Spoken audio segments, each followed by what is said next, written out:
Hello again, Struck. Welcome back to another day of streaming with me, Struck. Today I will be going back to Torchlight 3 after after a few days of avoiding it. And I was avoiding it for a good reason, and that reason is because I've reached the maximum hero slots, and I was hoping that we could see some sort of an increase before I return to the game to those hero slots. So now I'm forced to play on single player, where I have no legendary items unlocked. There's not much I can do now. I have to make a new hero, and since I don't have anything unlocked for this account in regards to legendaries, it will be a while before I can even make a build, because I would need specific items to drop, and most likely they won't for a very long time.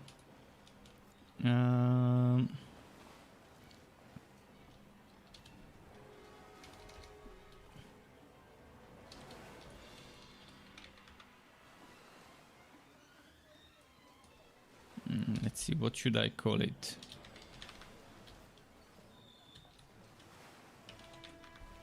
Let's call it like that. Pretty solid green. Let's get the green here. Maybe let's make him a male dude this time. What looks like a nethermancer? Maybe let's have that.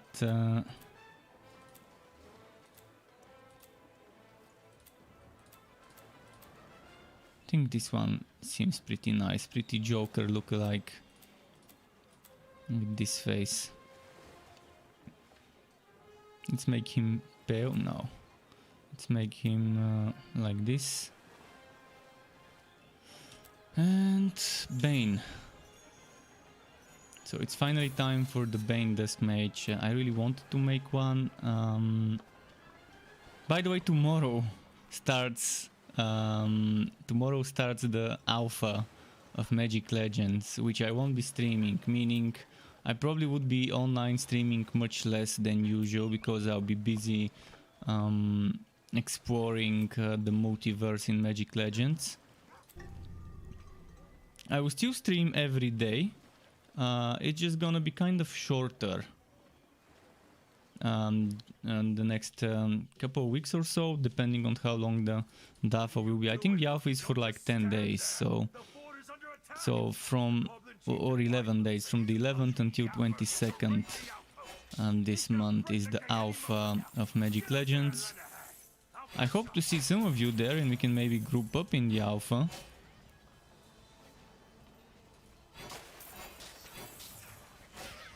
And I really hope we can hear more about Torchlight 3 soon, regarding what's gonna happen. Either more information about the next update, like sneak peeks, or maybe a proper roadmap for the whole year, a rough roadmap.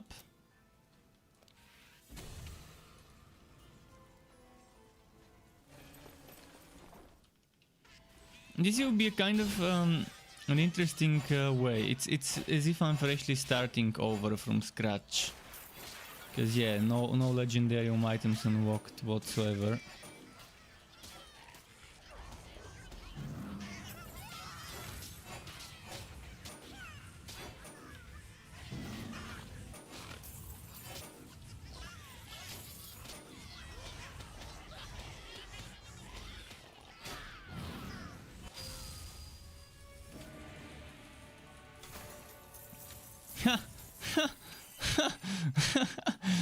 Okay, that's interesting. Very unexpected. Pretty nice. Yapper drops a legendary, because yeah, obviously that won't happen when I play on the online mode, but offline it's doable. No matter. Answers can wait. The wounded need help, and the dead need peace. I need you to take the fallen soldiers. Wait, is the volume? Rest and lay them upon the altar. Can barely hear her speak.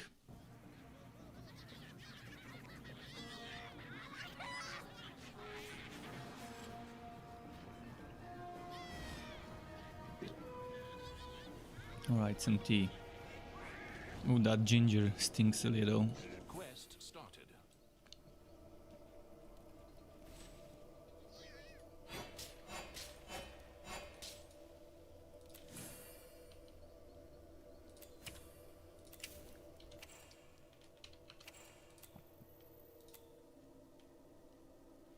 I don't have deadlier strikes here. Well, I have healing friendship.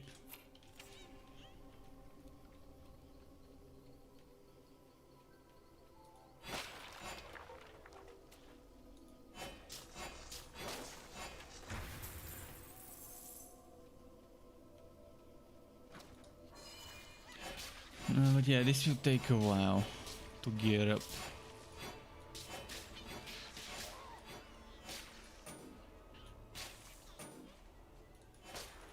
And I'm most likely not gonna bother with the story with the fort, apart from getting the essentials and the storage sorted.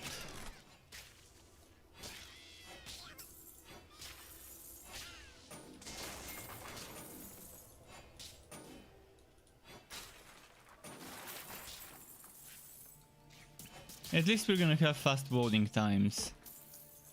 The silver lining there by playing offline.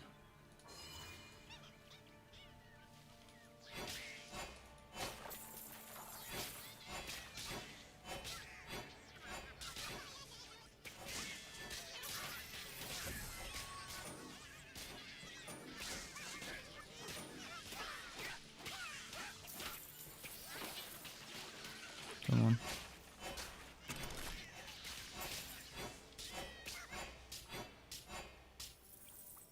I will be taking it slow with this session, because yeah, as I said, need to unlock things, so the more time I spend leveling, the more items I can unlock for my legendarium. Ideally I would get celestial pieces to drop quickly, such as the celestial gauntlets is the one I need the most.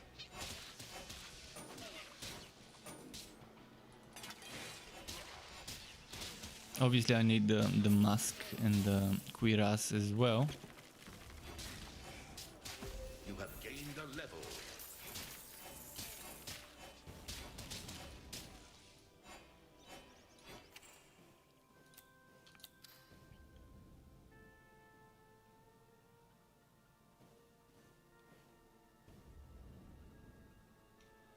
I'm wondering which one to take first.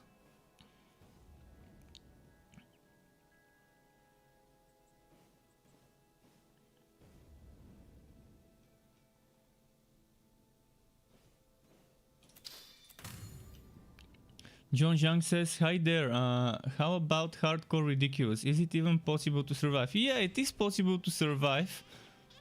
If you focus on a defensive setup, it's doable.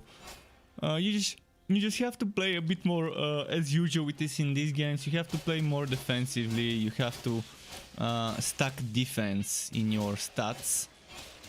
Get various sources of damage reduction. There are sources that can prevent damage. See, there's an item called the Winterweave Gauntlets. That when your HP drops below 25%, you get a buff that lets you ignore the next 3 sources of damage. If you have the set bonus, it makes it from 3 to 6 sources of damage. Then there's things like the Skittering Shoulders that can give you 50% damage reduction, which does not stack additively, it's multiplicative. So if you have things like the Skittering Shoulders for 50% damage reduction, and then you hit an enemy in melee for another 50%, it's gonna be 2 separate 50%. The 50% damage reduction from melee hits can be upgraded up to 70% with certain passives on Realm Master and Forged. Then there's things like the Liu General that can give you another 25% damage reduction every few seconds, depending how quickly you regenerate your mana. And if you combine the Liu General with Imbue Relic and with the Frost Wall, you can get it roughly on a Dusk Mage every 24 seconds, on the other heroes every 30 seconds. It lasts for 8 seconds. I mean, there are ways to survive. So hardcore ridiculous would be doable. It's not something I would want to do, because I don't like losing progress of any type in any game. And that's why I just don't play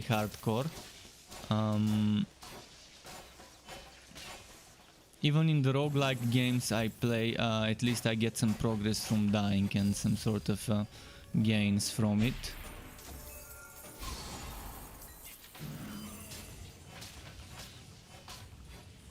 Oh, and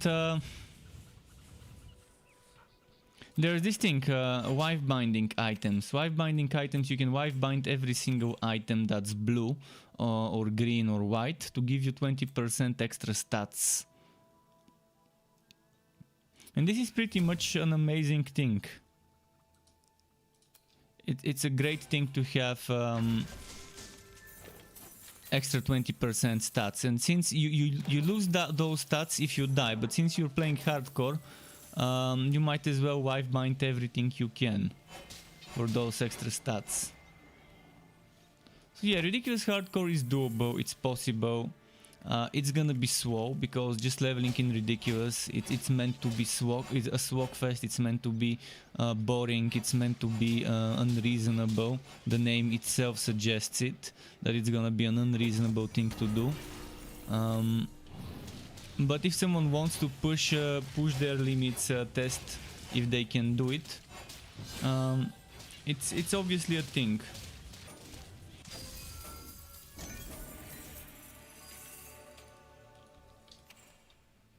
And some classes have tools to make the enemies do less damage. Other classes have tools that make them take less damage. So there's different types of damage reduction. Ones you apply on the enemies and ones you apply on yourself.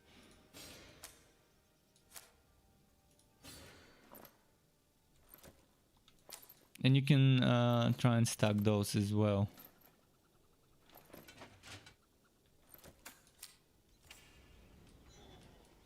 You had 2 hardcore characters but died around Act 2-3. How did you die? From what? Was it from a boss? From a monster? How was the level difference between you and the monsters? And what level was your weapon? You can't just rush. If you're playing ridiculous hardcore, you might wanna make sure you're not rushing too much. Make sure you always have up to speed equipment, especially the weapons. Although on hardcore you might want to focus more on the armor, and you definitely would want to wear a shield. For hardcore, shields would be probably your best friends.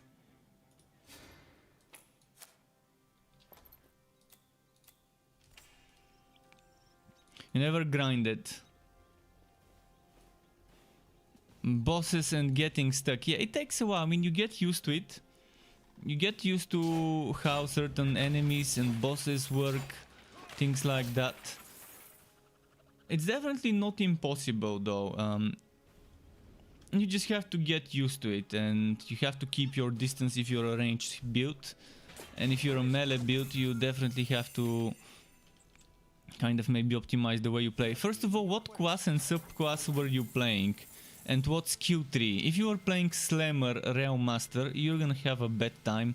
Right now, that's the weakest class skill 3, and Cold Heart is the weakest relic in terms of anything.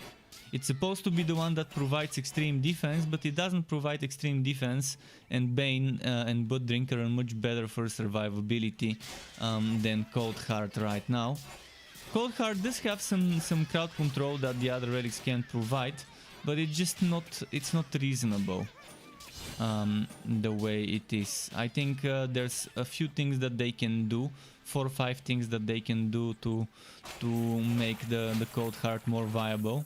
One of them, I strongly think that Freeze needs a rework. Freeze, in my opinion, needs to be stackable.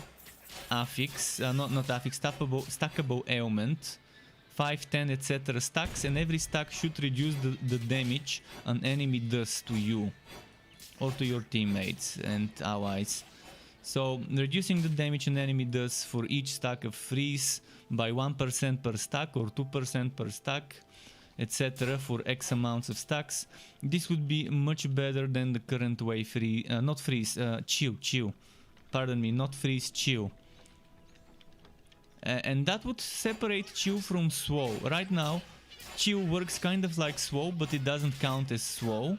So, I mean, I don't mind the enemies getting SWO'd, but it should be different from SWO. It should be more than just SWOing the movement and attack speed of enemies.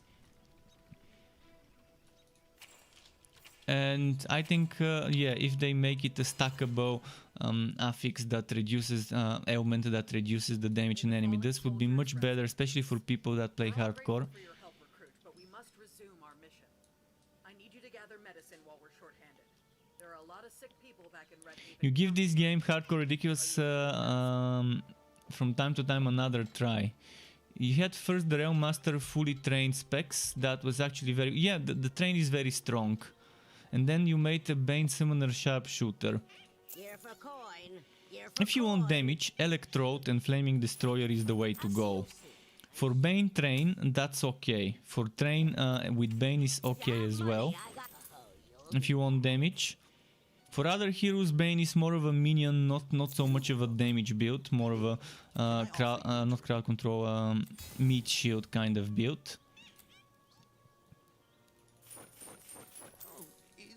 Is that all?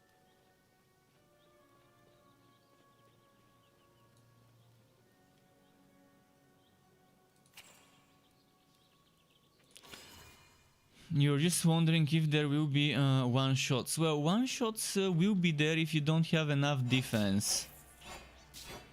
You need to make sure you're stacking defenses. Defenses are very important because they give you, as you can see, something like a resistance, damage prevented here.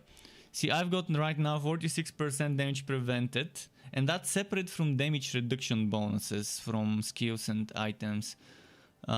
So this is 46% damage prevented against any element, and since I have a little bit of fire, this 62 fire defense and this 19.7 on top of the 73, this gives me 73 plus X, which equals 155, which equals 63% damage prevented. So basically physical works against any element, and on top of the physical is added the element, the elemental defense, which works against that element only. So physical is the best because it works against anything, but physical gives you less in regards to numbers.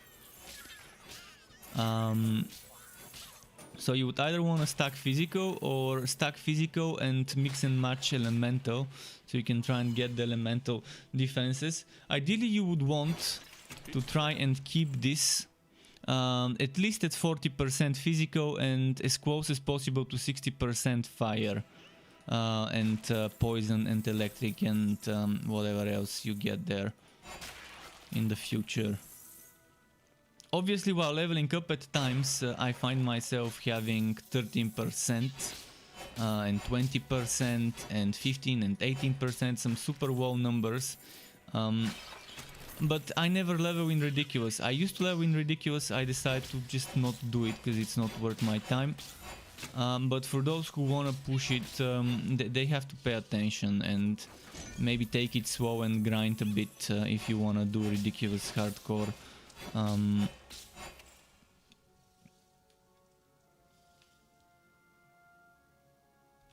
Okay.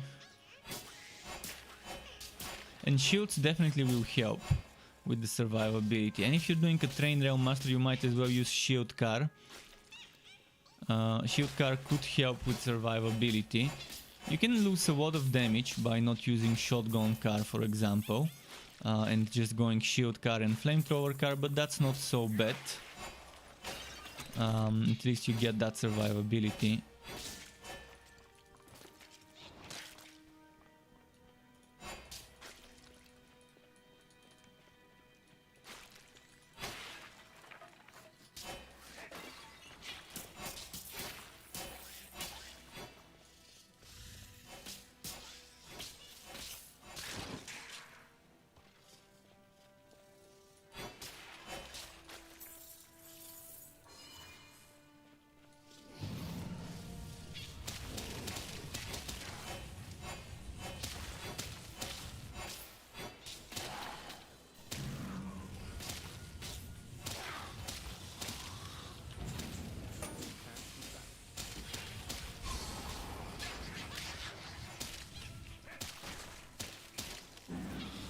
Come on.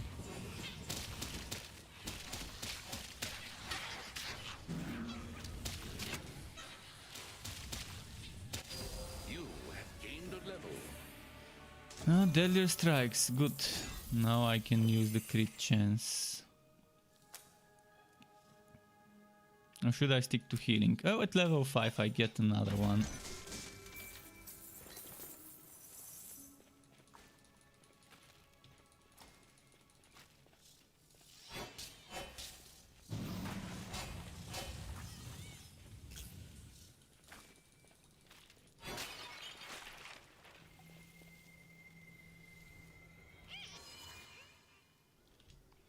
Okay, anything to wear?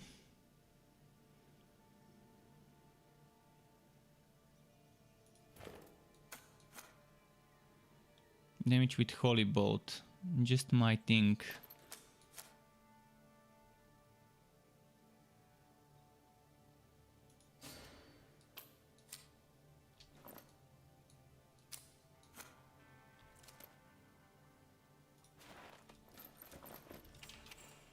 So what do I level up now? Let's see. I'm probably... I mean, I need to save 1 point. The point from level 4 I save for Shadow Step. And then at 5 the 2 points. So yeah, this point I need to save. So I can get tier 1 Shadow Step. In fact, I'm probably gonna rush tier 2 Shadow Step for mana again before the damage. Although damage before utility is a good way to do it. I think having mana again is definitely nice.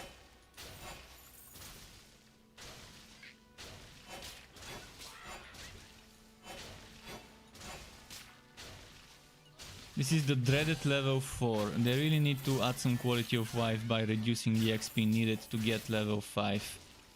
It's just super unreasonable to require 2000 XP to reach level 5 and then go back to requiring 1000 per level for the next 20-30 levels or so.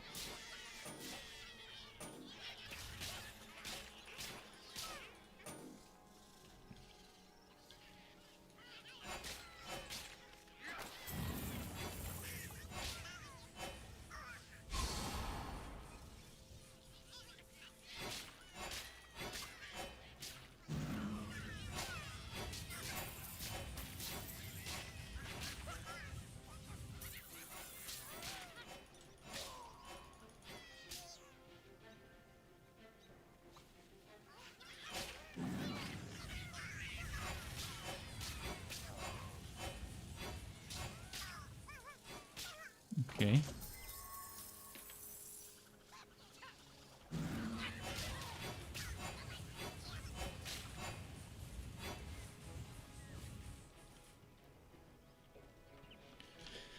Come on, come on. Give me some elites. I want to encounter some elites for XP. Some champions.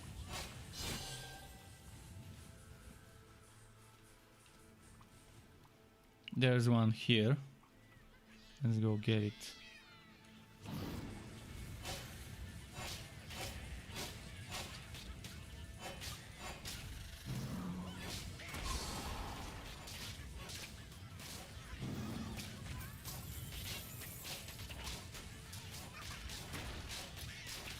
That spell can't be cast.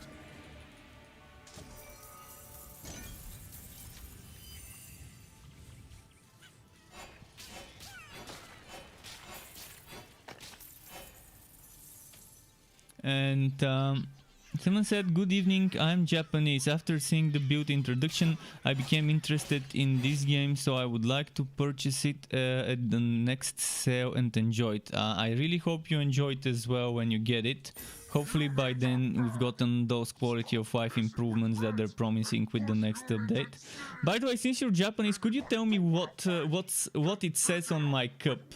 Very long ago, probably 15 years ago, a friend gave me this after visiting Japan, and I have no idea what it says. I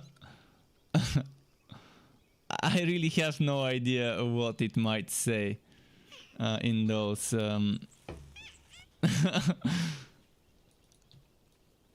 And if you want me to refer to you as a certain name, feel free to write it down, because I don't know how to refer to you in chat.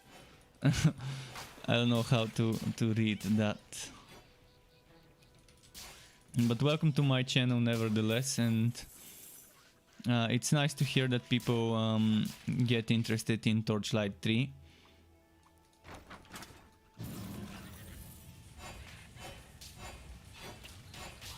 By the way, which build introduction were you referring to? You said after seeing the build introduction.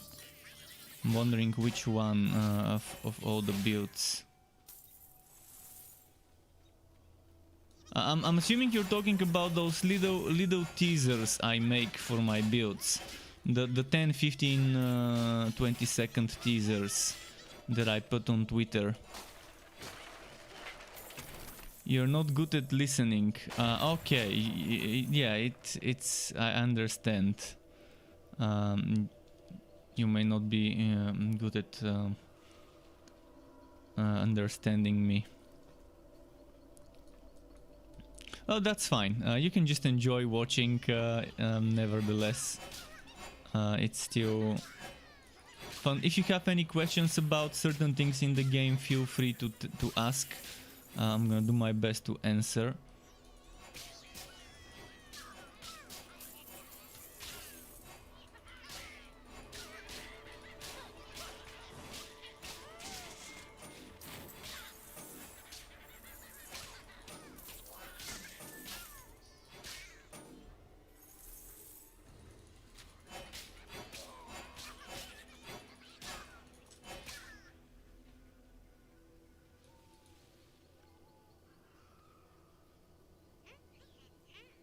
You're always using the auto-generated subtitles or looking at the book. Yeah, the auto-generated subtitles, due to my accent, thick accent and pronunciation, it definitely doesn't generate the best subtitles in English, but at least it is something. And also the website definitely would help, because at least there I try to not make as many typos and things. Okay.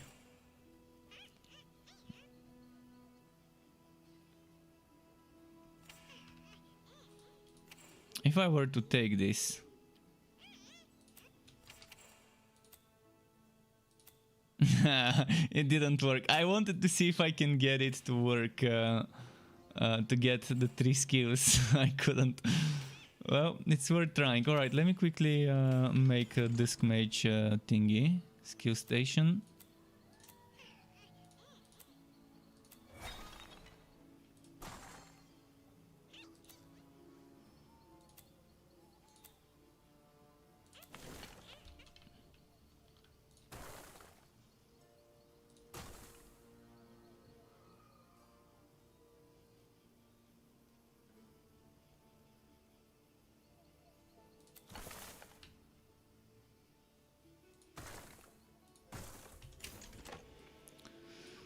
Okay, anything in the stash that I can take? I don't think I do, cause yeah, it's brand new.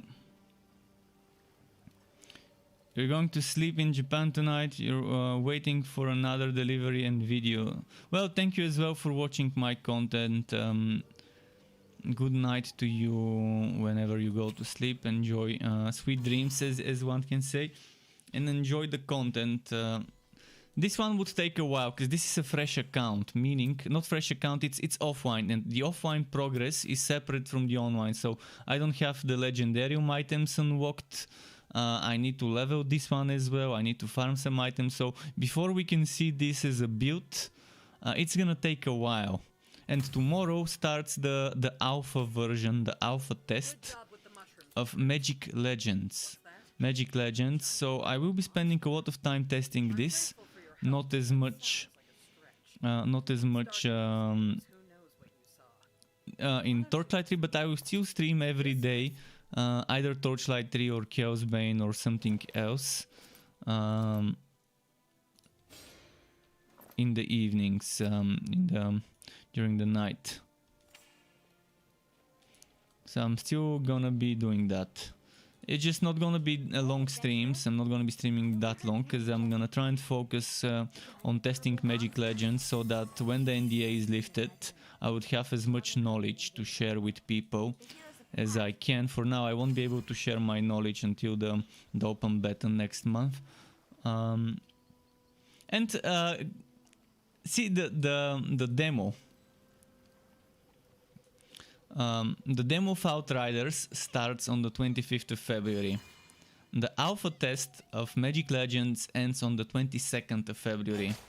The demo of Outriders, I'm assuming we will be able to stream, and that's gonna be nice. I'm really looking forward to that one, and I really hope they let us play the end game, not just the first few hours of the story. I think it's better to demo the end game of a game instead of the story. When you want to show people a demo, if you want to hook them, show them what they can do after finishing the story. That way you avoid spoiling the story for them in the demo, and you also show them a glimpse of what they can expect to have at max level. The activities that would be the core repeatable whoop. So I really hope the Outriders demo lets us do expeditions instead of the first few hours of the story of the first act. I had a lot of fun yesterday, by the way, playing demos. I played the Whoop Hero demo, which was very fun, and I played the Graven demo, which was also fun, although it took me a while to figure out some things where they were located.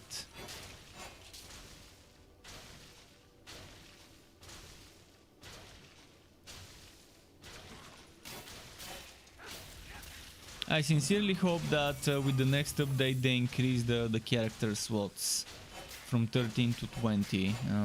Even if I need to do some contracts to unlock slots, or even if I need to redo the contracts I've done,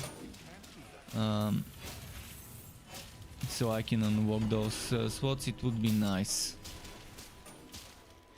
I think if they make it so that the default hero slots is 11 instead of 10, and then for each contract, instead of unlocking one hero slot, to actually unlock 3 hero slots, that would be good enough for me, and that would even it up to 20, and that would be I think the minimum number we need is 20.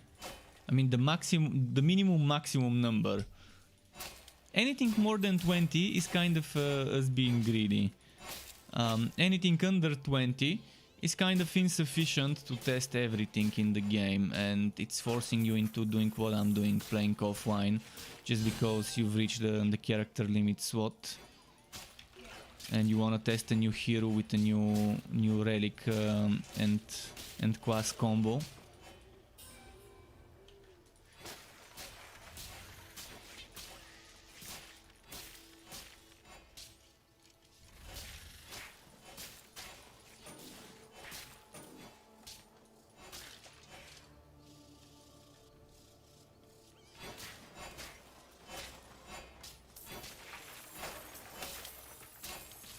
Come on.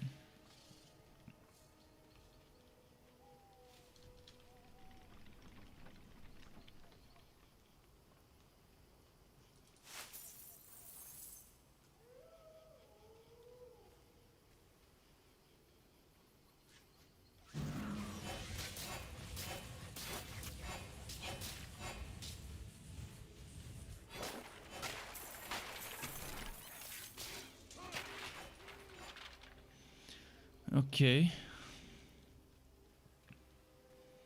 Getting almost halfway to level 5.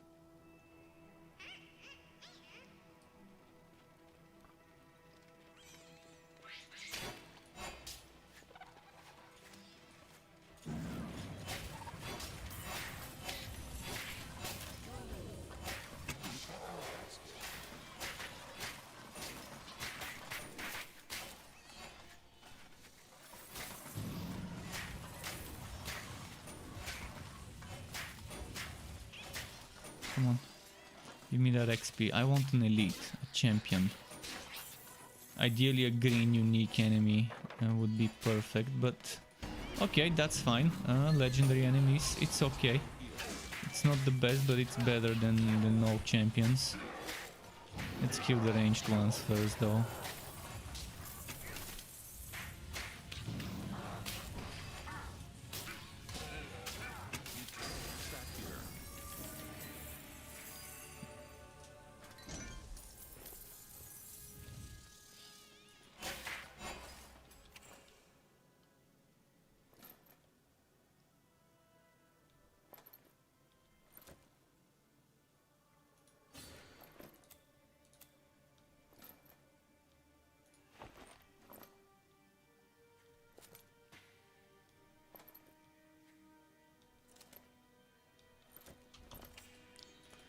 Okay, really hope I start getting celestial drops soon. Oh, more champs, nice. Give me that XP.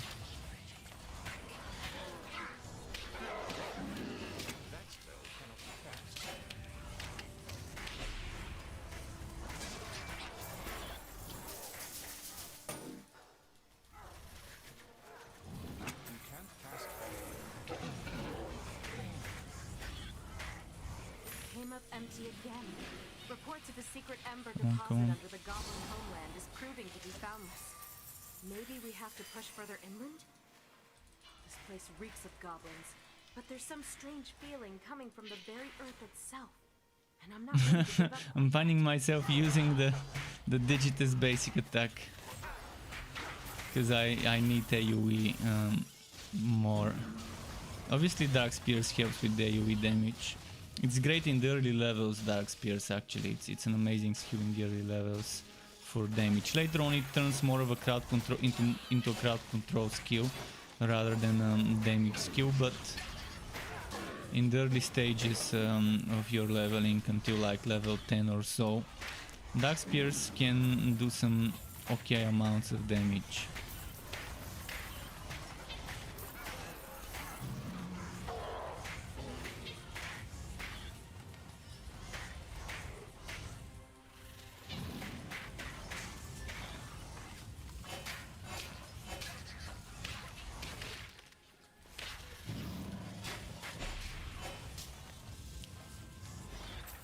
Okay. You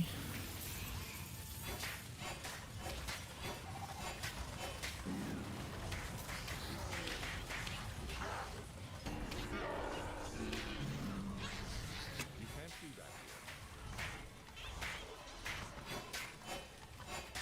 You can't use that skill.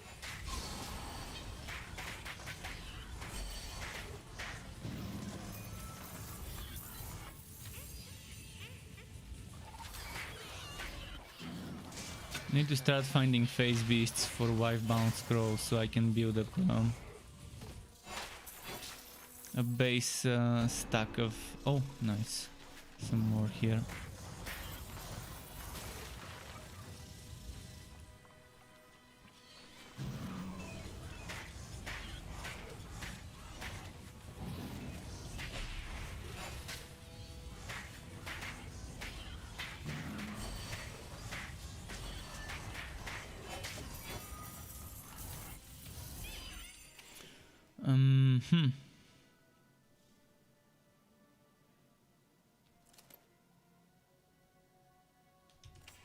Alright, I gotta send the pet to the town.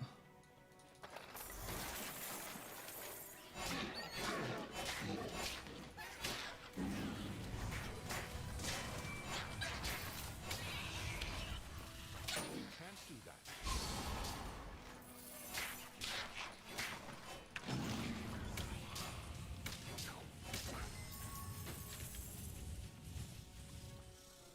Really need my mobility skill. Can't wait for level 5 so I can get it. Oops, sorry.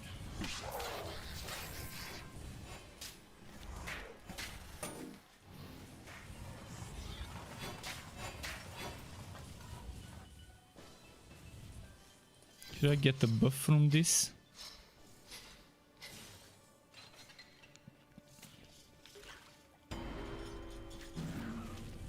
Ah, damn.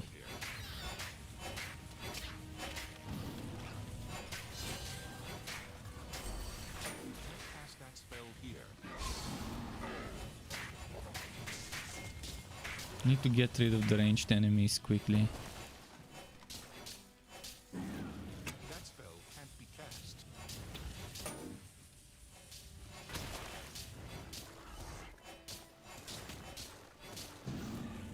That spell can't be cast.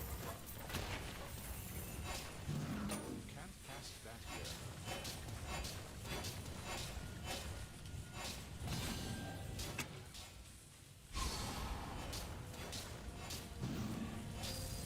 Finish the quest.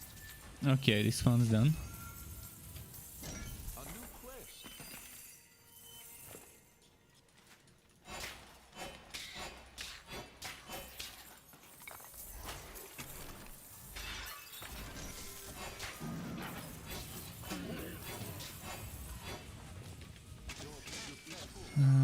Yeah, the pet is back at least, so I can give it some items.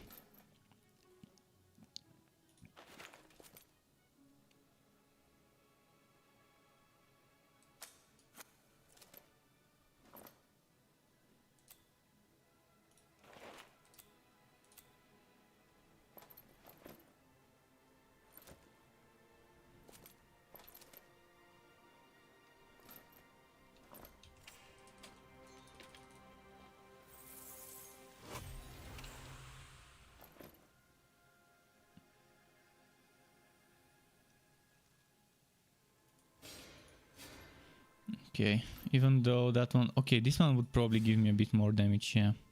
14.5. Because of the poison damage I've got as percent. Okay, Trial of Fire next. Oh, there's a green enemy here. You can't cast that here. Where is it? Let's get the green enemy before my harmonic form ends. Oh, never mind, I still haven't gotten the harmonic form. But we will. You can't use that skill. And there it goes, harmonic form.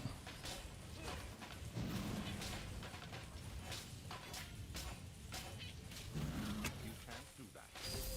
Level up. And finally 5.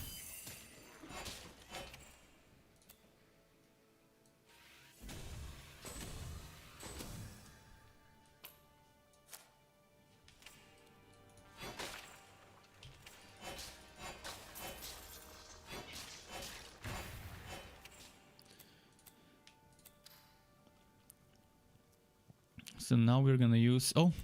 Celestial Boots? When did I guess they just dropped now.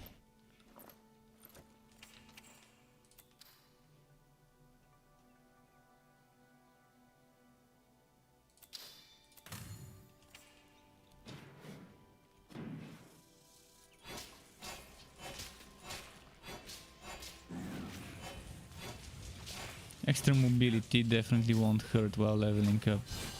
I'm gonna save this Wifebound Scroll for when I get an item around level 5-6.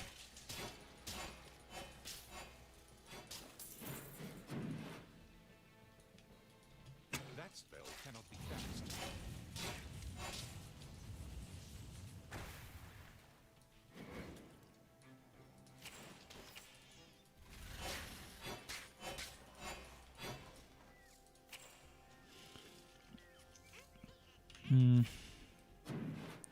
The pet needs to go sell again. Hope I get a rapid bartering token early in the leveling up progress. It's gonna be a big quality of life to have a token of rapid bartering in the early levels. Get a head start on that goat.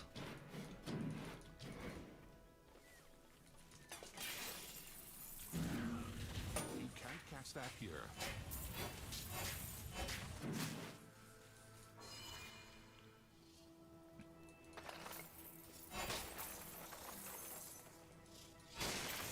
I gotta love the quick loading screens though. You can't do that. The bonuses of playing offline.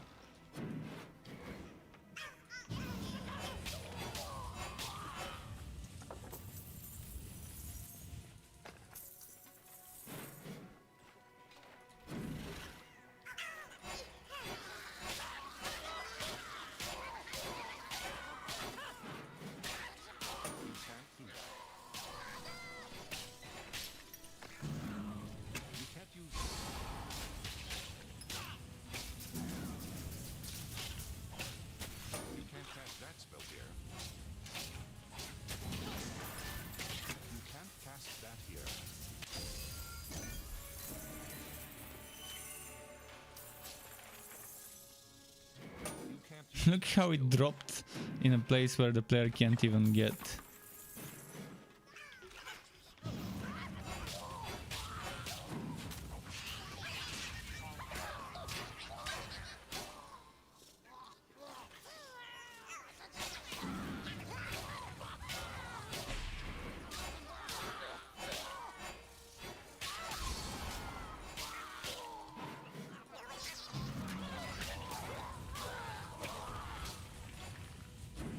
Your pet has arrived.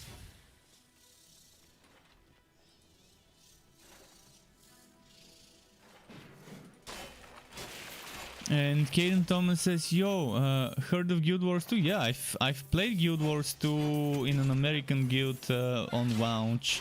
Now I was actually one of the first people to reach 100% exploration that batch.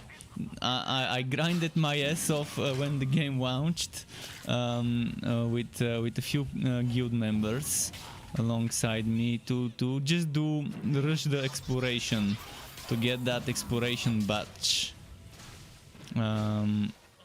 But in the end I ended up getting bored of Guild Wars 2, of the end game, of how imbalanced world the world is, pretty much a Zerg fest.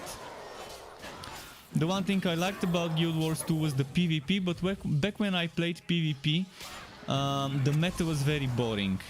On a mage you had to play Dagger Scepter or Dagger. And it was not fun. Staff mages were pretty much unable to do much in PvP unless you have someone to do damage alongside them. I mean, I was unkillable 1v1, 1v2, sometimes even 1v3. It was hard to kill my staff mage in structured PvP. But I couldn't kill them, so I could kind of be a bunker, but if I wanted to be a bunker, there were much better bunkers in the Guardians. And in some other heroes builds, so it wasn't the perfect bunker, it wasn't good for damage. Staff mages back then were terrible, so I couldn't even enjoy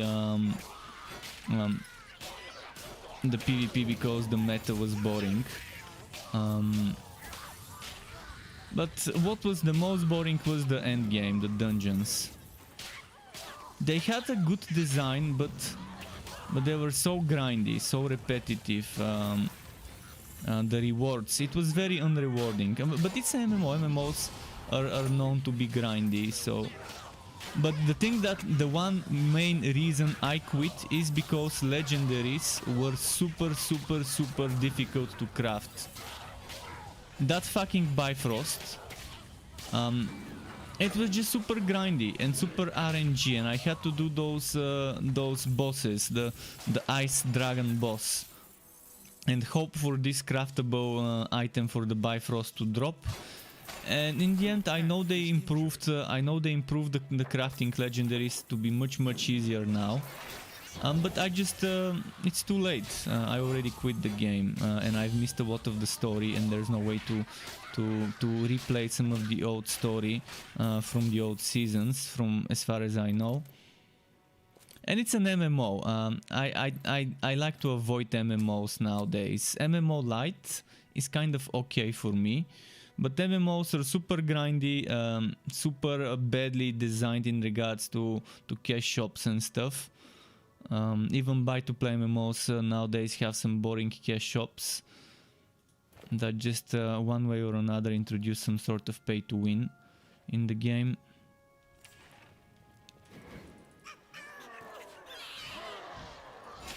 In Guild Wars 1 I played Warrior Elementalist with knockdowns and stunts and stuff like that.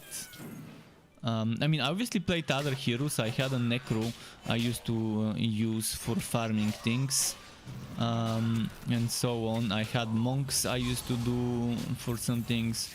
I mean, I had a lot of different heroes in Guild Wars 1. In Guild Wars 2 I also had all sorts of different ones, but I mostly played the mage there. That was the first one I played. And I played in a guild called VVV. Back in the day, an American big huge guild. And they were fun, an American guild.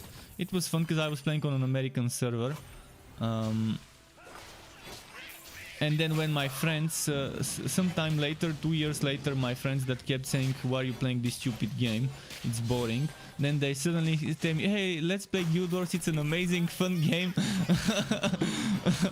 And they're telling me, let's play together. And then I switched to an European server so I could play with them. So I transferred servers.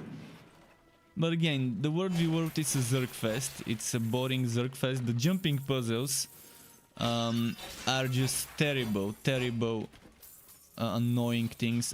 Guild Wars 2 made me hate jumping puzzles so much. And the dungeons are just boring. Not boring, but let's say grindy. The dungeons are grindy. And I haven't even done fractals. I've only done fractals once or twice. Didn't seem like anything special.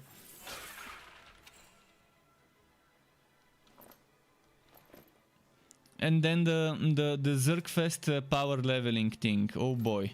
The Zergfest for farming, what was that? For farming those things in the world. I forgot what it was called. Where there's a big Zerg train running those events. The event whoop in an open zone. That used to be something like a meta way of farming or whatever. That was pretty weird to exist in the game the way it is. What I did like about Guild Wars was the world bosses, and I did like the instanced wood, where I can hit an enemy that the other player is killing, and both of us would get wood, regardless of who gets the last hit, who dealt the most damage. Anyone who participated in the queue gets rewards, and that's pretty nice. We could be just some randoms playing in the same field, and I like that part where there's no queue stealing whatsoever. It's much better when there is no queue stealing. And I like how easy it is to reach max level in Guild Wars 2 compared to some other games like let's say fucking Black Desert, where you better be prepared for the grind of your life. You're probably gonna grow old before you reach max level in Black Desert. It's grind equal to, not equal, but similar to the grind in good old Lineage 2 official server raids. That was one hell of a grind. Lineage 2 official server XP raids. Oh boy.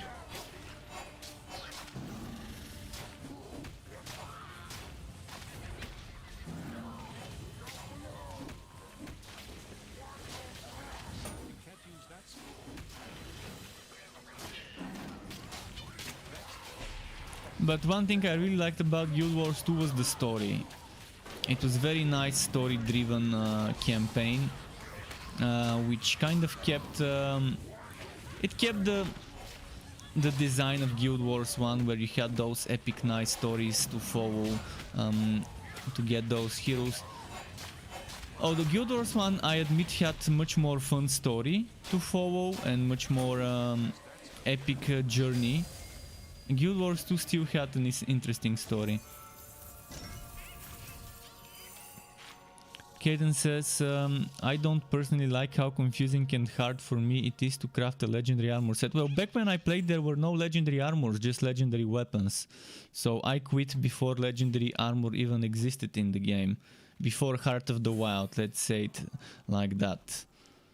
So it was just the legendary weapons, and they were so grindy to make that that it just made me quit. You're currently watching a guide on how to craft your first legendary armor set. You're working on getting the raid. I have no idea what that is, to be honest. Really, I quit before legendary armors were introduced, so I don't know. I just didn't feel like spending money for the expansions over and over all the time. Because I felt it's just not worth it. They missed the point in many ways. They just missed the point in many ways with Guild Wars 2. It could have been much better than what it was.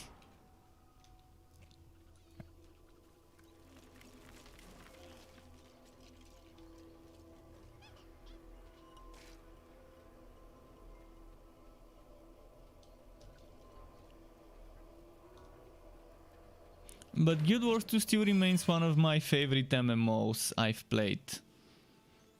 It's still Guild Wars 1 is probably one of my top 2, top 3. Guild Wars 2 is probably in my top 5, somewhere around there. But the thing is, right now I'm not an MMO player anymore. Yeah, I used to be 95% MMOs. That's what I used to play, mostly MMOs. If there was a new MMO, I would be playing the closed beta, the open beta, etc. And I would be playing almost every single MMO that would come out back in the day. I was kind of very into that. I was super hyped back then because I was a PvP freak. I lived to PvP. PvP was my thing. I hated PvE in my guts. Now it's the other way around.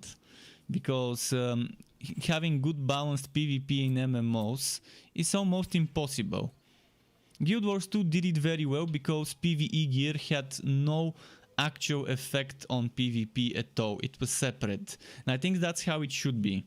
I think the PvP gear should be separate from the PvE gear, and it should require zero grind to get the PvP gear, the same way Guild Wars 2 did it. Whereas the PvE gear should just affect your stats when doing PvE content of any type, dungeons, raids, etc. That's where it should matter. And I think they should have done World v World, take the gear from the instance PvP, from the structured. If they made World v World in Guild Wars be similar to structured PvP in regards to itemization, it would have been better. And they should have limited it. They should have made a system where it's impossible for one server to get more players than the other, and to kind of even out the things. I think they shouldn't have made it server versus server versus server, but it should have been just a random allocation where you put one player. Because when you start making it server versus server versus server, there will obviously be that imbalance in the teams. And World v World was just a Zergfest. Whoever had more players logged in at the same time would win. But if servers had nothing to do regarding which team a player goes into, and it always put you randomly to fill out the numbers, it would have been much more fun. You go in, I want to do 30 minutes of World v World, let me join. I join and then I do some World v World. It puts me in the team that has, for example, let's say there's 2 teams with 20 and 1 team with 19, and I join. It's obviously going to put me in the team with 19 to even out the numbers. Then the next person would join in either of the 3 teams because they would all have 20. Something like that. Without competing which server is better or not. This was just a wrong design. Very wrong design which backfired very quickly on them. Because it was, as I said, in the end, whoever had the bigger numbers, the Zerg would win. Your Zoom is starting soon. Well, enjoyed, Thomas, Caden Thomas. Not sure what your Zoom means, but enjoy it nevertheless. And thanks for stopping by. Elder Scrolls Online is pretty much a Guild Wars 2 copy. I was very surprised how copy-pasted Elder Scrolls Online seems to Guild Wars 2. Even their World v World is, I don't know what they call it, I forgot the name, is pretty much a copy-paste of the Guild Wars World v World. The structured PvP, well, yeah, almost the same. In fact, some of the maps look very similar in terms of design. But that's not a bad thing. I actually enjoyed when I played Elder Scrolls Online as a Guild Wars 2 clone. It wasn't so bad. I still quit one level before the max. I was just one level left before I reached max level in Elder Scrolls Online. And then I quit and forgot to cancel my subscription. And then 2 months later I remembered and cancelled it. The Elder Scrolls Online subscription.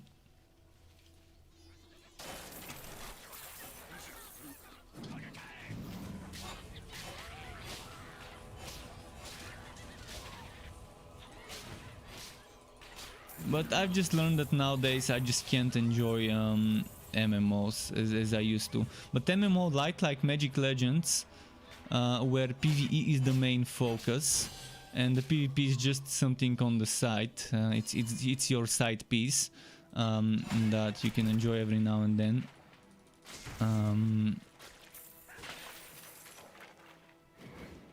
But it's not like a main thing, main design. It's not something. Hopefully, I'm gonna see with the alpha. I'm gonna see if PvP is even added into the alpha test, and if it is, what rewards we can get. I hope it's just for fun and not to give you some rewards that give you wood and stuff, where people can just pay to win and keep earning PvP rewards. And Braden Quister says, are there situations where the Light Strider is better than Shadow Step? You mean Luminous Run? Yeah, if you want to heal up, it's better. But I still prefer Shadow Step because Shadow Step lets me do things like this, which Luminous Run cannot. Luminous Run can heal you, and there is one case where you're using both of them for mobility, for speedruns. If you want to speedrun, you can use Shadow Step and Luminous Run and just maximize your mobility to the limits.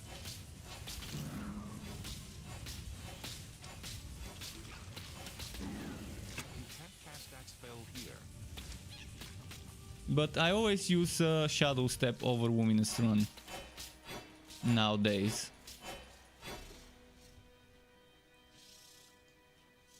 Just a moment. Alright, there we go.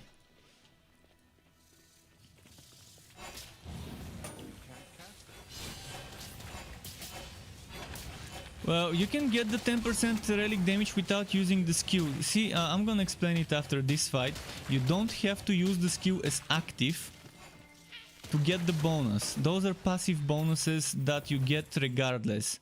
So if I put points into Dark Spear to get the 10% cooldown reduction, I can remove Dark Spears from my skill bar and still benefit from that bonus. I don't have to wear it. I can have the 15% increased mana again without using Shadow Step. The same way this Dark Skills damage bonus I can use without using Unholy Bolt in my skill bar. And I actually always do it in my builds. If I'm using Entropy or this thing for damage, I put points into Unholy Bolt without using it. And the same goes for Holy Bolt. I might have an Absolver build, but still have points into Absolver for the light skills damage. So those are pretty decent passive bonuses you get for your hero, the tier 2 bonuses on the quest skills. The subquest skills have only one such skill. If you've noticed, every single subquest skill has something to do with the skill itself. It's as tier 1, tier 2, tier 3. Except Flaming Destroyer's Summoning Smash, the ultimate Flaming Destroyer, tier 1. Which gives you a passive proc, regardless of whether you're using the skill or not. So that's the only exception. Maybe there's one more.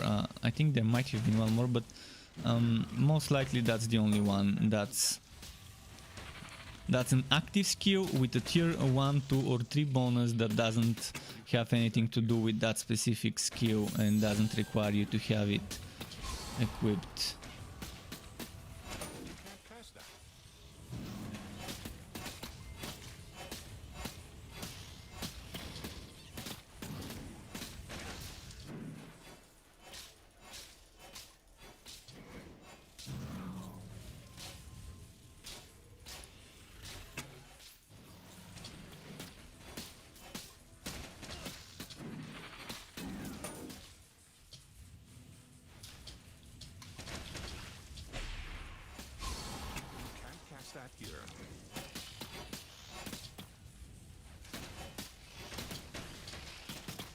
Alright, got this one.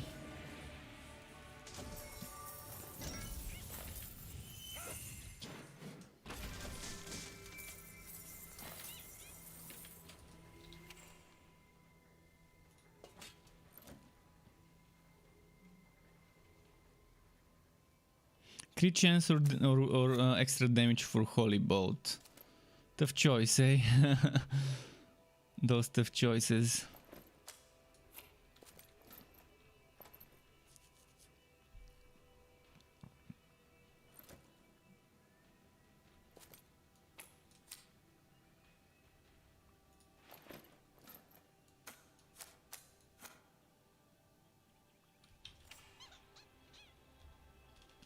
%350% weapon damage, 262. I'd rather get the crit chance for now. Oh, and I unlocked a new pet SWAT, pet skill SWAT.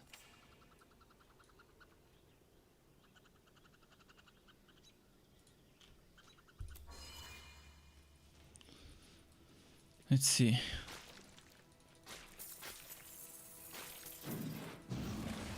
Can't cast that spell here.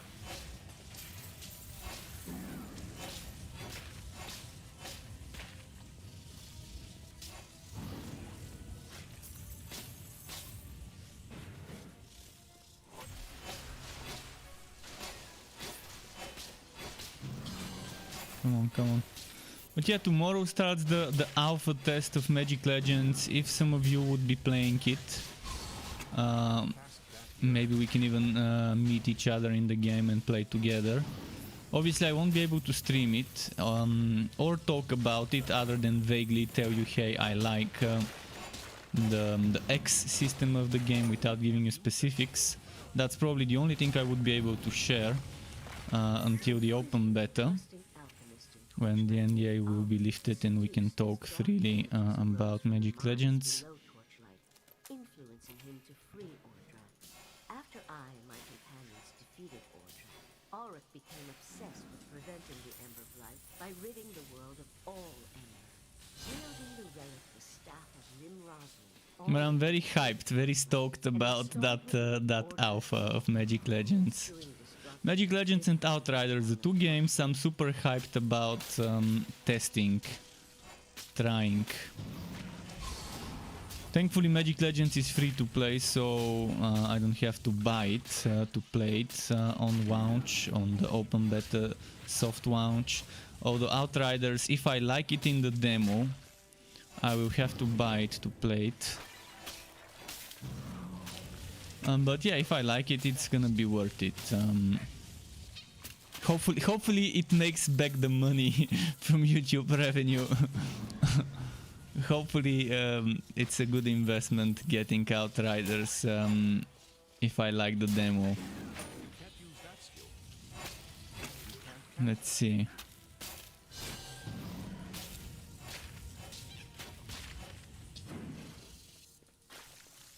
But I definitely have plans to make a lot of content for both games, for Magic Legends, for Outriders. They seem like my type of game with a lot of builds, a lot of tinkering, and a decent amount of grind. That's not too much, but not too little. To keep you aiming to get that next build geared up and farmed. I'm just worrying about the endgame in Magic Legends. They haven't said much about it. With Outriders, I know all I need to know right now for what the endgame is like. I don't like everything I've heard about the Outriders endgame, but it could be much worse. So I'm gonna take it the way it is. But for Magic Legends, I really hope they give us a chance to test the endgame in the alpha, so I can figure out if it's gonna be a good one or not.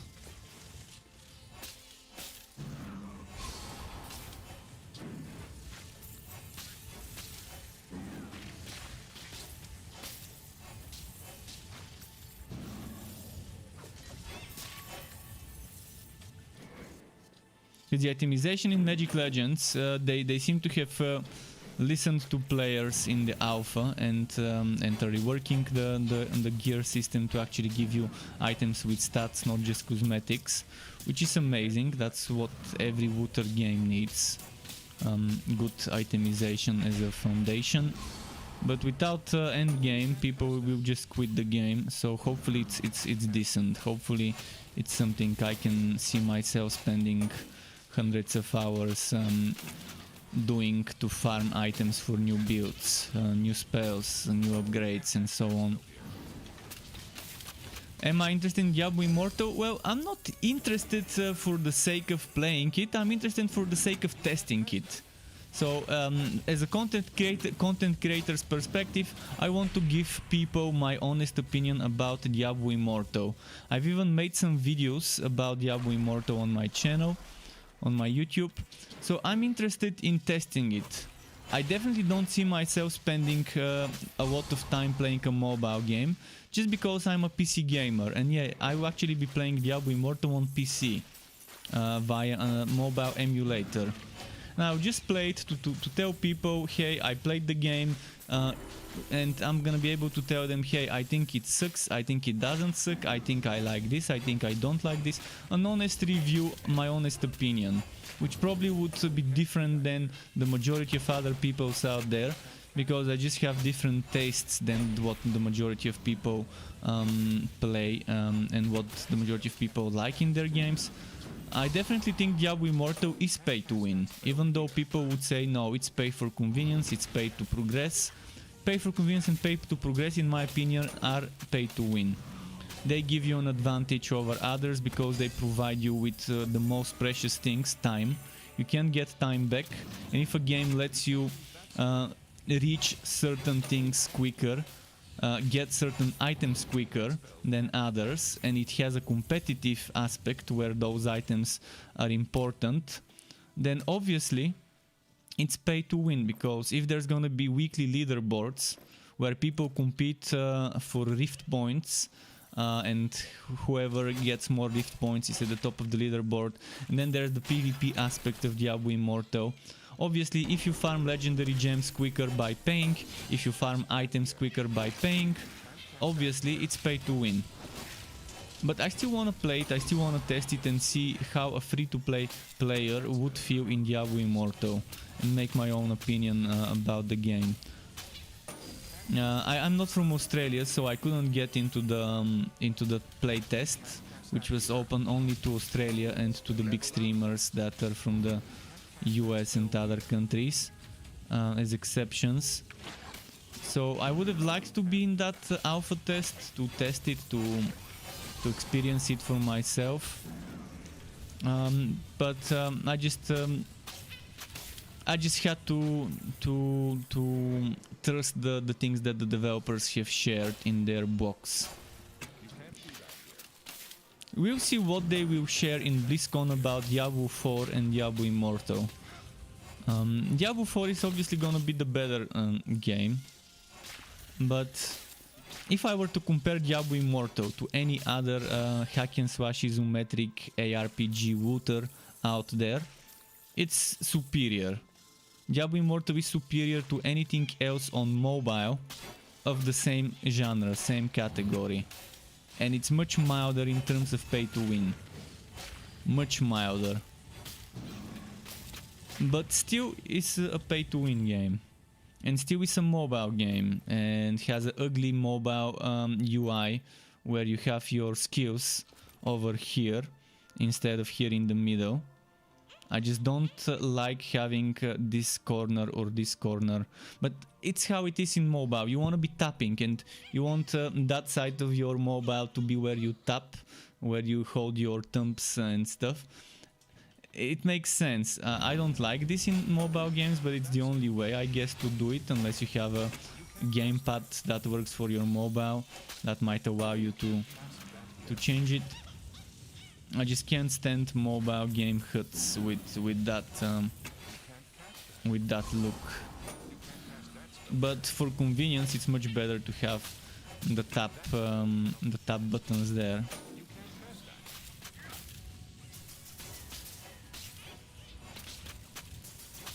And Yabu 4 would have something similar when playing with the console view, with Walko Couch co-op. It would have one person on the right side, one person on the left side, so one person here, one person here. Which is fine. I mean, Chaos Bane does it as well. Chaos Bane has one person here, second, third and fourth. Each 4 corners can have the things of one person there. For Walko co-op, that makes sense, obviously.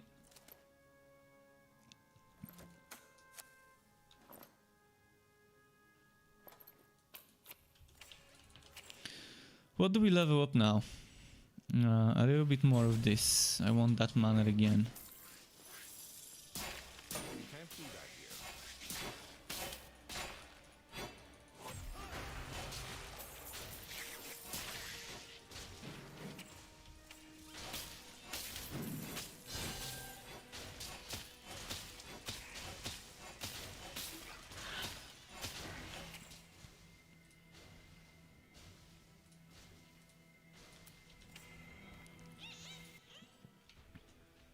What's the best difficulty to gear up your level 56 playing on hard? The best difficulty, it doesn't matter. Honestly, a little bit of gear work won't make or break your work. Whatever you can run sufficiently reasonable. I play on normal until I reach level 60, and after level 60 I go on ridiculous. Ridiculous at level 60 is the way to go. Before level 60 you might wanna just level up instead of gearing up, because you're not gearing up at level 56, you start gearing up at level 60. Level 56 items are just they're junk. At level 60 you're not gonna use a level 56 item. So just play on whatever difficulty you think is quick to level up on, and then once you reach level 60 switch to ridiculous. Or you can stay on hard until you get good defenses. But on ridiculous you get more enemies, you get more champions.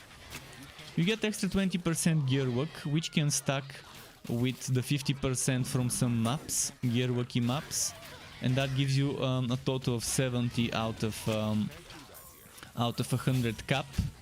But again, gear work, it may be good, it's nice. And I definitely suggest getting some, but you shouldn't think too much about gear work. Whether you have 70, 80% or 100, you're not gonna see that big of a difference. But definitely doing gear worky maps that give you 50% is a nice way to gear up, to get that extra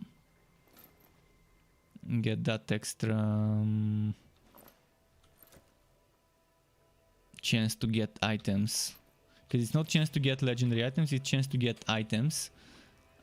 So basically when you kill an enemy there's Wookie, and Wookie can be a green, blue or orange item. It can never be white. So when I kill those enemies you can see sometimes there's gonna be this Wookie thing. And this is what gear work is. Chances to get more items when you kill enemies, but more items means more chances for that to be a legendary, so in the end it still gives you more legendaries, not directly, indirectly, but it still translates into more legendary drops. So in Path of Exile terms, let's say gear work is quantity, not quality.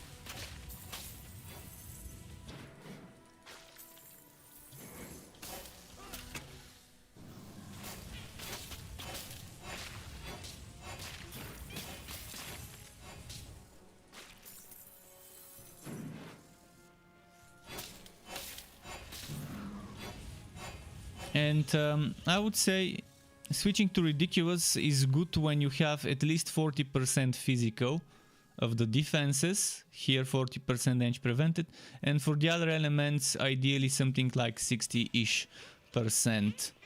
I think that's good resistance, is good reduction for ridiculous. Obviously if you're experienced and know how to play safe, you won't need as much. If you're playing a ranged class you can just stay far. And that won't be that bad. even if you have 20%, but you gotta make sure you don't get one shot. And in Ridiculous you might get one shot if you don't have good enough defenses. Because no matter how much block chance and evasion you stack, you're still gonna have 36 chance to get hit. 36% chance to get hit if you max out block chance and evasion. So even if you go for a build that's stacking block chance and evasion, you would still need defense.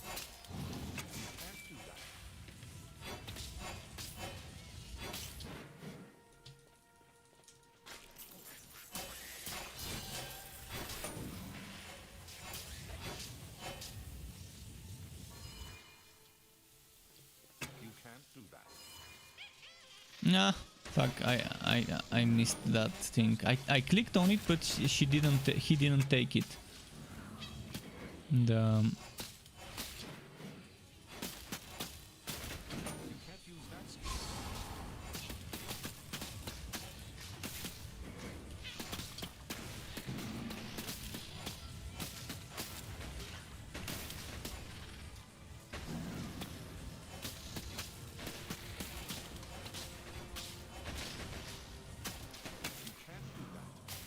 I need to kill the little spiders because they also give XP, if I'm not mistaken. Do they? Oh no, they don't. Yeah, they don't give XP. Okay, let's focus the big one then.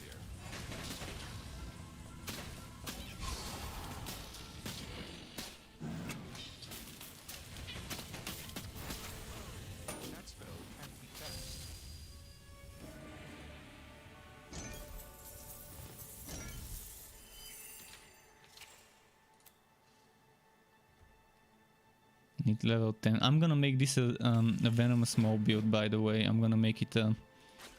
It's not gonna be a summoner build. It's gonna be an Egg of Mayhem build. You have my gratitude, dear hero, but there's no time to celebrate. I mean, I'm eventually gonna make another Mancer build as well. It just depends what items I get first. It's really gonna depend on what items I get first on this offline mode.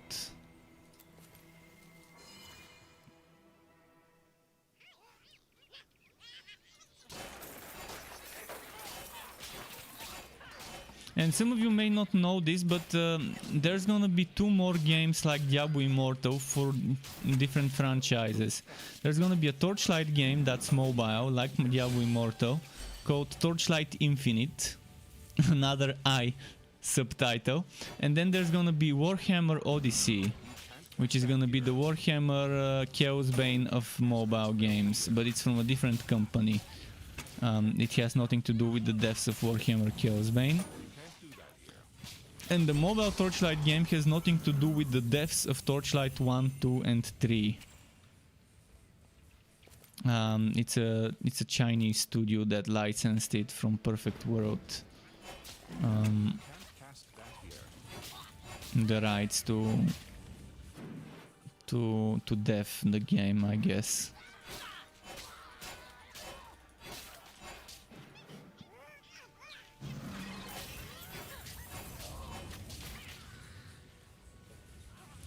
Professor Kepri says, wish this game got more love. I wish the same too. Not just because I'm a content creator and the more people care about this game, the better it is for my YouTube channel, but in general as a player, the more people play the game, the bigger the community and the more involved they can be, and the devs can get more feedback to improve the game. I mean, eventually when the game gets better, obviously there's gonna be probably more people returning, but I think the early access soft launch really hurt the game. If they didn't do this early access soft launch, I think the game would have had a much better player base. Because many people just played it in the early access and then they didn't like it and they just scratched it off of their list of games worth playing and never returned. But the game has improved so much since the early access in many ways. But when it launched in October, it was still a bit too early in my opinion. If they probably launched the game with the December update, or maybe later this year, it could have been much better and much... the outcome would have been better. It would have been much more positively received. Not sure if it was perfect worth rushing extra games to launch the game early or not, or whether extra decided themselves that the game was ready, because it obviously wasn't. I can never call a game with just one end game activity ready. And that one endgame activity not even feeling like a completely well designed one.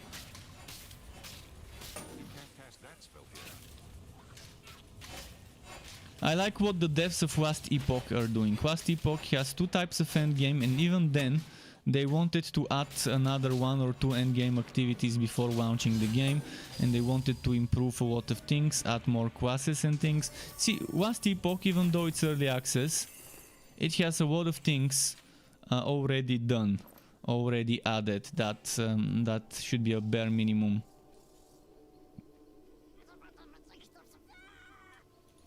Well, there is just one endgame activity, 1.5. You have a secret alpaca level, which is not a real endgame activity. And you have the actual endgame, which is like a rifting system, the Fazir's Dungeon Challenge. Basically what the Fazir's Dungeon Challenge is, you have 251 stages. Starting from level 15, the monsters are level 60.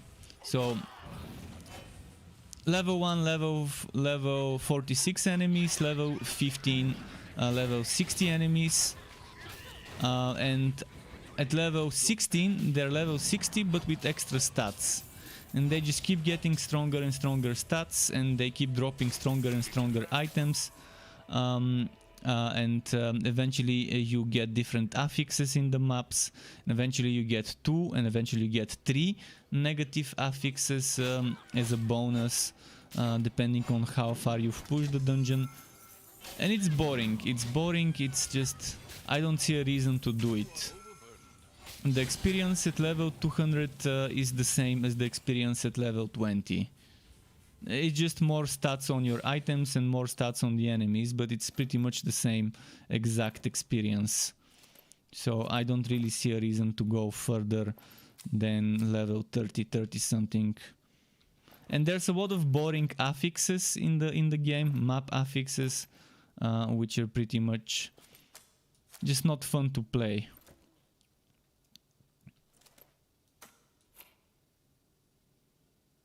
Okay. Should I save some points? Probably 1 point here and then start saving.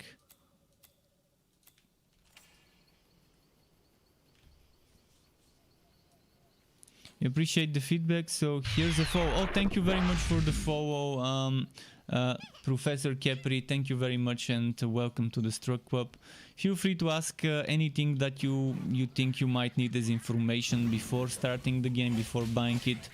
I'm obviously here to give you my honest opinion, and I'm never gonna sugarcoat the game, even though I have received a free copy of this game to play it back when it started, for my participation in a focus feedback focus group. I'm still not gonna sugarcoat things and be honest with my followers, viewers, when talking about the game. Hopefully the devs listen to some of the feedback. I constantly try and every now and then send them some feedback, either on Discord or on notes, or email it regarding certain things.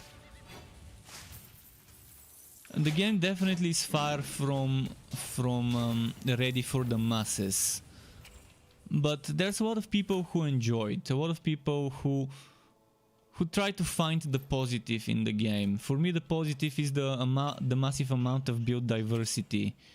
There's a serious amount of build diversity and variety, and ways to build, ways to synergize between skills, between items.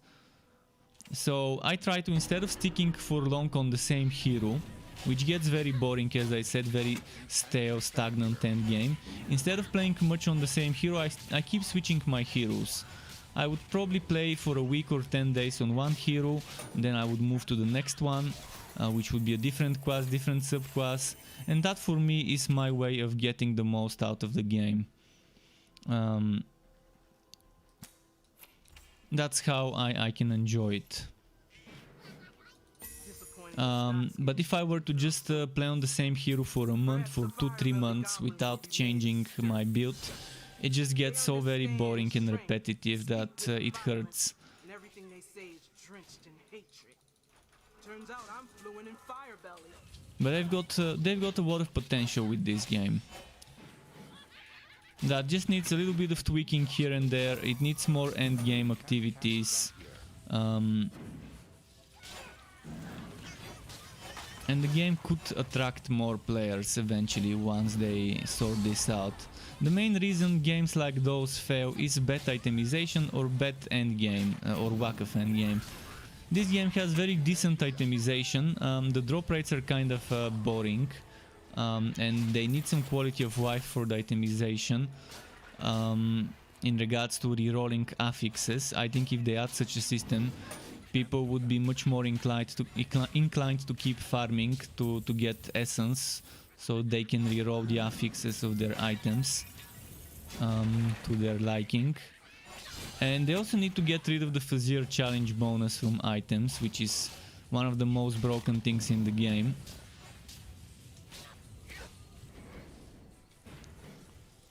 And there's definitely better ways to handle power creep without attaching it to items.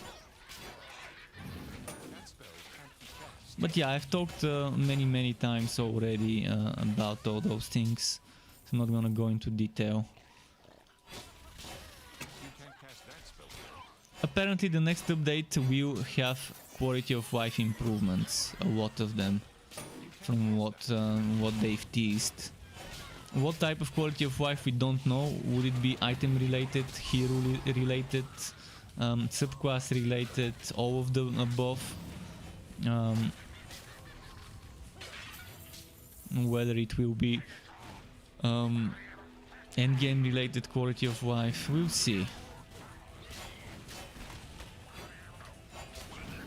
I just hope they don't do like Wolsen, because Wolsen did 10 months after the launch until the Blood Trail, and then they didn't give us a single extra endgame activity. They gave us the stupid Blood Trail, which would have been nice in a future update, but yeah, they didn't give us any additional things to do in the endgame, and Wolsen is just boring. It's just like Torchlight 3, only one endgame activity to do.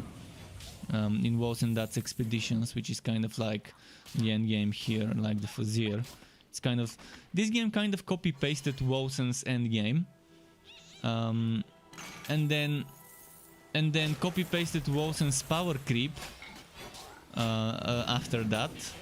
And Wolsen is the worst game to copy paste from when it comes to end game anti-itemization related power creep.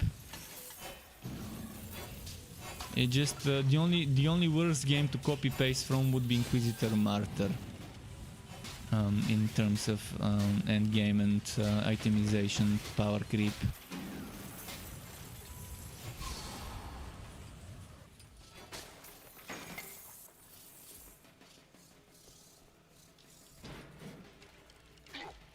Come on.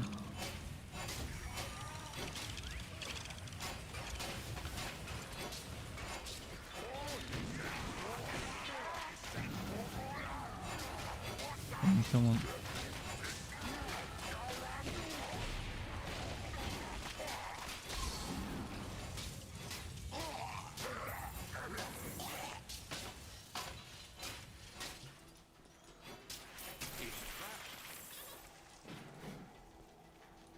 The fire there we belly go. unearthed an ancient dwarven ruin.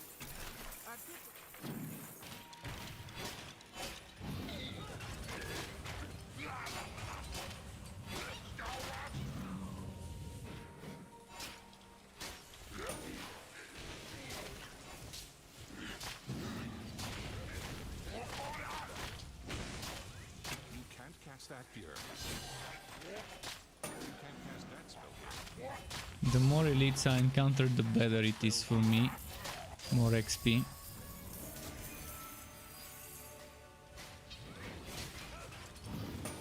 cast that here.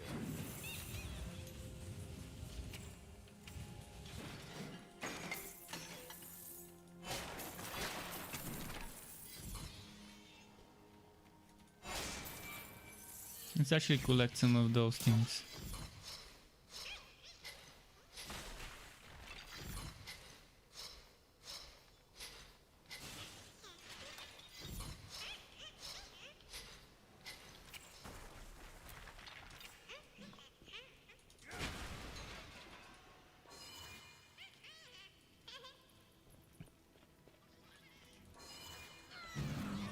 You can't do that here.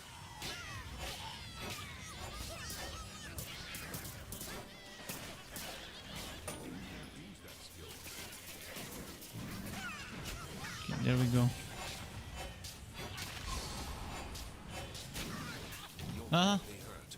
Oh shit, I have no potions. Obviously, I'm gonna run out of potions.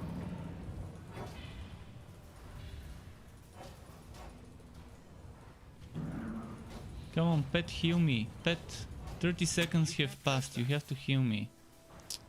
This pet it's broken. It doesn't want to use the healing skill now. It keeps using it when there's no enemies. Yeah. I mean, 30-second cooldown. Come on, pet. You want to do that skill.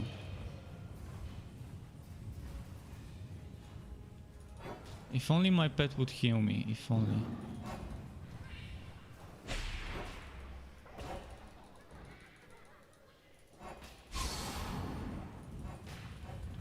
You can't do that.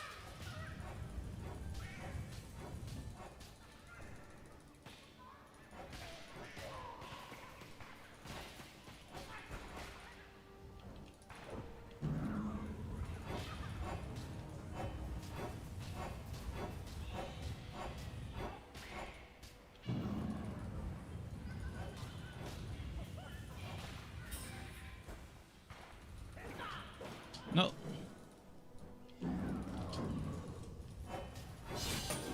Look at this fucking broken pet. Why is it not healing? I haven't seen him cast his healing skill for the whole fight.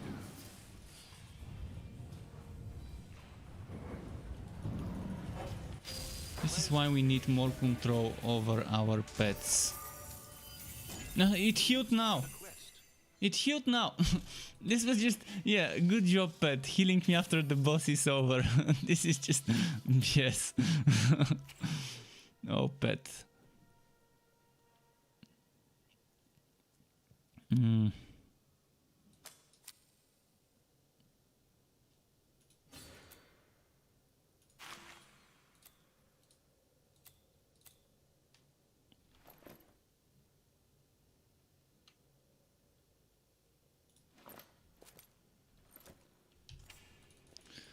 Okay, let's send the pet to the shop.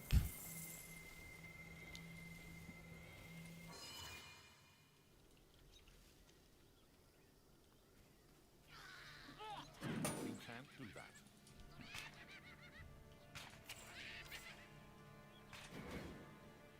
The waypoints don't seem to light up in offline mode. That spell can't be cast.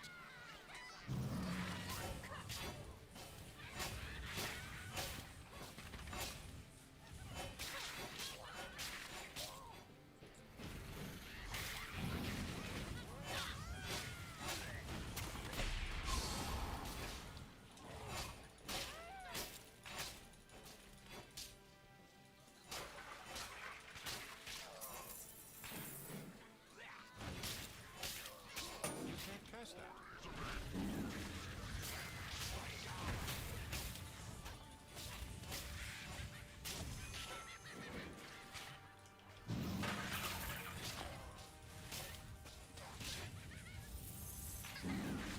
That spell cannot be cast. It doesn't reach that high and that far.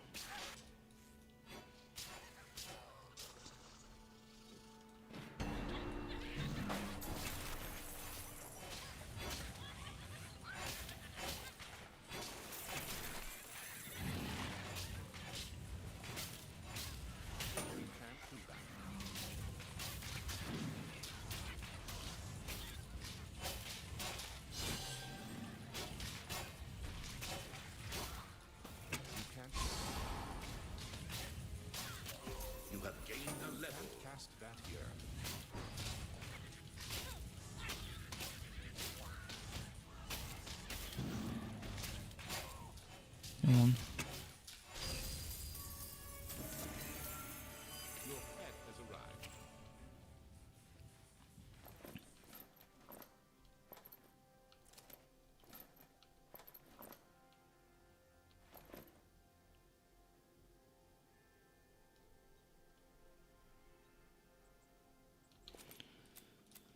Okay, level up. I'm thinking of... Still can't put points here, or here, or here. Well, I'm gonna save that point for now.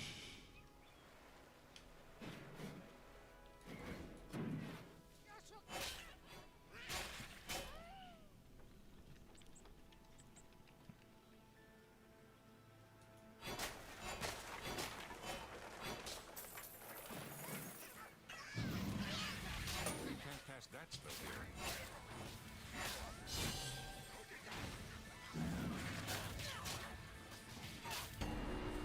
Oh, morally, it's nice.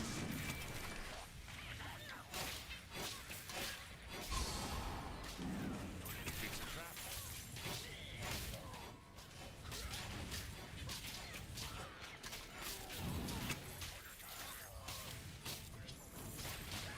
You can't cast that here. You can't do that. You can't cast that spell here.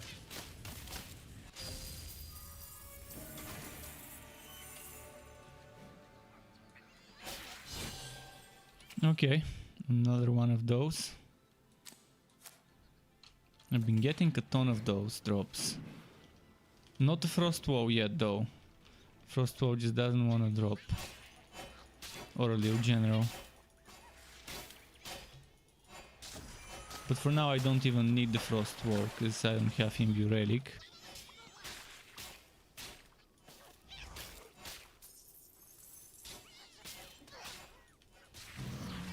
You can't use that skill.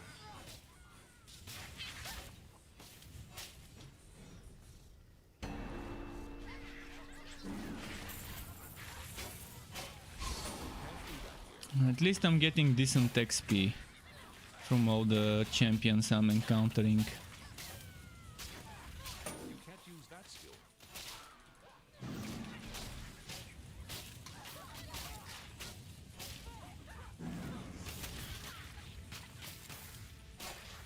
You can't do that.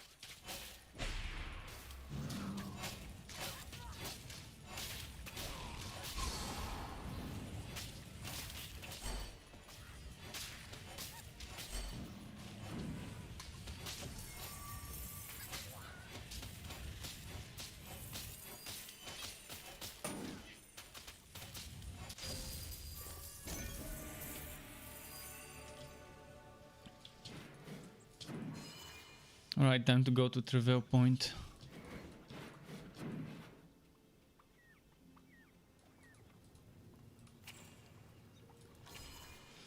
Phew. Now I can finally buy potions.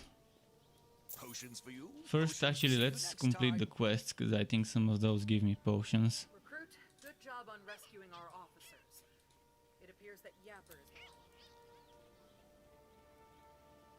And do I have shoulders? Oh, okay, I've got... Oh yes, potions. Um, I got those.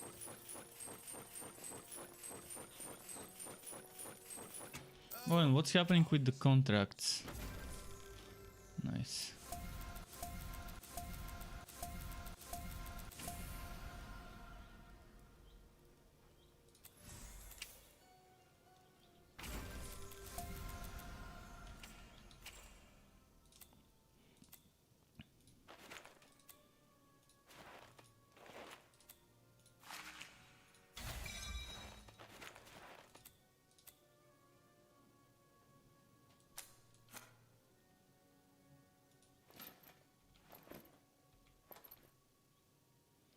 Okay, not much to do here. I'm gonna sell stuff and then Just who I wanted to see.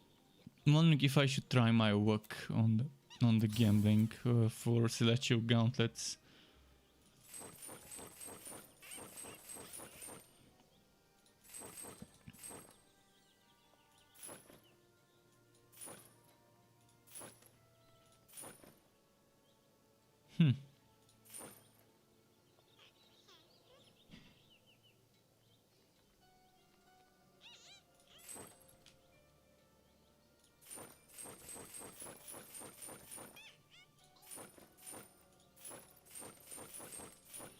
Well, no work, but at least I got something that's like an upgrade. Oh, you'll be back. You can't. Let's go to my fort now.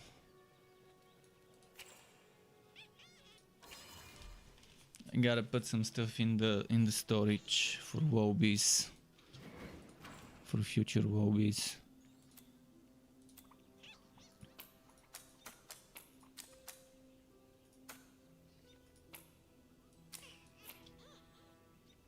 And I need, in case I die, I need a spare weapon. Let's take this one.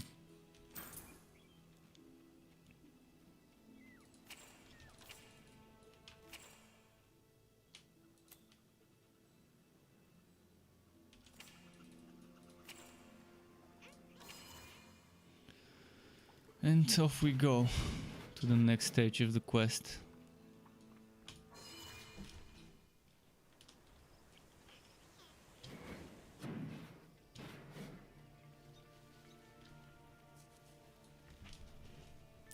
Wait. Need to drink a little bit of tea first.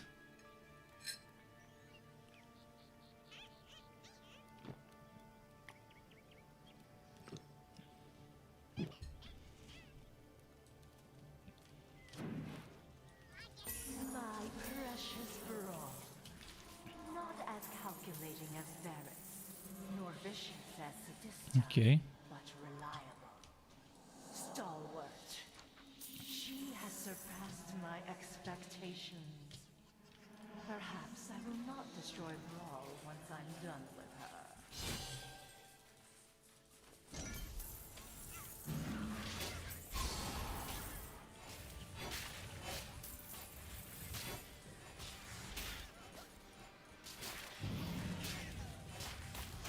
Come on.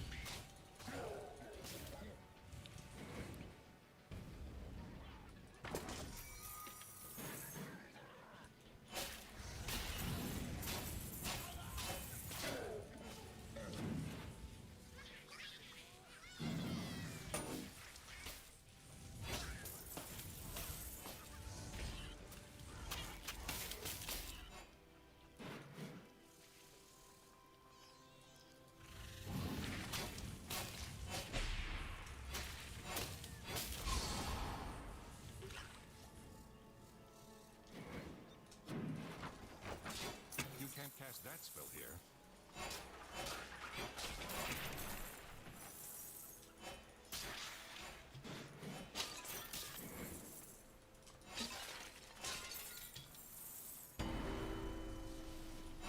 You can't cast that here.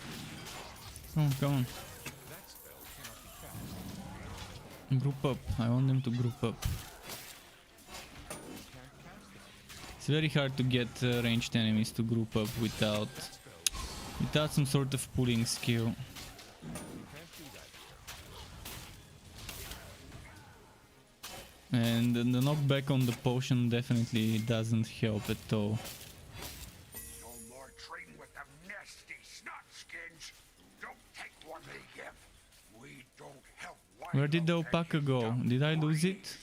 Shit, I lost it. You can't use that skill. You can't cast it. Alright. Now we got the secret alpaca level. That here. The not so secret alpaca level. We can go there for some extra XP and wood.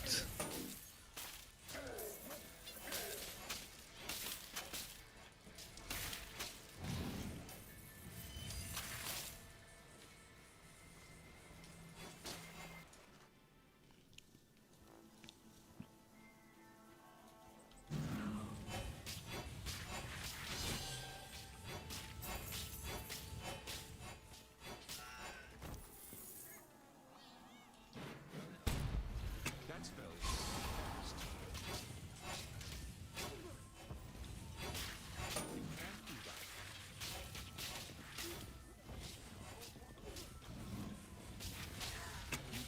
cast that here. Oh, no. Cast that. You can't do that.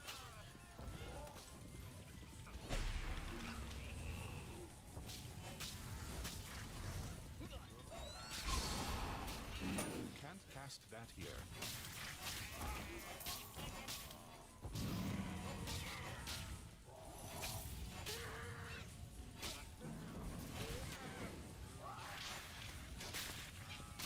It's weird how even when they're dead, their corpses sometimes keep rotating towards me.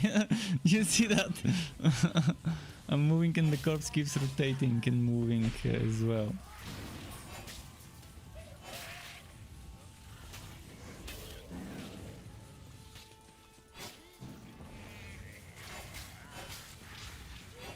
You can't use that skill.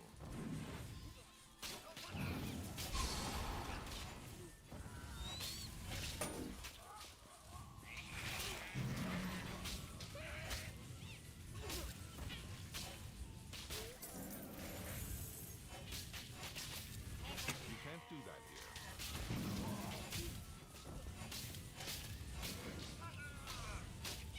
You can't cast that spell here. My gear is definitely not up to the task for this stage. Level 10 enemies. My gear is probably what, level 9? Wife bound. Okay, it's not so bad, but I'm still doing super bad damage to her.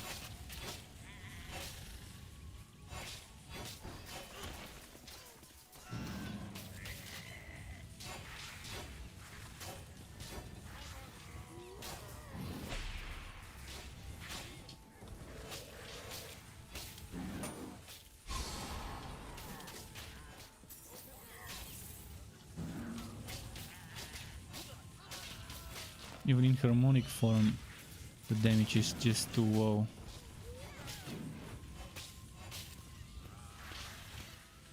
You are wounded.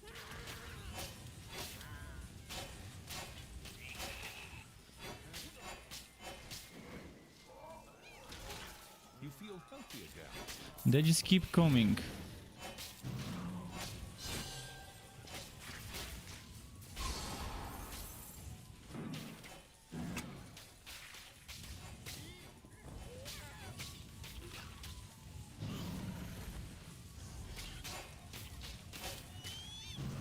That spell cannot be cast.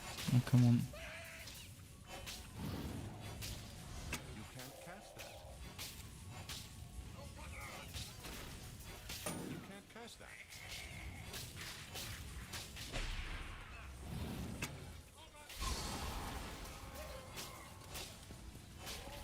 You can't cast that spell here. You can't. Ah, nice, finally.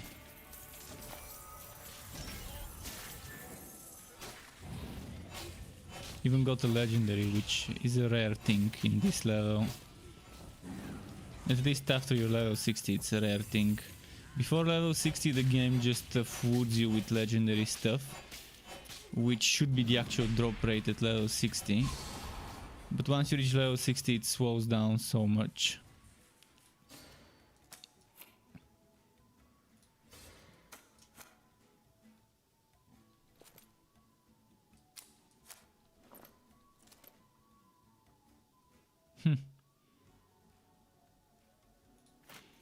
Enough of this damage to Holy Bolt. It served me well. Time to upgrade.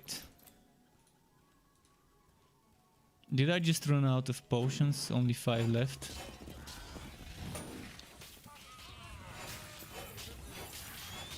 Oh, and if you've noticed, there's no damage numbers in this stage.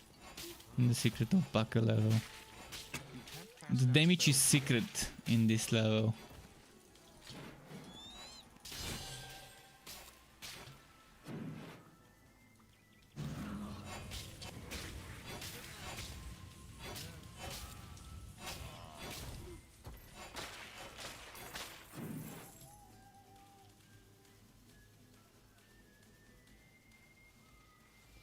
Can we group them up? I'm gonna try and just gather a bunch of them and group them up. Problem is they're mostly ranged, so it just doesn't work as well. Ah, fuck them potion. So annoying that you can't disable the knockbacks of certain things like the stupid potion. You group them up and then you have to heal and boom, it fucks up with the whole grouping up.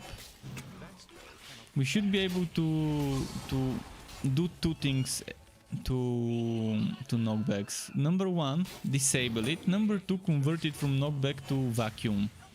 If you want, if you're doing like a melee build and want to keep them together.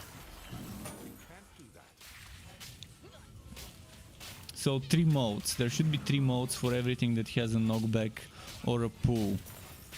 Pull mode, knockback mode, and no effect mode.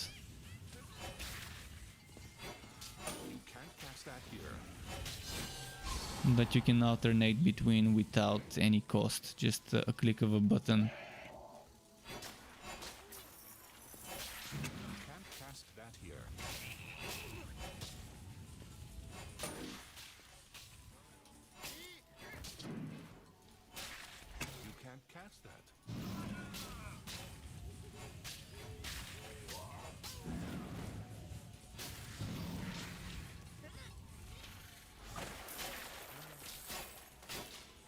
Got 2 potions left.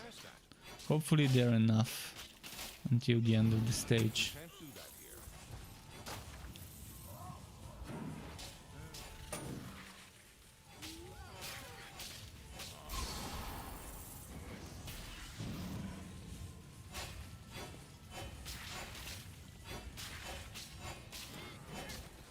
You can't cast that spell here. You can't do that.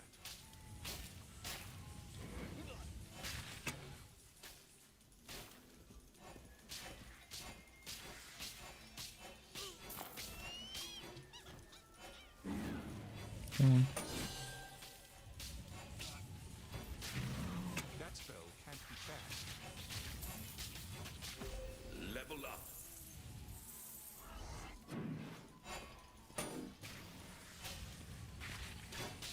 You can't use that skill.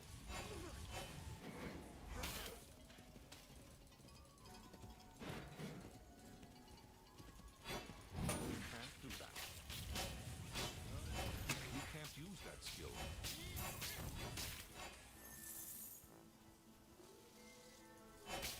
That spell cannot be cast.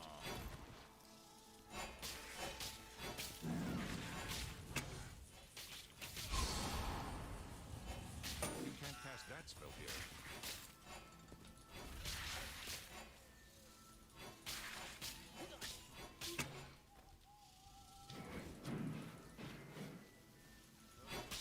You can't cast that here. You can't cast that spell here. Oh, another elite. Let's oh shit, they're ranged. No, that's gonna be a bad for me. Hope I can freeze them all together.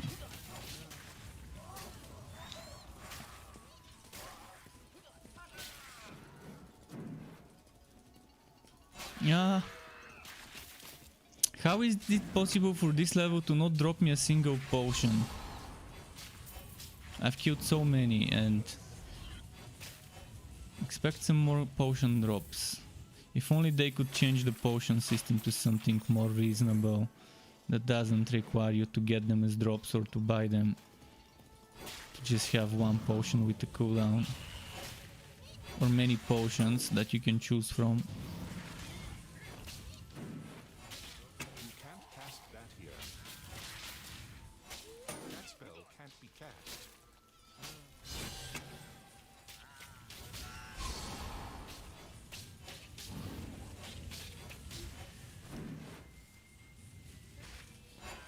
You can't do that here.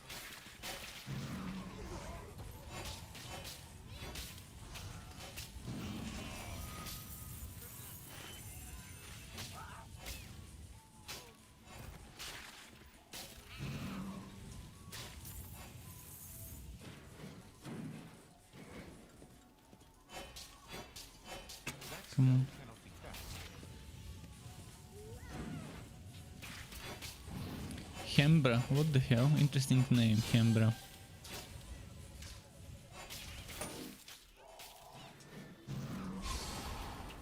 You can't use that skill.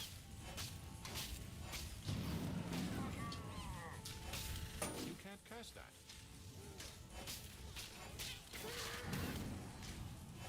You can't do that. You can't cast that spell here. You can't do that.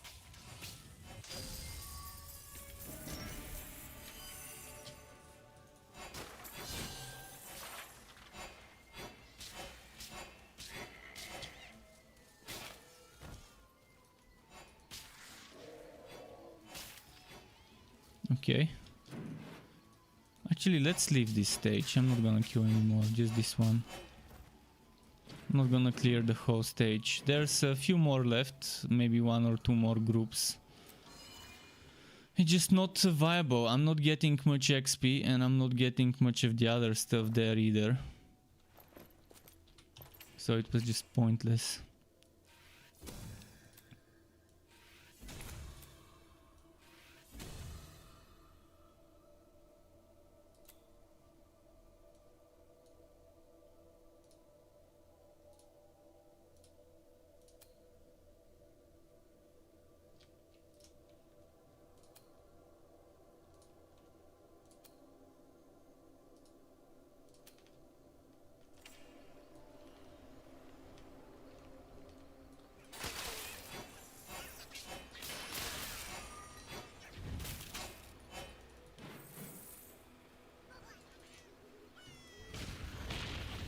You can't use that skill.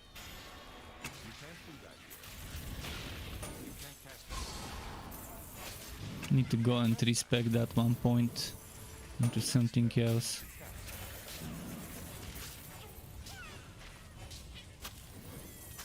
You can't cast that here.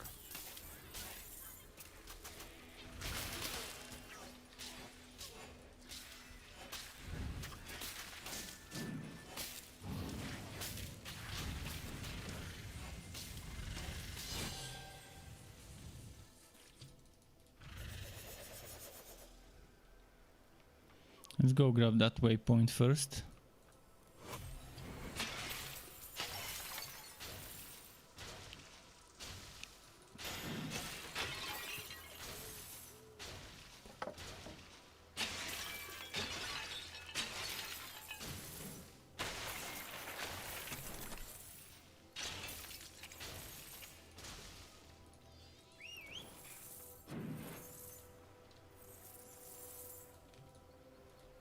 You can't cast that And let's here. go get Dog Jockey.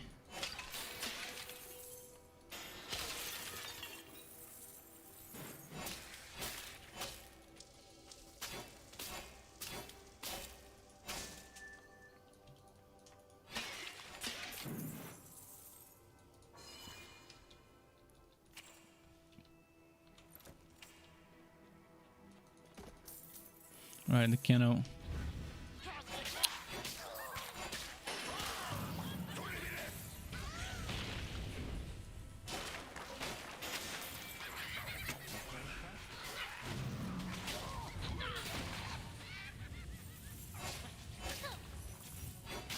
I'm wondering if I should make this an entropy build or an energy spike build. Haven't played energy spike builds in a while. Maybe for just some sort of a difference this time no entropy might be an interesting way to do it.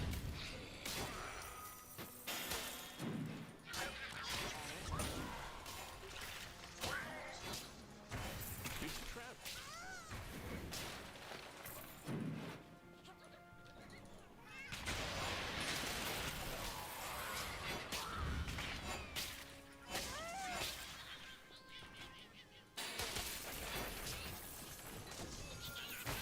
It's trapped.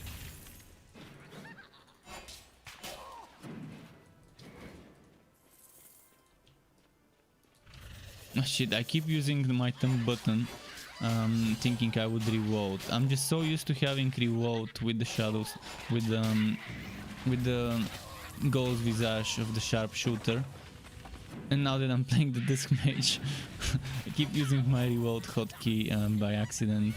Muscle memory.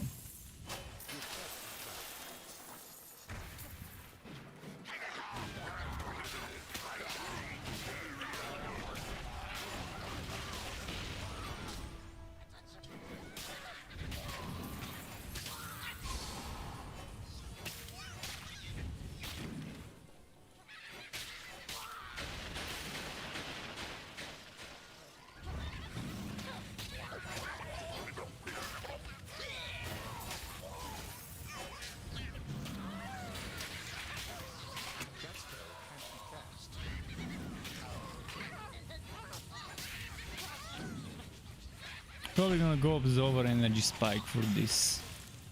Maybe I can go Radiant Blast Energy Spike, we'll see. I just love Absorber, it's probably my favorite spammy light skill.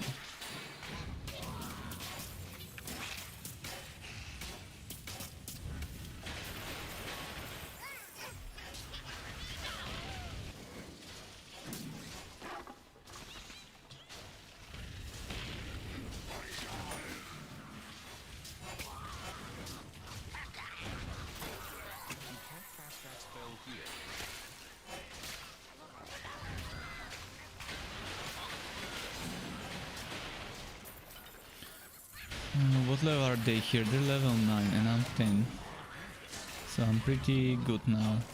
Thanks to doing some extra side content. I'm not under leveled, in fact I'm a little bit higher than my content, which is nice.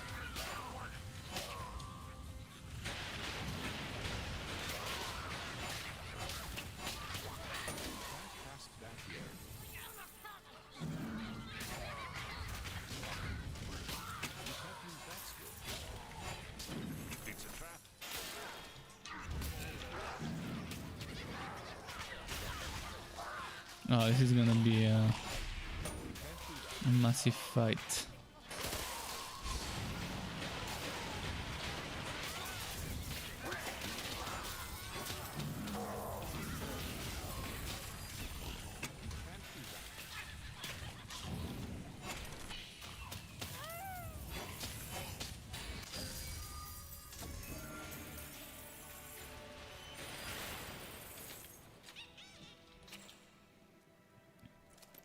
My defenses are kind of failing me right now.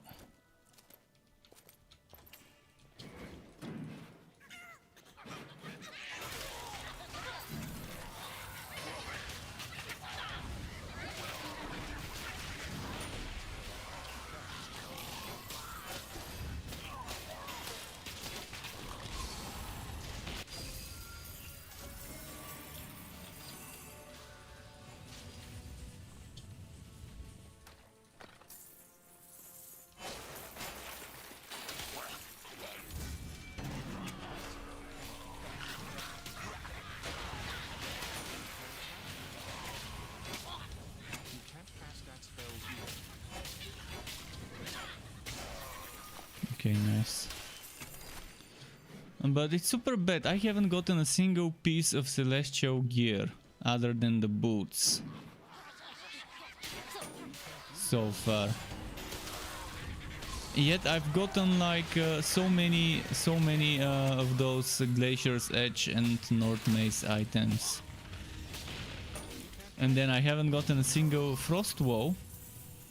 Oh, and Toy Makers too, so I've gotten 3 of those so far. In fact, Yapper dropped me a Toy Maker too, at level 2.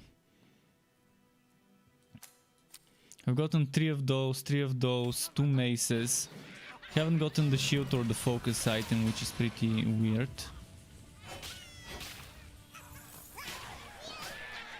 I guess those are the most droppable 3 items right now in the game. The new replacements for the... And that's only when leveling up, actually. At level 60, the drop rates are much worse. Much worse. The devs might say that they aren't, but I'm pretty sure they are, and they do different drop rates at different levels or different types of content. I mean, you can see every time I level up, I get so many legendaries before I reach level 46, before I beat the story. And then when I move to Fazir and Mapworks and other types of non-story content, it just drops so much less. It drops probably 4 or 5 times less legendaries. You can't catch that here.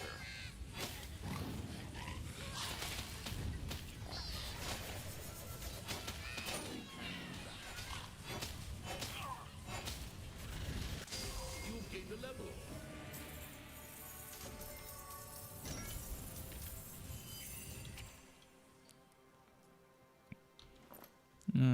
So much junk.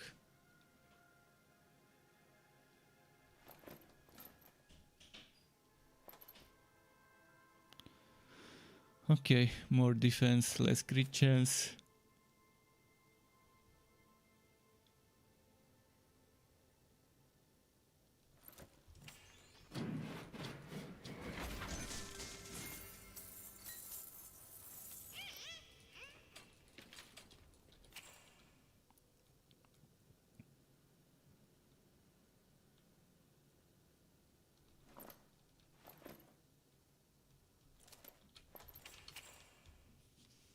Should I level this one up first?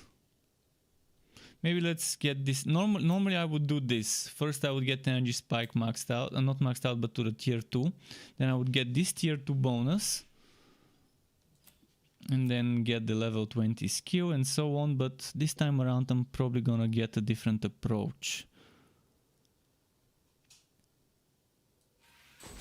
I'm gonna remove this point, put it here, and then after that I'm gonna get this to level 6, then this to level 6. Or maybe before I get this to level 6 I can put this to level 3, then this to level 6, then level up this.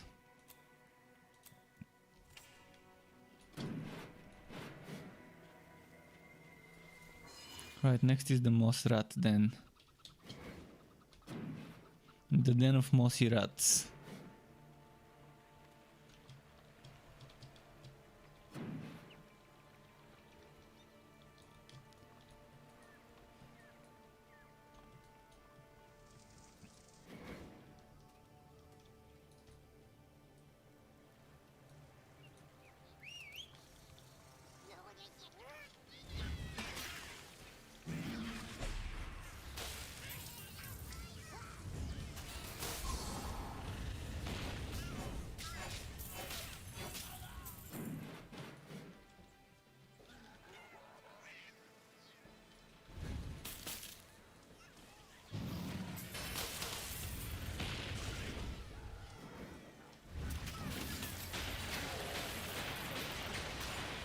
You can't catch them.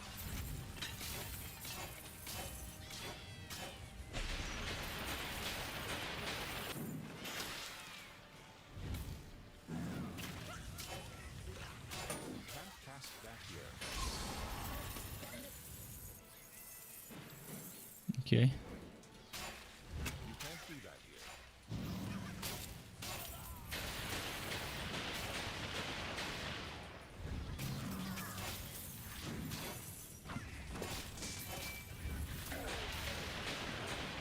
It will make him so fun to level up with.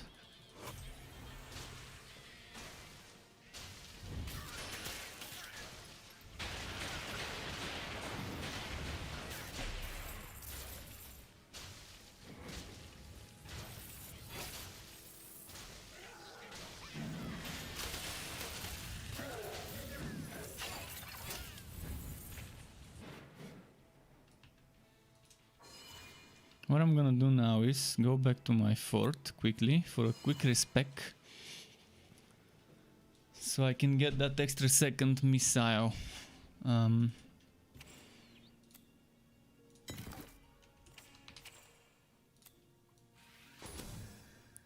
There we go.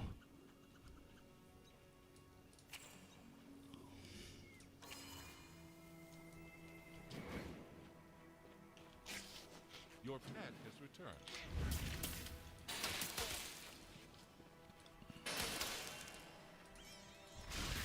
You can't cast that.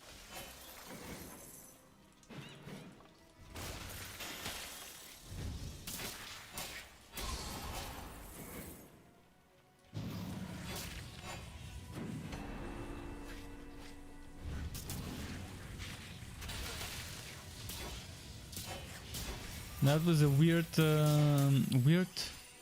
monster. What should I call it? Pack. Weird pack. Just a single enemy in a pack. Can't even call that a pack if it's just one. The one-man pack. One rat pack.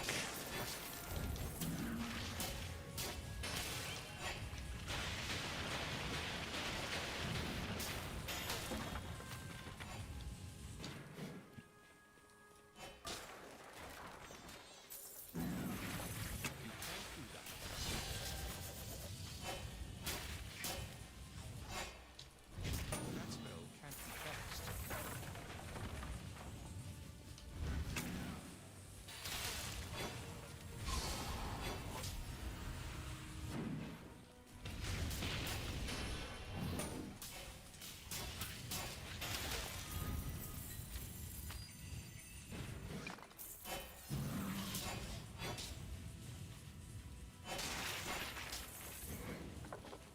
Okay.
One more thingy, one more Mosrat nugget. There we go. Now, do I complete this or do I return? I think I'm too close to the end, might as well just exit through the portal after the boss instead of going back to the beginning. Which I normally do if it drops the nuggets in the beginning. I don't bother completing this. Seems like the boss doesn't want to spawn, to be honest. It should have spawned by now. There's a little Mosrat boss over here that normally spawns. I guess it got glitched. Cause yeah, we can't get it to spawn. The chest. I won't be able to loot it until I get the boss killed, and if it doesn't spawn, not much I can do.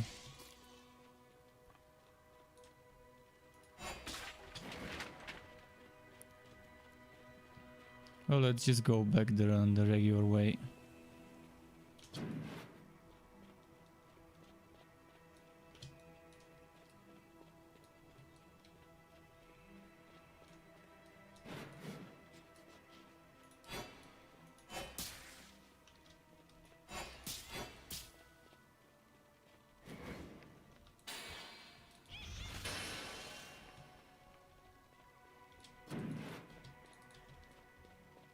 I can see Edgewood Bluff there. What the hell?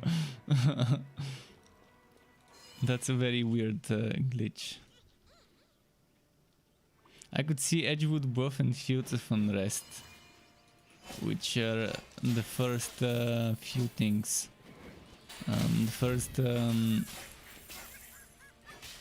first zone.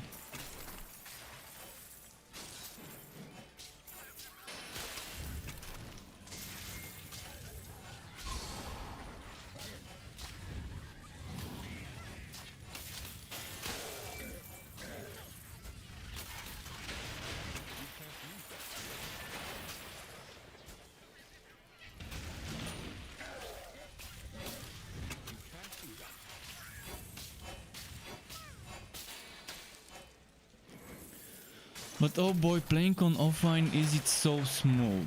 If only the online game had the same smoothness. So definitely the servers need a lot of improvements in regards to performance. Haven't seen a single rubber band, a single hiccup. The loading times are just... I wish they were the same on the servers. And it's not just the loading times, as I said, I'm not seeing any rubber bands, I'm not seeing any delays, I'm not seeing any bugs where my cooldowns get stuck or anything like that, which normally I guess might be server related again. I'm not seeing any bugs where I can't use a skill, or where I consume the skill's cooldown, it goes into a cooldown without showing me, but doesn't do the skill's effect like I had on my Forged. So this game has so many problems on the server side of things that they just need to look at the code. Maybe there's some spaghetti code that needs to be sorted, maybe it's something else. But yeah, the netcode needs some investigation to see why the performance on the servers is so bad compared to the offline.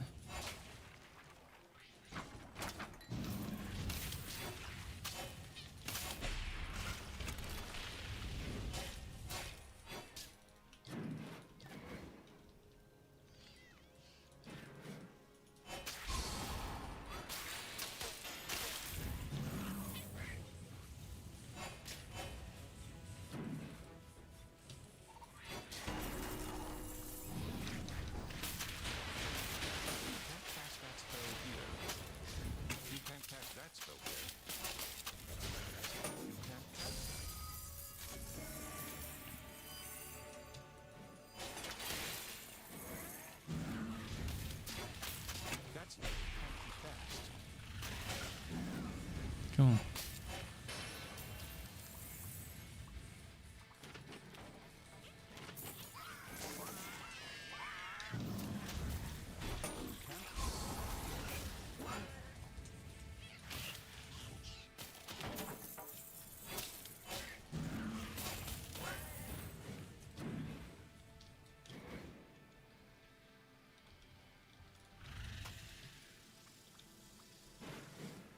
Keep trying to use my thumb button for reload. Playing sharpshooter spoils you in regards to mobility, having that reload for extra blinks.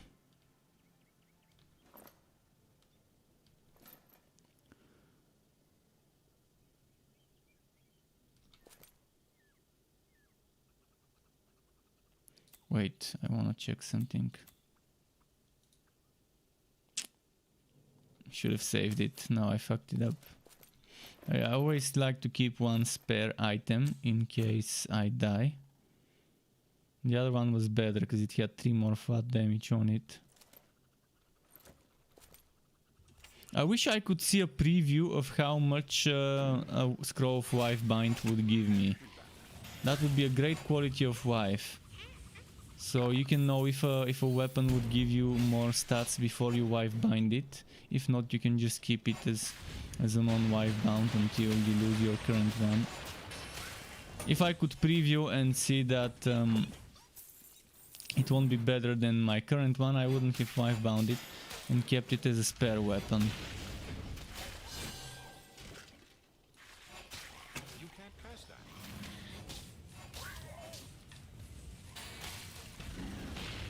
But in general, the wife bound system is one of the worst things in this game. I've never seen such a boring system in a different game than the wife bound one. The old wife bound system was more fun. Yeah, obviously it could have been a bit overpowered, being able to retain those extra stats without the risk of losing them after you unbind an item, and to find items bound. It was. I can see why they needed to change it, but now it's just boring. Now it's just boring. If it was durability based wife bound system, it would be so much more fun. And we would have one more thing to keep farming, things that repair the durability. So you die, you lose some durability, you have to repair the item before you can use it. but at least you don't lose the item completely. As I've said many times, I hate losing any type of progress, and the wife bound system is just that, losing progress. Because you find items equal progress. Then you need a lot of time to find that one item. I mean, I wouldn't mind this wife bound system if they give me an item rerolling system, then I wouldn't care. I lose my wife bound item, sure, I can take another one and just reroll it to the same ones, as long as I farm enough materials for rerolling. Can just reroll with suffixes to the ones I want, and I'm gonna be fine.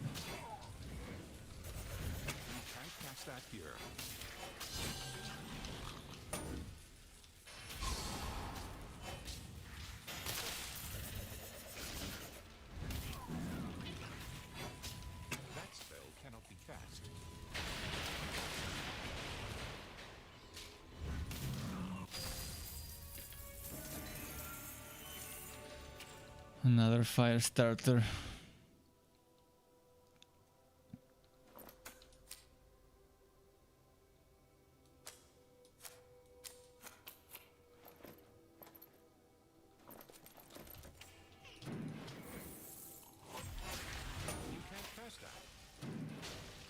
Should I start pushing the mission a bit? I'm already 2 levels above my content. Maybe it's time to just rush. No.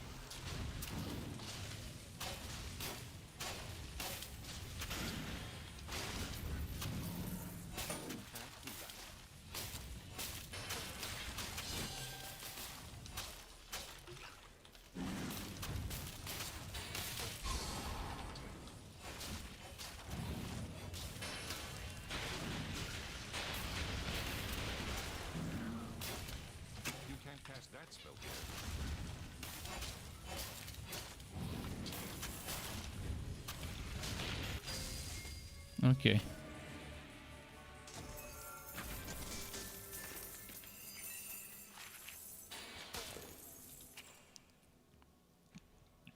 Energy spike damage. Oh, I like this. Losing some crit chance, but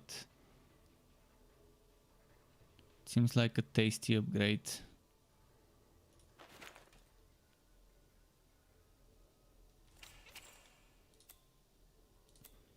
Just when I was about to start putting points into it.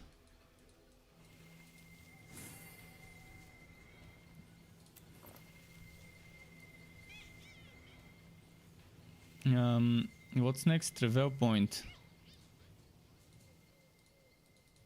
Yeah, but before I go to Travel point, I need to reach the next passage.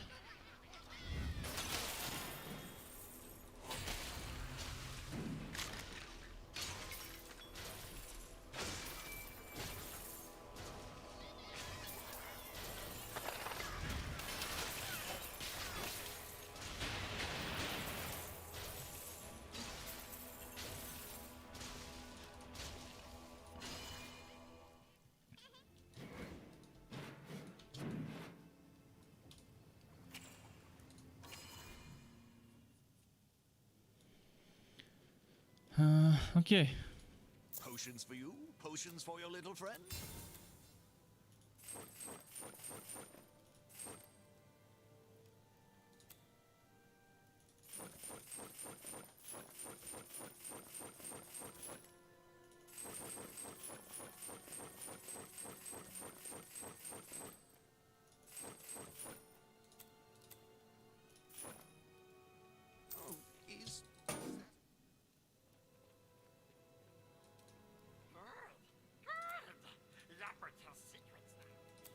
I'm gonna try my work for Celestial Gauntlets again. I really need those Celestial Gauntlets. You have to wake up pretty early to get one over on me.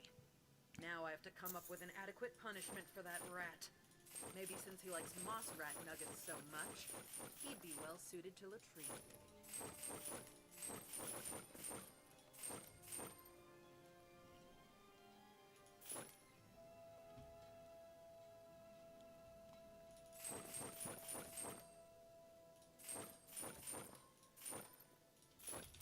Let's get a little bit more gear work for now. Got 15, not much, but still something.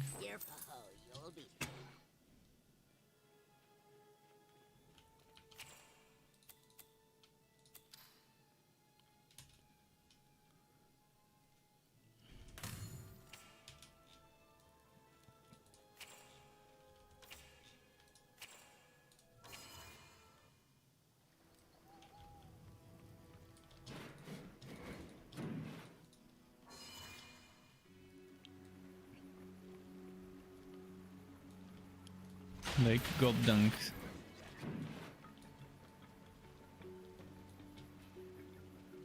Yeah, from now on I'm going into fast mode.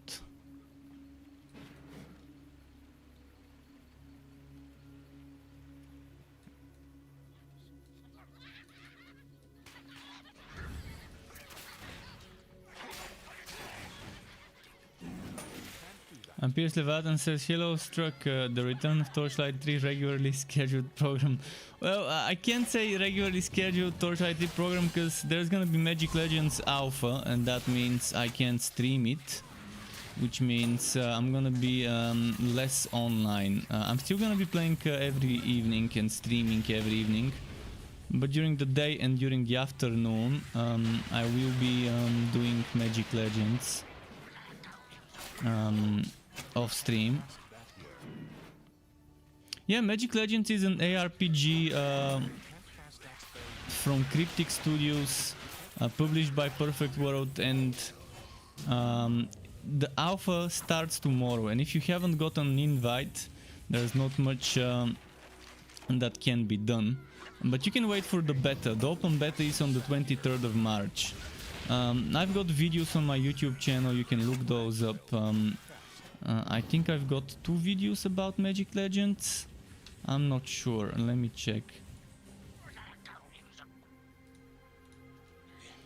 Most of the things you need to know should be there in the open beta video, and the other one I've made about the classes. Or did I make one about the classes? I can't remember. I think I made one video for the open beta, and then another one for... Oh, the other one was for the recently announced bundle. Because it's gonna be free to play. It's gonna be free to play. So I made a video for the first cash shop bundle that they've announced. For people to see what it has, what skins you can get. And that one item that's not a skin but an actual item, artifact in the game, whether it's pay to win. I'm gonna be able to provide more info later, when the game is out, when the NDA is lifted. For now I can just share whatever has been publicly shared by the devs. Well, no, it's not gonna be just cosmetics. We know that they will be selling spells, spell packs, spell bundles, boosters, whatever you wanna call it. The same way Magic the Gathering, you can buy different packs of spells, random gacha bullshit. But they're saying that the things you can get from those are not stronger than the others, and since there's not gonna be... The main element would be... The main focus won't be on PvE. There's not gonna be some sort of competitive aspect in the game, as far as I know, such as leaderboards. There's just gonna be 1v1 duels, which are completely optional. But yeah, it could be considered pay to win, where you can get some spells that others would need to grind to unlock. Spell packs. But we'll see. I mean, so far this one bundle, and this one bundle that has only cosmetic stuff except one thing. So it has 5 skins, 6 spell skins, which is just visual effects for the spells to look differently, and 1 artifact. And the artifact is that one thing that's not cosmetic. And the artifact gives you some sort of a minor might, lesser might buff. Every few seconds or whatever. I don't remember exactly how it worked. So it needs to be seen how how strong this lesser might buff would be. Would this lesser might buff be worth it? Would people really want it in their builds? Or would it just be something to help you while leveling up to do it quicker?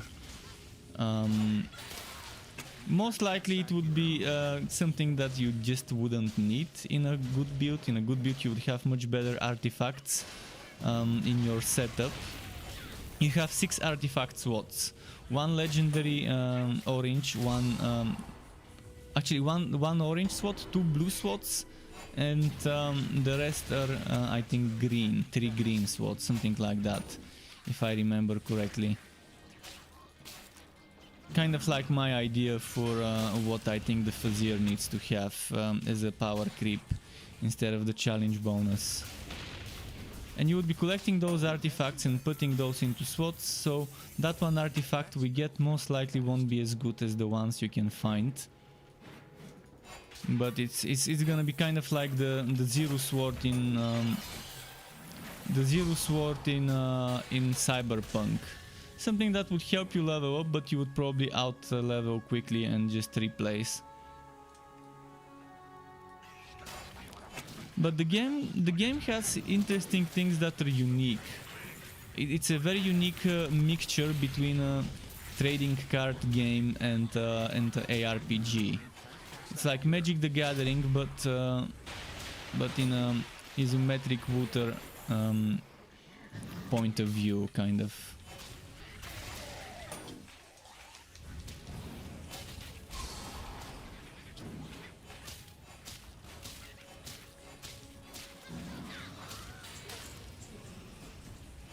And I think it's definitely doing some things in a good way. Some things they're handling in a good way. I just hope they don't do as much non-cosmetic stuff, and I hope that people actually buy cosmetic stuff. See, if people actually buy cosmetic stuff and they think, hey, we can make money just from cosmetics, they would probably just start pushing out more and more and more cosmetic skins for spells, skins for armors, things like that. But if people don't buy them, obviously they would stop making those and start making other stuff that's just not fun, non-cosmetic stuff. But it remains to be seen whether what they said is true. They said unlocking a new class, because you would have to unlock the classes or buy the classes. They would say that playing a Necromancer, for example, won't be stronger than a Geomancer. It's just gonna give you a different playstyle. And people who buy a Necromancer or a Mind Mage or whatever would not have an advantage over people who haven't. I'm kind of skeptical here, because there's always gonna be a meta, and most likely the meta won't be a Geomancer, and it won't be with the free spells. We'll see. Most likely the things that you can get with real money would still be stronger, but as long as you can get the things you can get with real money by grinding and just spending a little bit more time, it's not gonna be that broken. But if they're paywalled, then it's plain out broken and wrong. So I just wanna see that for myself. I don't like paywalls. This is one of the things I just don't like. Unless it's like big expansion, something like that. Expansion that unlocks a new hero, sure. Okay.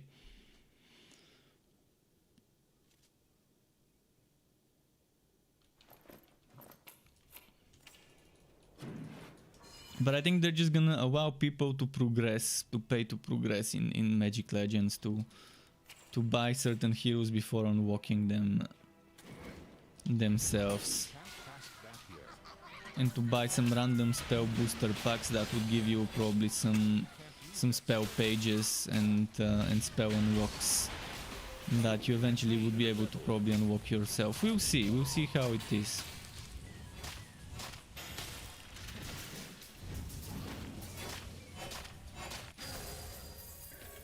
Oh, Celestial Peace, finally.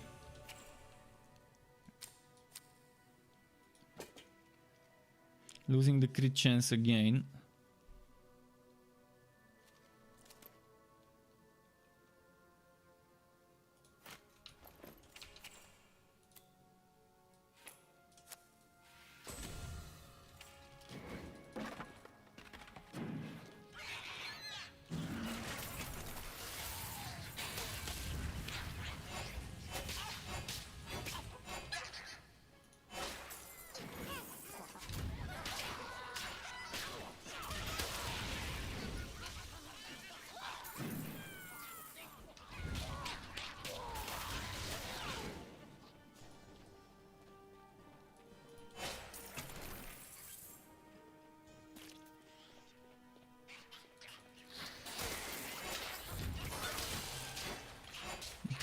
go.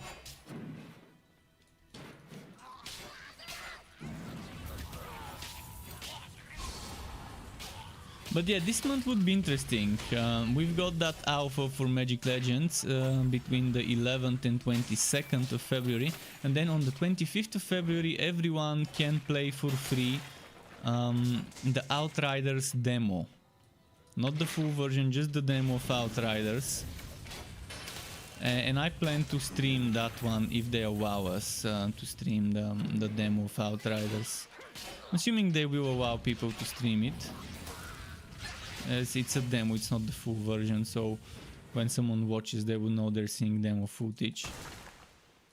And I would make sure to test every single class in the demo. That's gonna be my goal. Test every single class, test a bunch of builds, farm a bunch of items to experiment with during the demo. And the demo will hopefully help me figure out whether I wanna buy Outriders or not. For now, chances are I'm definitely buying Outriders, but you never know, maybe the demo would be so terrible to make me not wanna buy it, but for now I'm like 99% sure I'm getting Outriders. I think it would be a good investment as a content creator to make content for the game, and as a gamer I think I would have so much fun in the game, even if I ignore the part that I make content. As a gamer I think I would enjoy it, but that's just from seeing trailers and dev diaries and things like that, so it's gonna be very important for me to get that demo, because it's not a cheap game, it's a AAA title price. It's 60 bucks, 60 euro, 60 bucks, which is your standard price for AAA games, standard editions.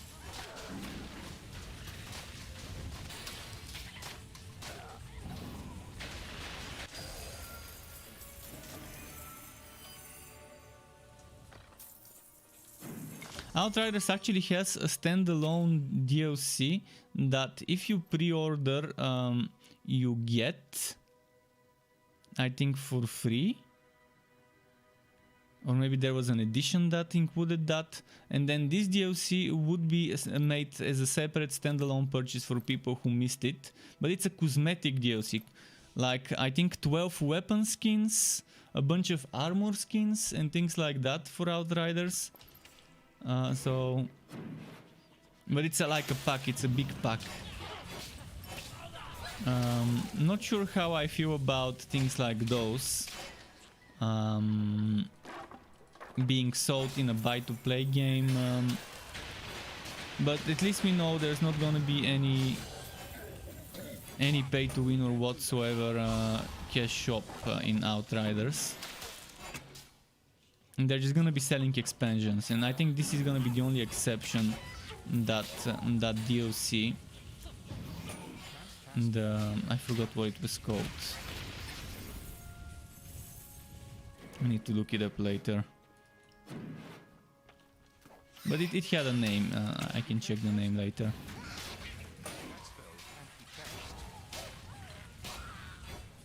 I'm gonna look it up now. Outriders DLC, Outriders DLC.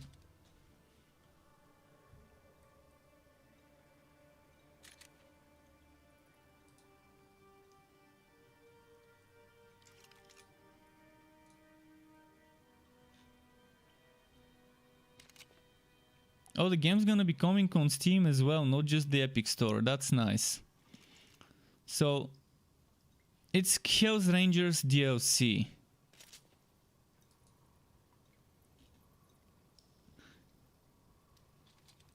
Hell's Rangers DLC, we don't know the exact price. So this comes included with the pre-purchase, the Hell's Ranger DLC, but eventually people would be able to get it.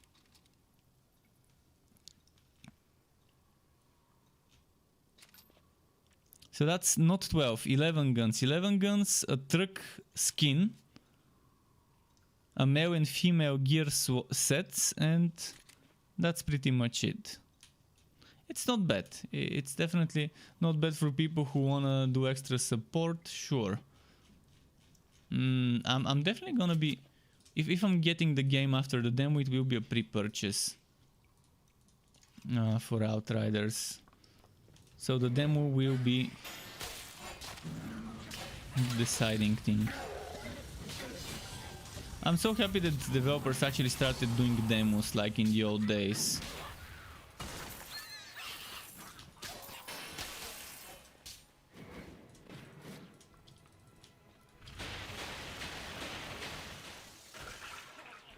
I was wondering what happened for the past 10-15 years of games where people just stopped doing demos and just let people rely on reviews, YouTube videos and stuff like that, and streams, rather than just giving them a demo.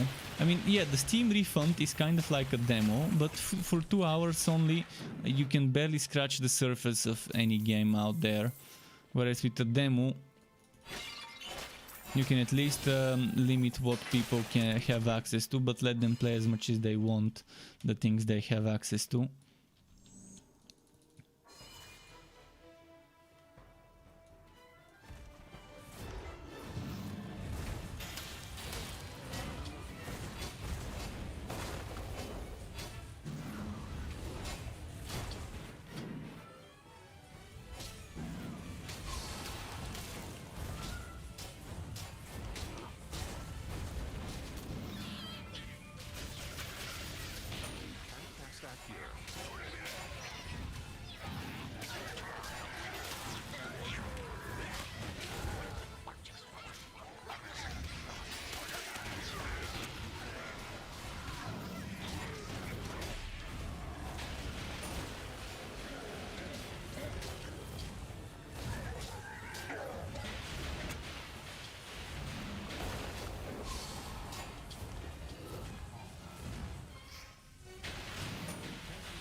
Yeah, the pet always full.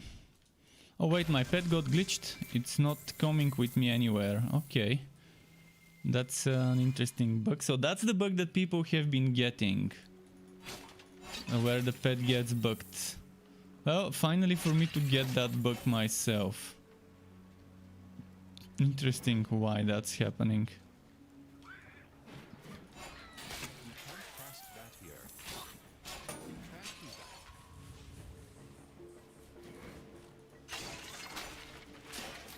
I guess it might be an offline only bug. Oh, and I get a bunch of green quest markers. I shouldn't have green quest markers on my minimap.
Alright, let's go to my fort. Or maybe let's go to Travel Point first.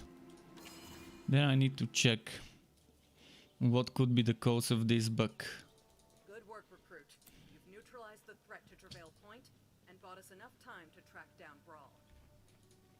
Our scout. Quest My complete. studies on dimensional energy You have are gained a inspired by my level. father. Another fire starter.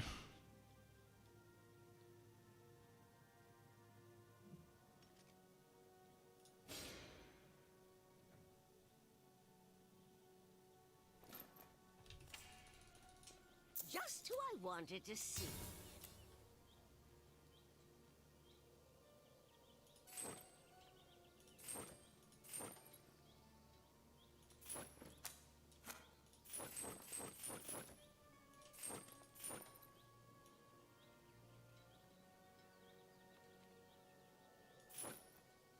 You come back with more coin. Here for coin. Oh, you'll be back. If you have money, I got gear.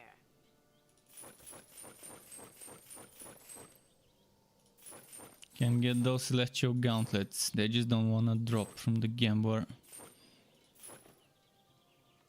Bit by bit I will keep trying to get them, but doesn't seem like I will be able to soon. But yeah, see, the pet is not here, but at least I can sell the items from the pet when I'm in the town. I'm gonna try and swap to another pet to see if that can fix it. Swap. Yeah, it fixed it. It's here now.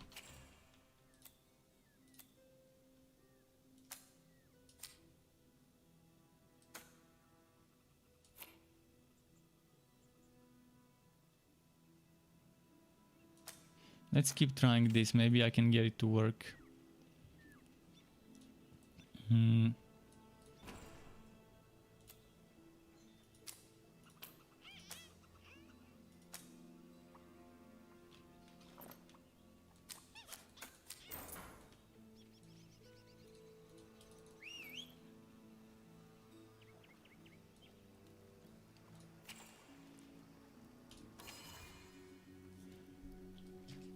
Your pet has arrived.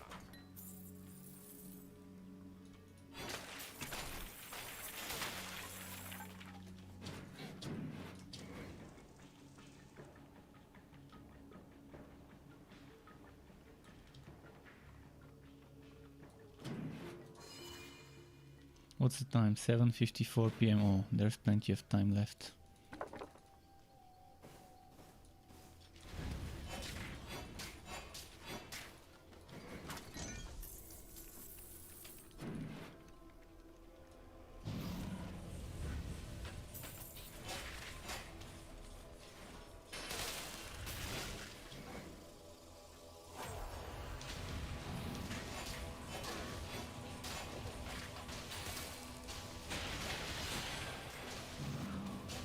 I'm wondering if Torchlight 3 is planning on making a demo and putting it on Steam for people who wanna try the game to maybe walk the first few quests of the game, let's say until beating the boss I just beat, until beating what was its name, Strong Tusk, and then maybe the demo ends there.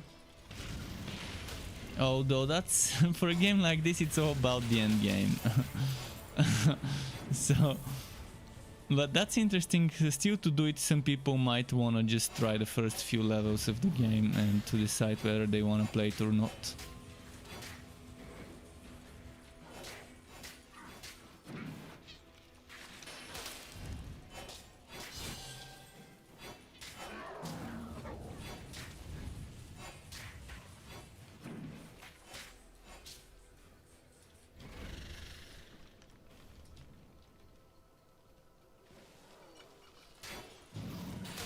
Or maybe the whole first act is a demo, that's also not a bad idea. One act is a demo.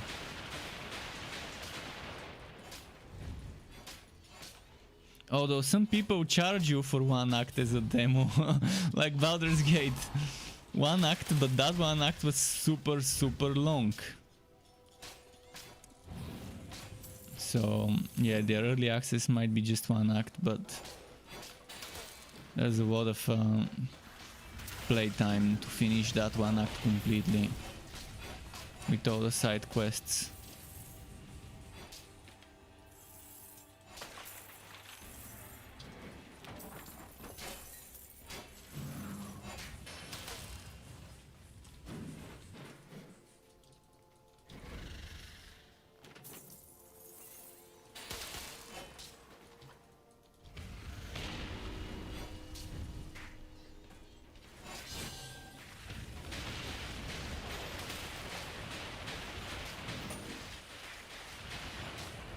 You can't cast that. Come on. That spell can't be cast.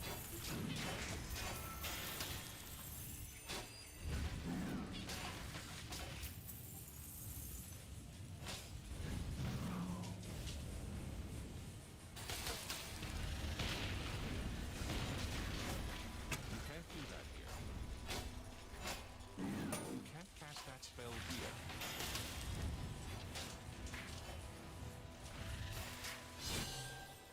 Let's keep going. Cast that. Actually, why am I fighting those? Let's just go kill the boss. I've got the levels to skip ahead a bit. You can't use that skill.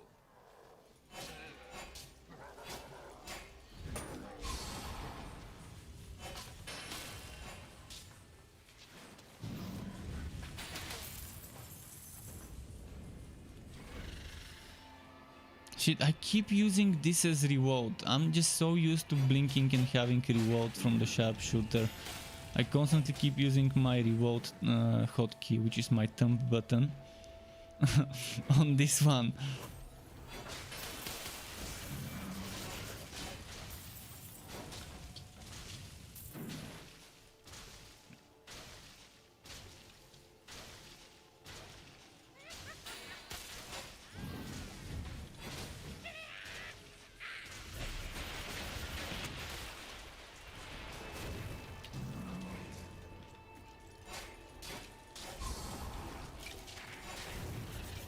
You can't cast that here.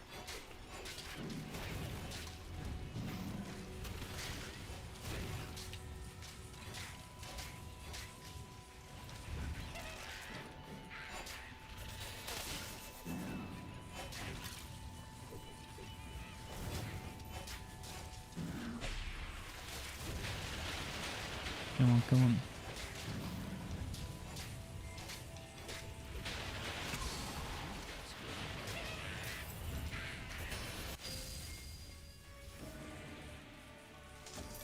You can't cast that here. Nice. Quest finished. You have a new quest.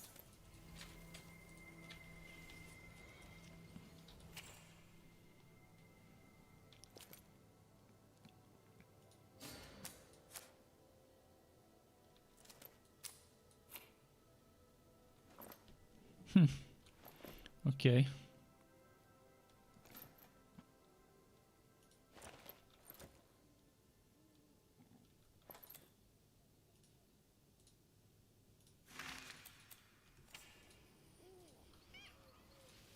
Oh no, fuck. I wanted to send it to buy potions. I clicked the wrong button. Okay, Shattered Void. Time to brawl with Brow.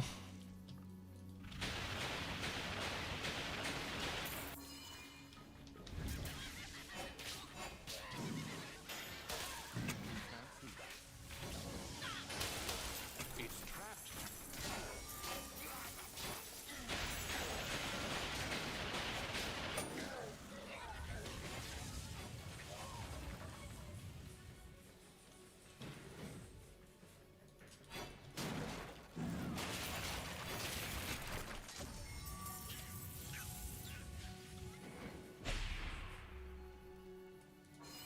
Design unlocked.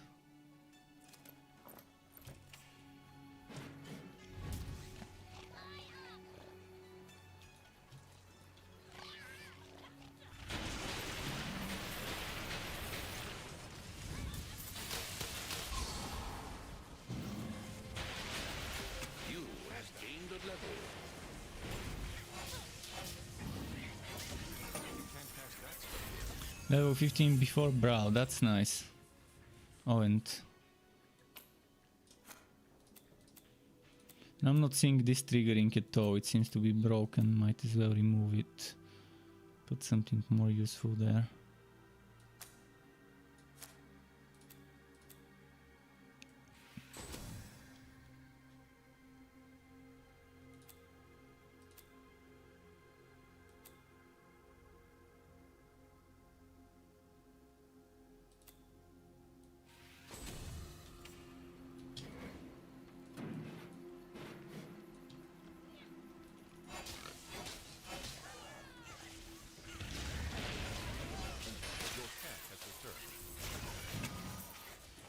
Focusing my leveling up on that extra damage from harmonic form. Not damage, that extra duration from harmonic form. Although, yeah, I am focusing on the damage from it, just by increasing the duration and having it up more, well, not more often, but for longer.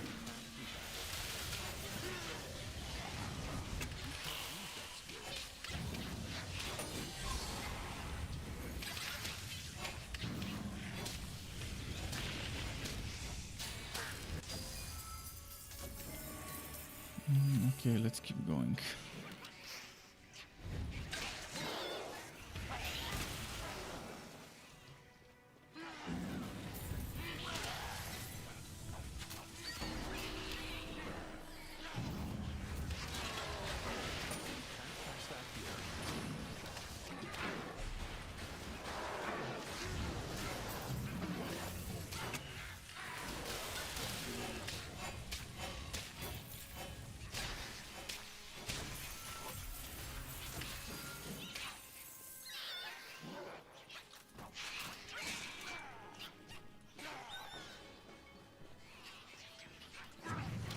Ah.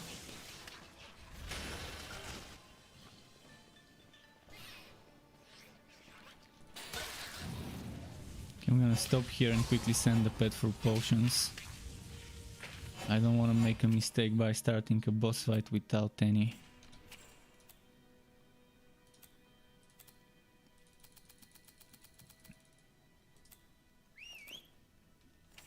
Ah! Forgot to give him item. Well, could have given it items.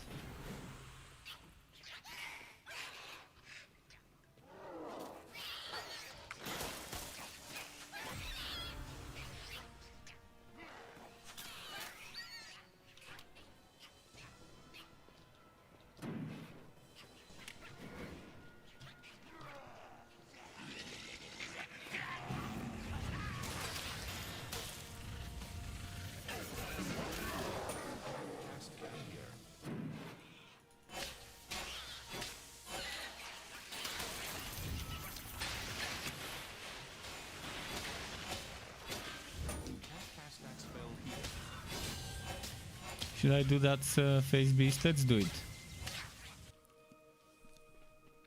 Quick boss rush.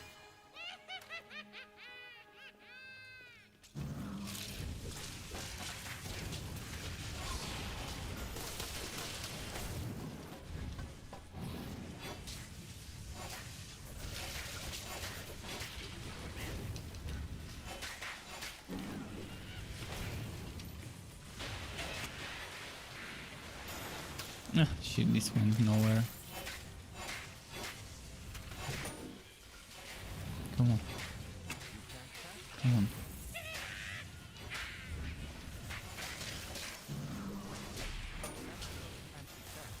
No, no, no, no, don't die, don't die.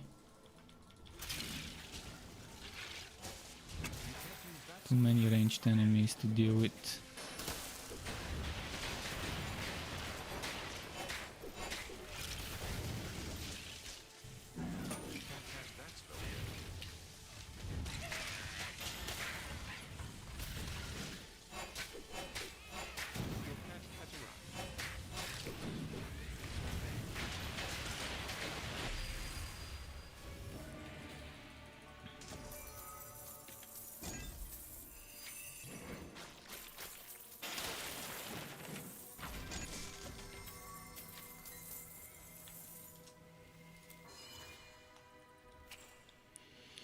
Thankfully the pet's back. Ooh, this extra damage.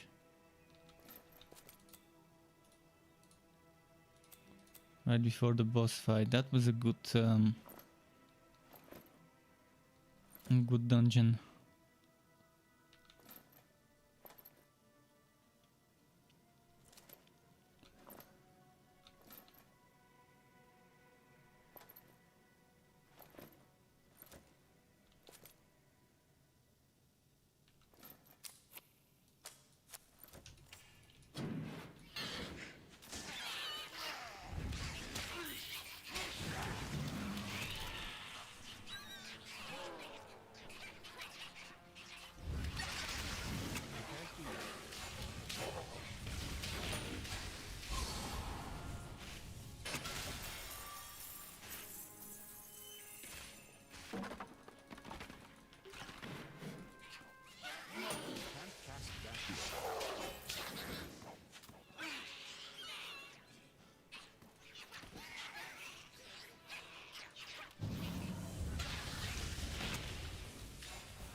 Okay.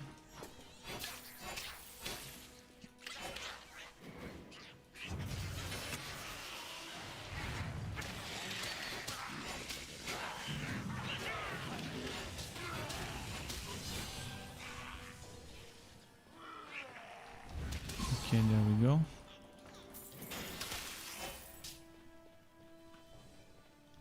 Trial of Strength. Wait, is there a shrine? Okay, there isn't. Sometimes there is a shrine before the fight.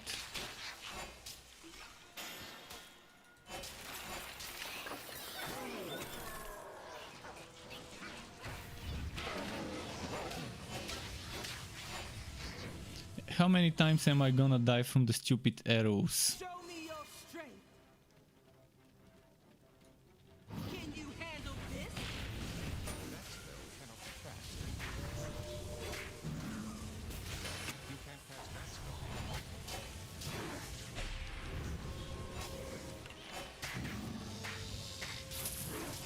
Not those arrows, the ones in between the phases. Those are the ones that normally one-shot me. Those ones. Today. Not today. Can you handle this?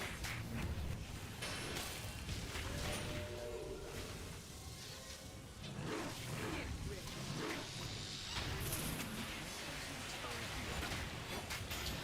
Dodge this. Not today. Nice try. Nice try. Don't hold back. Can't do that. This should be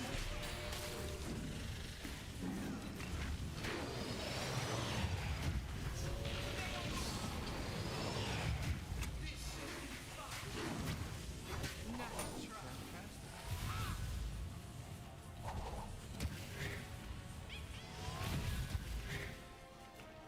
Not today. Yes, that's more.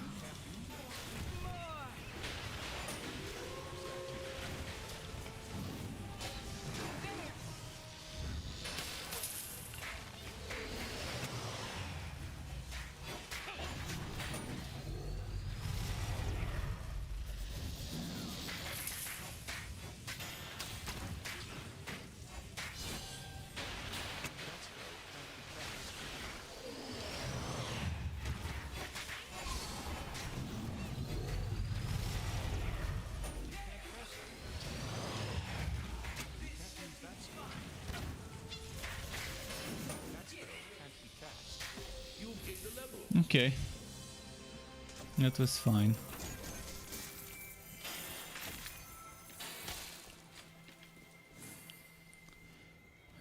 Okay, wet kisses.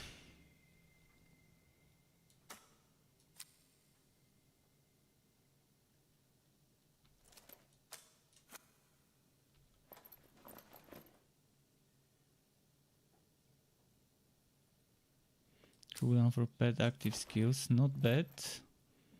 Not bad at all. And a skill point.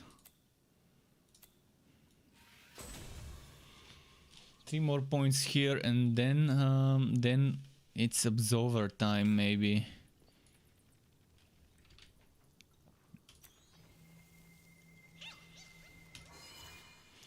Act 1 done. Great job, recruit. You continue to exceed our expectations. But we can't stop now. We must discover what this mother is planning. Our only lead is a researcher we lost contact with several weeks ago. He spoke often of the Netherim, but nobody paid him any mind. Now I wish we had kept him closer. Recruit, I need you to... Alright, Kennick. Quest finished. Kenny K. Our heroes set out to find the lost researcher. Their one hope to pick up the trail of the Netherim. Ancient trees. They need to increase the voice over volume. It's just... I can barely hear anything. I keep saying that this needs to be increased. Look at that. There is no voice narrator thing to increase. So there's just music and master. And this one definitely is so much quieter compared to the rest of the game. Well, I'm gonna take a quick peace break. I think it's the best time for a peace break now that I finished Act 1. So I'm gonna make like, let's say 90-second ad break. I'm gonna run the ads, put the BRB screen, take a piece, and then be right back to do.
Right, I'm back. Thanks for waiting. Just a moment. I need to plug my headset and test one thing. Wait, what happened to this? Just a moment. Something happened to my monitoring device. I'm not sure why, but it closed itself and went to black screen. I use my phone to monitor the streams to see. Every now and then I would check down there to see if it's running well or not. Alright, let's put it here. And yeah, I need to plug this headset cable.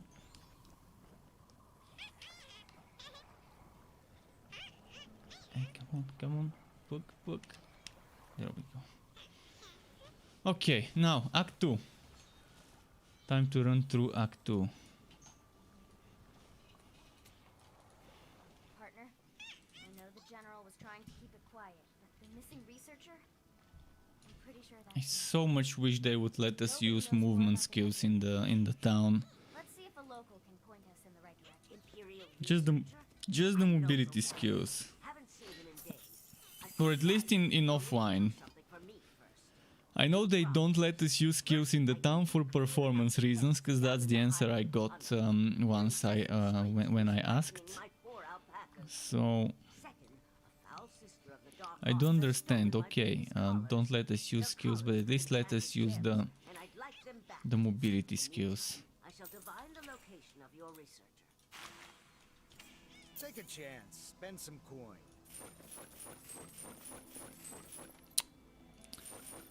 Those celestial gauntlets. If I know my work, I'm not gonna find the celestial gauntlets until I'm done with the story. We'll see. If you're paying, I'm for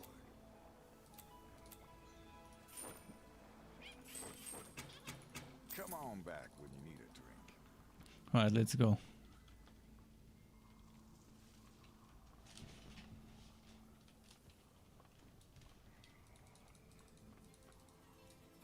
My pet was standing on the feeding spot asking for food. He didn't get it and now he gave up and exited the room. You can't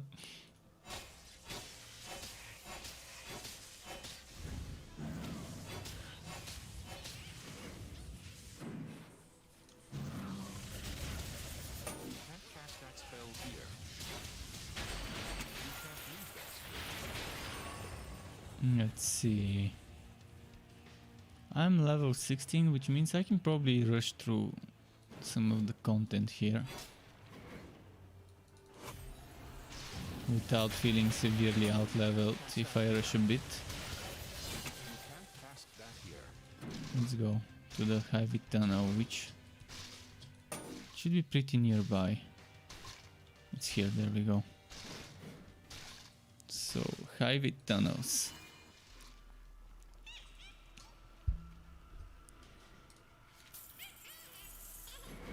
What was the quest here? To kill Hyvit and defeat the alpaca hunter.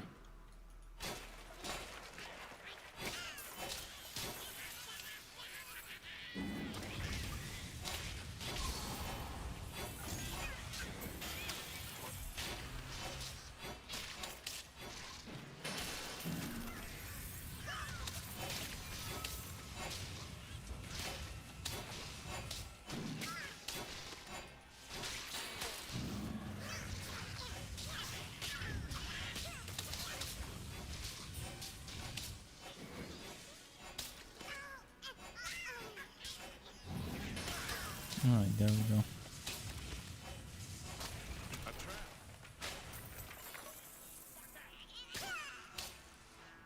This guy?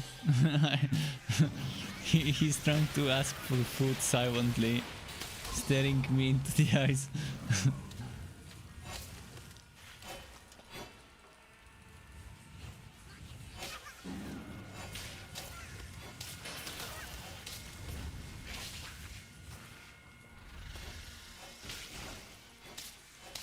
By the way, how long have I been streaming for? So Act 1, oh, Act 1 took so much longer than it normally takes on like a fast setup.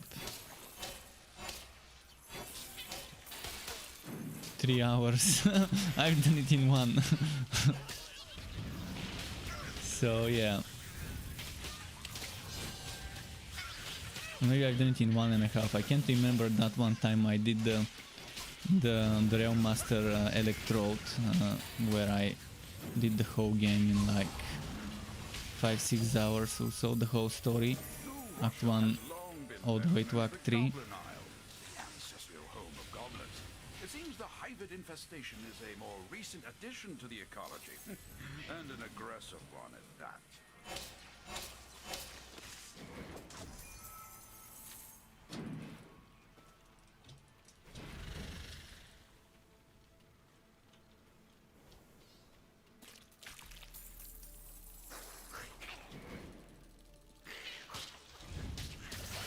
You can't cast that spell here.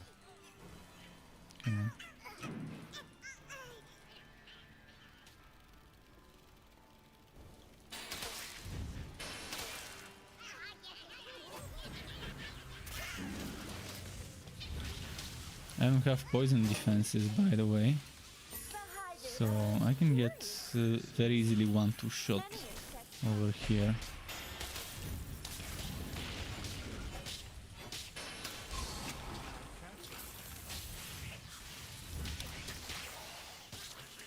Especially when he's in Berserker's Rage.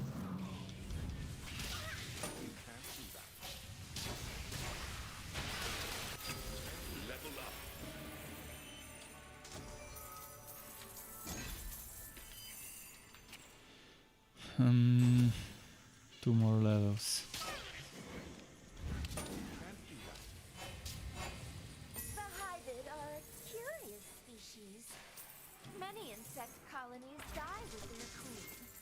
But I killed their queen. And now they're content to obey me instead. 58. I could get used to this. 65.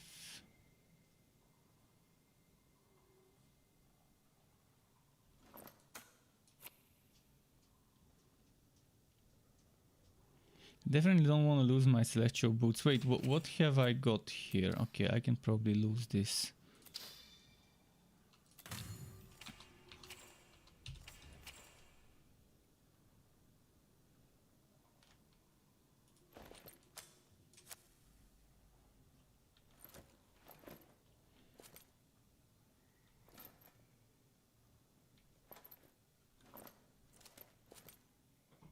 Okay, that would be it for the wood. What's my defense now? 24%, damn. So hard to keep up the good defense.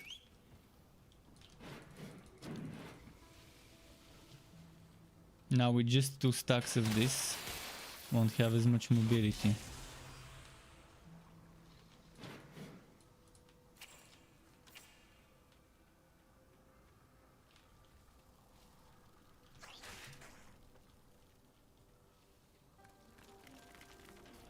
Let's go get the Sylvia Rouser.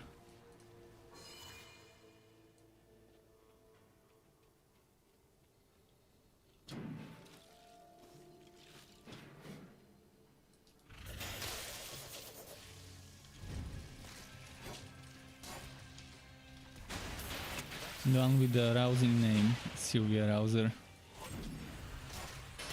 spell can't be cast. Let's keep going. I'm gonna try and still get some weaving in of damage while rushing, but I'm trying to rush now.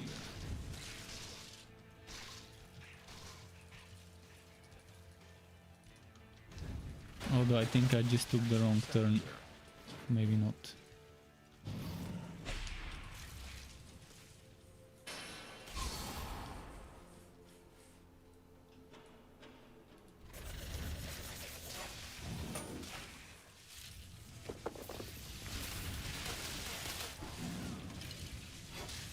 You can't cast that. You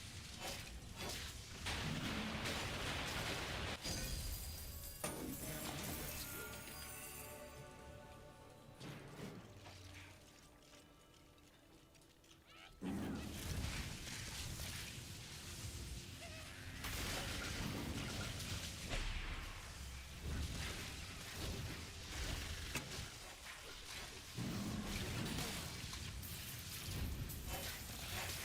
Come on, come on.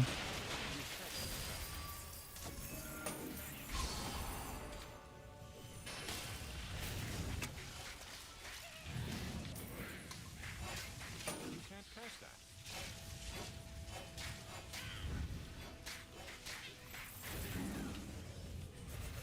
You can't do that here. Okay, You can't use that skill. she's almost dead. Almost. There we go. And oh, nice. Although it's skittering pieces, at least they don't have poison defense. This one has poison defense. I'm gonna use it.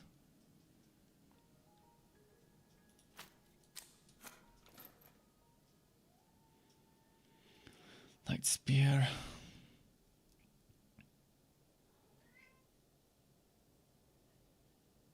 not gonna use this.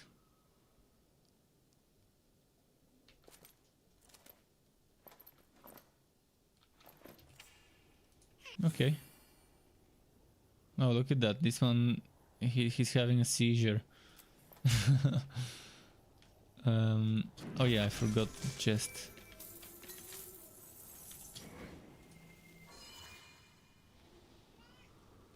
I think Sky wants food really badly, but he shouldn't need that much. I mean, I fed him right before I started streaming, so like 3 hours and something ago.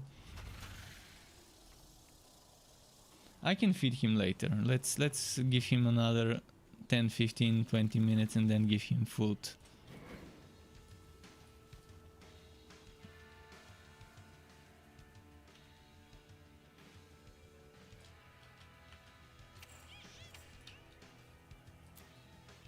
And this under construction is it's not under construction, it's a bug. It should say that you just can't enter until you progress your quest. Hiya! Looking for some gear? But it's definitely not like the zone is not completed or anything like it.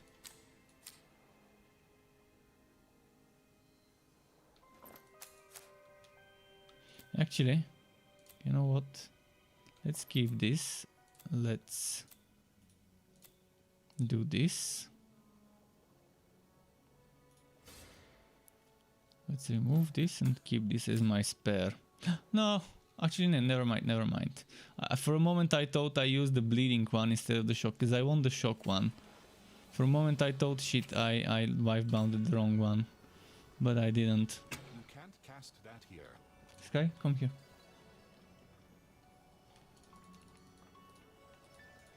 You've returned, traveler.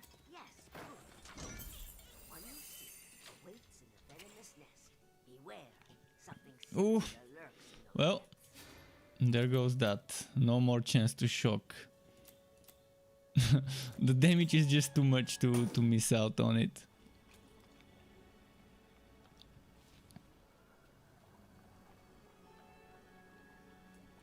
You ready to spend? I'm ready to bet. Anytime.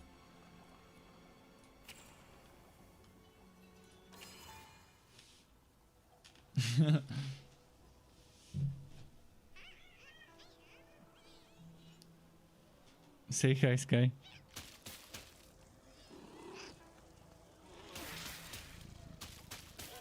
Who likes those sounds?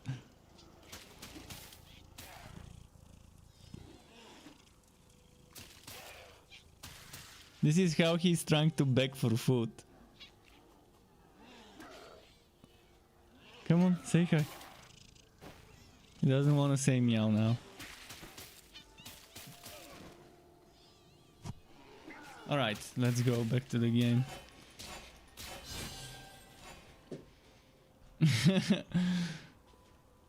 He's gonna get some in a bit. Let's just do one more mission and then I can give him a little bit of food.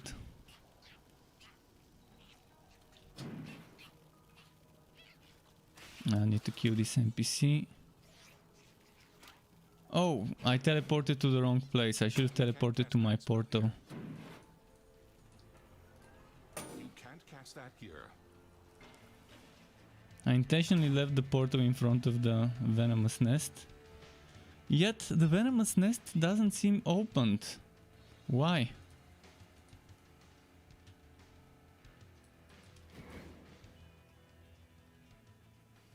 This seems like a bug to me. I think I just need to revolt this this zone.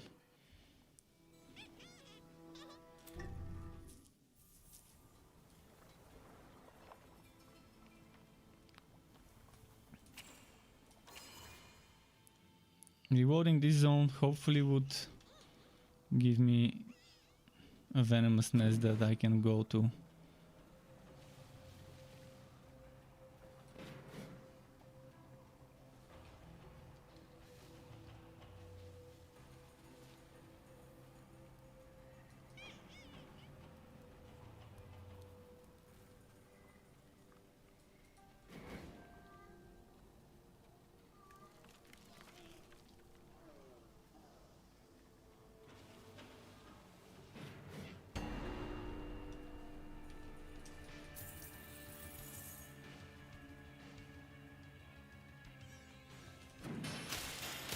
Wait, what level are they here? 17. Okay, so I'm in the right place. Venomous Nest should be somewhere here.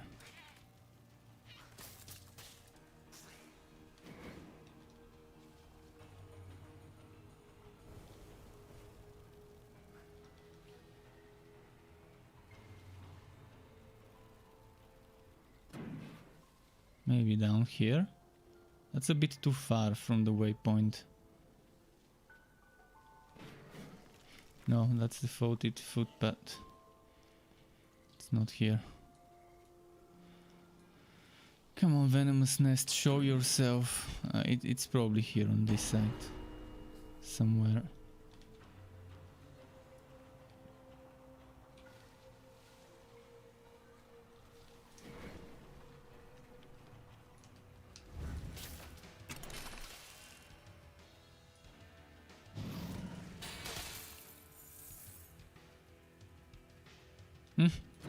There we go. It's not locked. So was that the Zephyrus quest? Yeah, that's it. The quest to save that dude.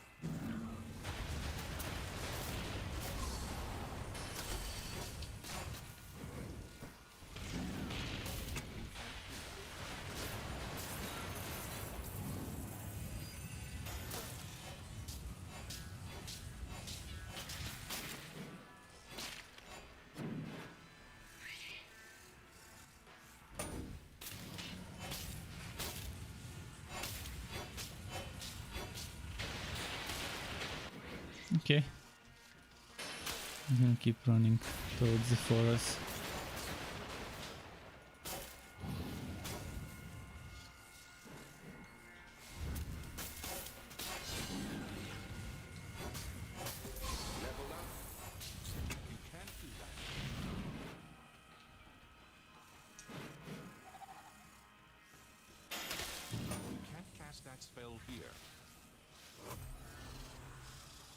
That's not the place. You can't use that skill. That spell cannot be cast. I'm just gonna quickly stop to spend my skill point.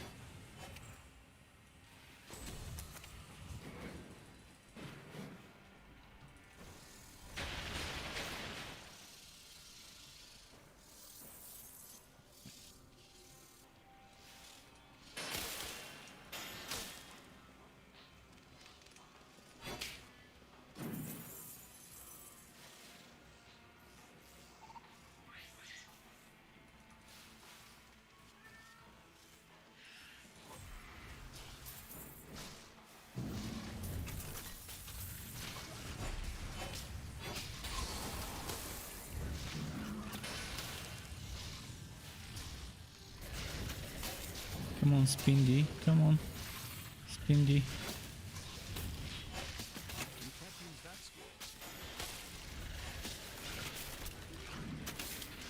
Ah, no. Fuck.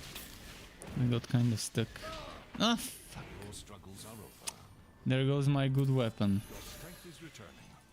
There goes my good weapon. She's in such a bad spot. Fuck.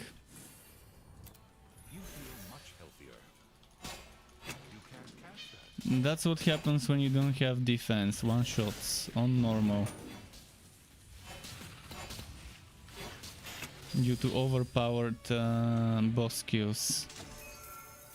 She shouldn't be one-shotting you this easily. I mean, I've got 29% damage prevented, which is reasonable. Reasonable for normal. 29 damage prevented. At this point in the game. It's very hard to get something like 50 or 60 while leveling up. Alright, let's feed Sky after talking to the NPC. Thank you, He's not gonna stop bugging me. Let's hurry off to town now. I wish to be as far from here as possible. Post haste! What ho! Let's see.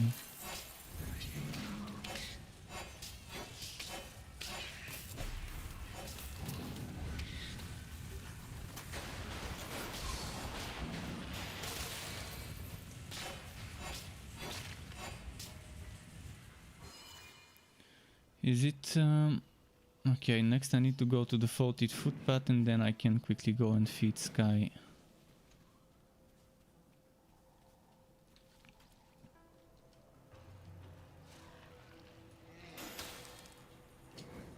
Sky, where did you go?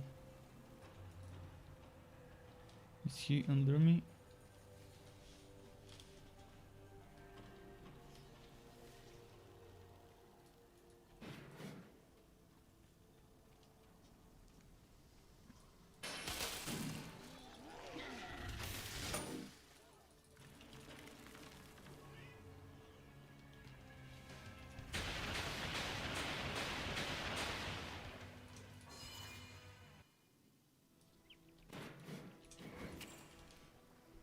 Okay, let's go feed Sky.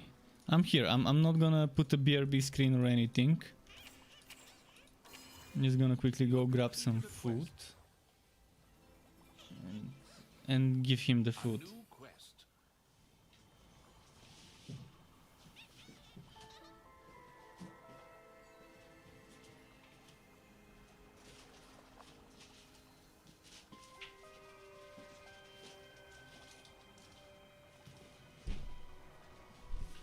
Okay, come.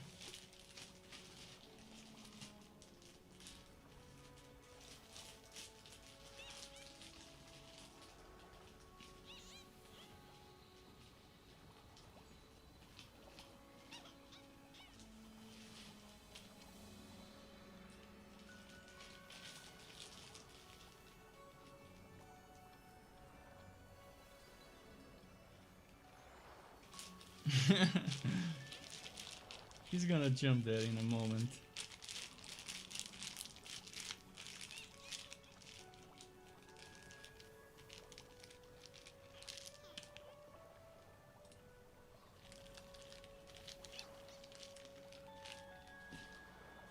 Jump.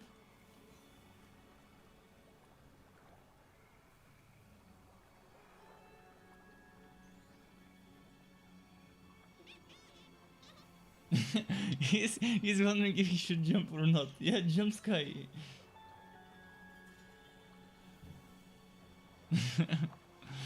Alright, let's keep moving. And hi, Prostro. Prostro, interesting name, Prostro. Welcome to my channel. You look like you could use a drink.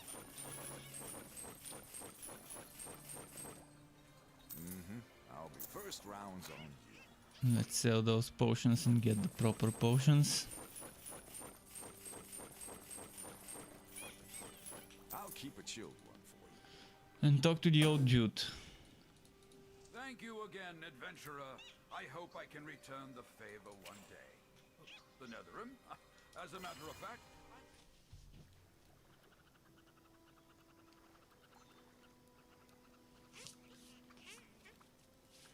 A lot of hair falling. He's shedding his skin as usual. Not skin. He's shedding his hair, his fur coat.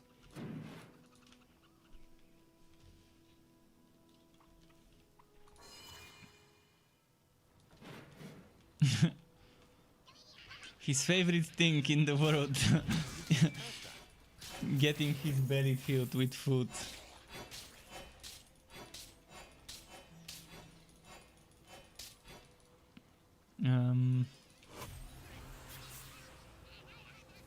Should I run? I'm level 18. Maybe rush a little. Sora is 21. So I should be at least level 20, ideally 21 when I reach Sora. Or at least have a level 20 or 21 weapon, even if I'm not high enough level.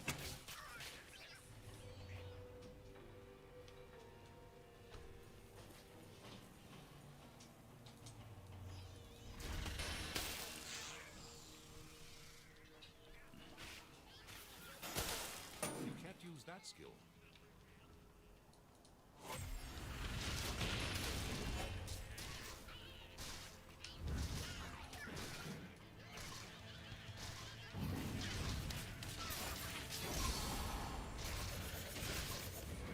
Let's keep going this way. I'm gonna skip some stuff. You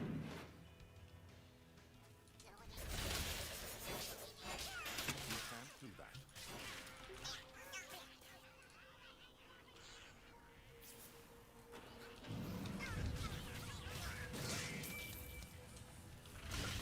You can't cast that here.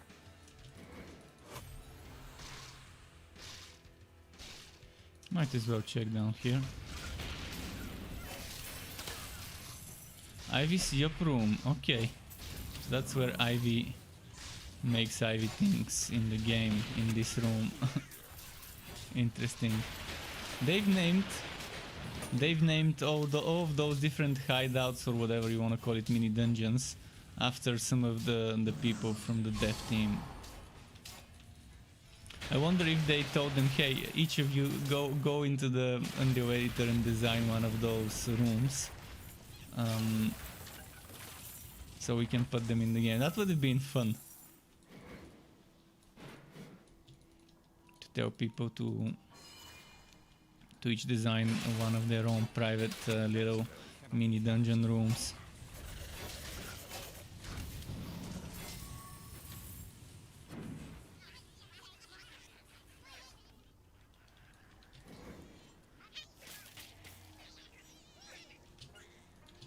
You can't use that skill.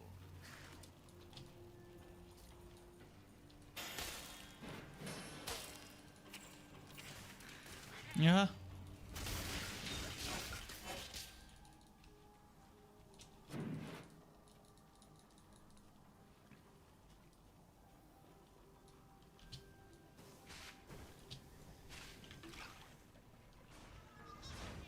I'm skipping this fight. It's not needed. Although now that there's elites, might as well do it. Oh, and that reminds me.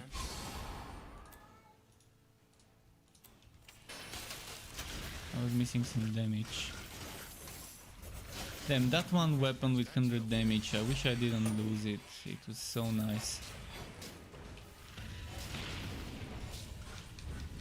You can't cast that here. You can't do that.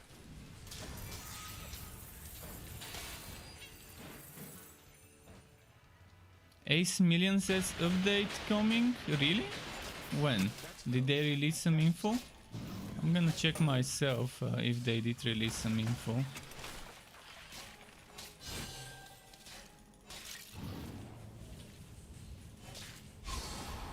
Probably a hot fix or a patch, like mini patch. Because before the big update they would tease it, announce it, tell us what's coming. But yeah, I'm not seeing any announcements or anything regarding an update coming myself. No announcements, no Twitter messages, so...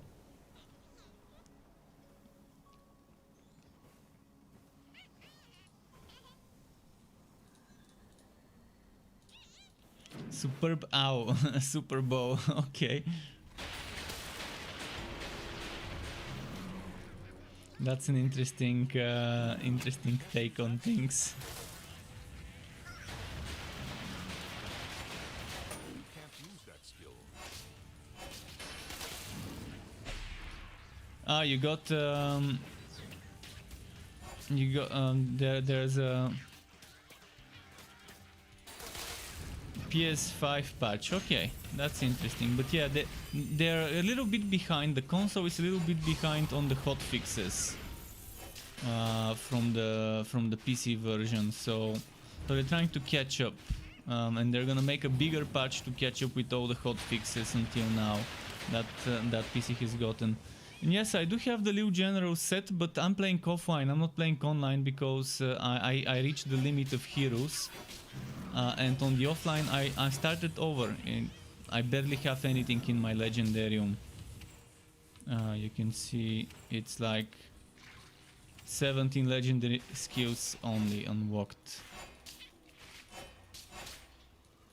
I have no choice. I mean, I don't want to delete my old heroes, and the game is limiting you to only 13, and there's 20 possible combinations between a class and subclass. So I kind of needed to start over on offline modes, where my Legendarium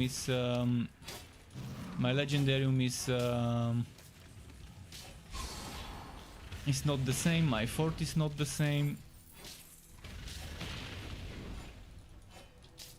Not much I can do until they add more hero slots. I'm stuck. The next 7 heroes I level up would need to be here. Actually, it's not gonna be 7, it's gonna be just 3. I'm not gonna do Cold Heart until they rework it. So at least I don't have to level 4 Cold Heart heroes. But I need to level up this one, I need to level up a Bane Forged, I need to level up a Blood Drinker Mage. And what else am I missing?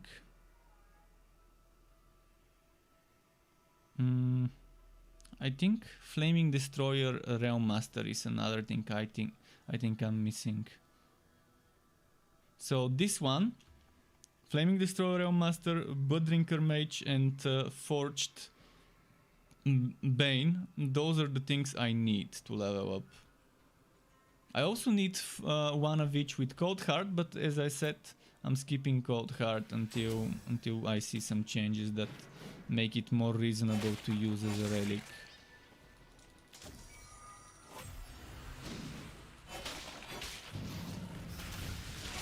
If they add more hero slots, I will stop leveling on offline and just level online. For now, until I'm done with those things I mentioned, those 4 builds. It would be more than 4 builds, but those 4 heroes, I'm gonna stick to the offline because I have no choice.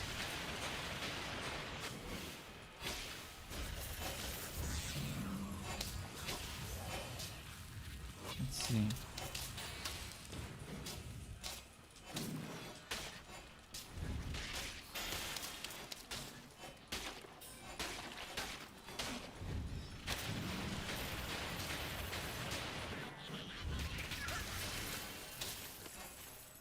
Come on.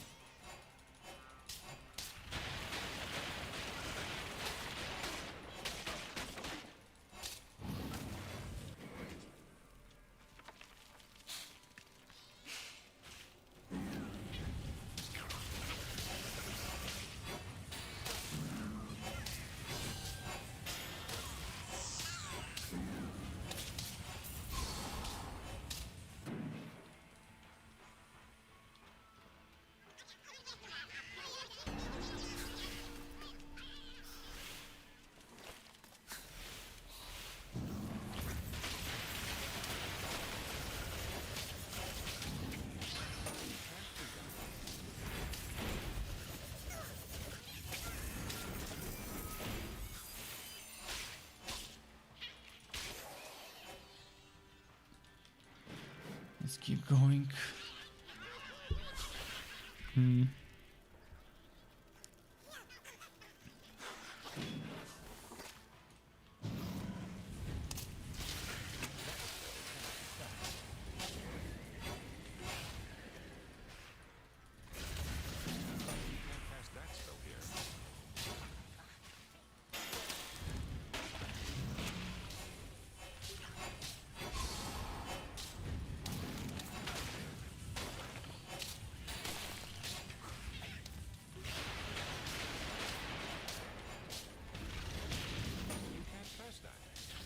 Come on, come on.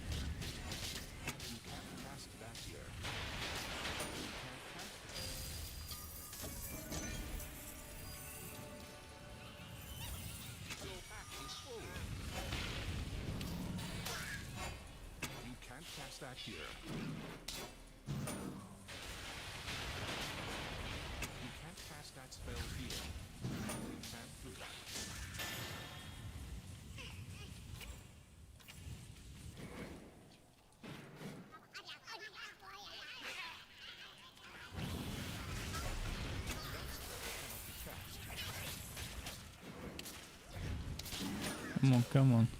Group of more, group of more. You can't cast that here. You can't cast that.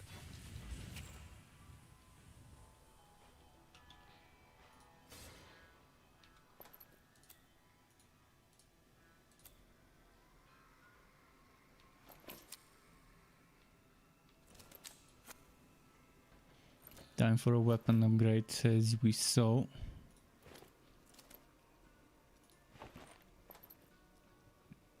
I also need some defenses.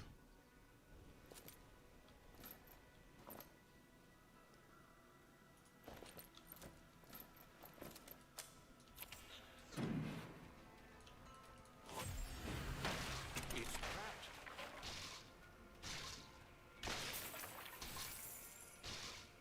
Yeah, they said that some time ago. They said that a couple of weeks ago or so.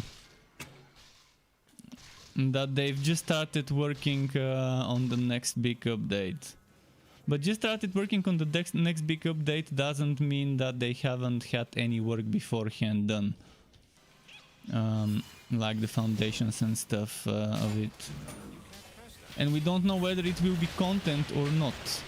I mean, we don't know whether it will be endgame, whether it will be a new class, a new subclass, whether it will be new system. What we know is the next update will have quality of life things. And it's probably gonna be with a ton of quality of life. They've done it before. Update 8 of the alpha was purely quality of life changes as the main focus. So maybe there's gonna be something like that. And they've teased it before. In a previous post they said it's going to be a quasi update. By quasi update there are a few things that come to mind. One, rework of a subclass like the Code Hearts. 2, rework of a class or classes. 3, a new subclass. 4, a new class.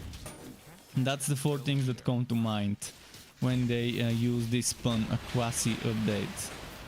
Oh shit, I have no potions. Oh shit. Why did I do a boss without buying potions before that again? I never noticed that I run out of potions. The game needs to tell you something, that you're running low on potions or something like that. When you have like 5 or so.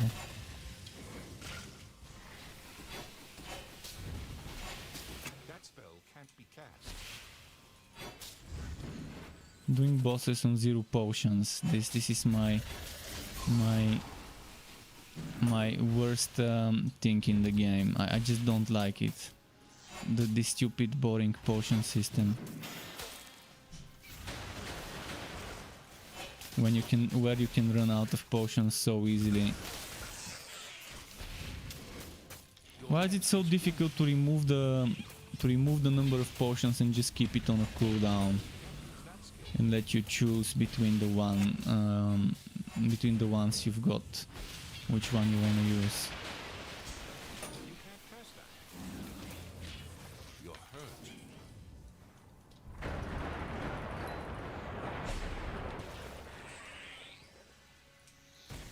You can't do that.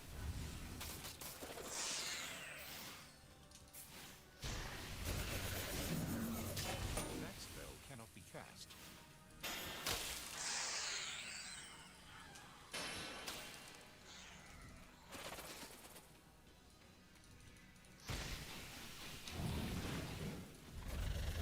Can't do that.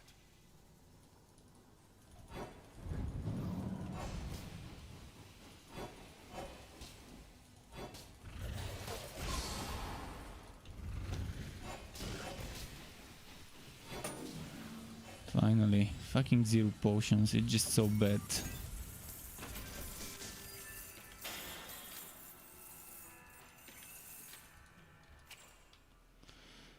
Energy spike and what else? And unholy bolt.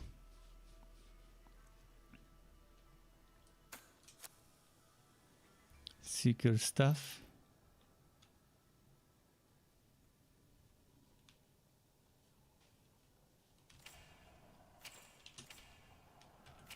Let's collect some contract rewards.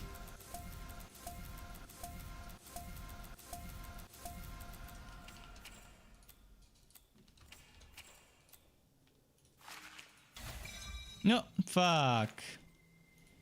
Why did I use this?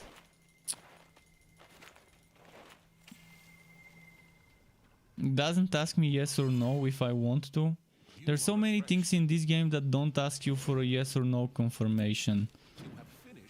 It's annoying, especially when it comes to portals, entering a portal or exiting through a portal or opening a portal.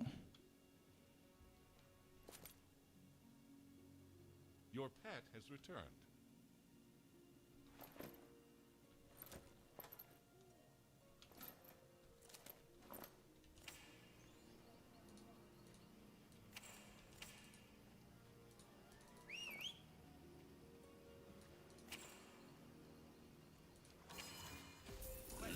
Is cast speed?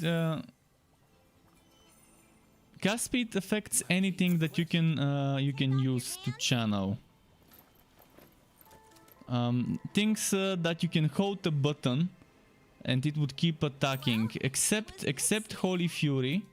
That's the one exception, and the other exception is what's its name? The other exception is so one is Holy Fury, the other one is Cyclone Mode. That's the two things that are an exception to that rule.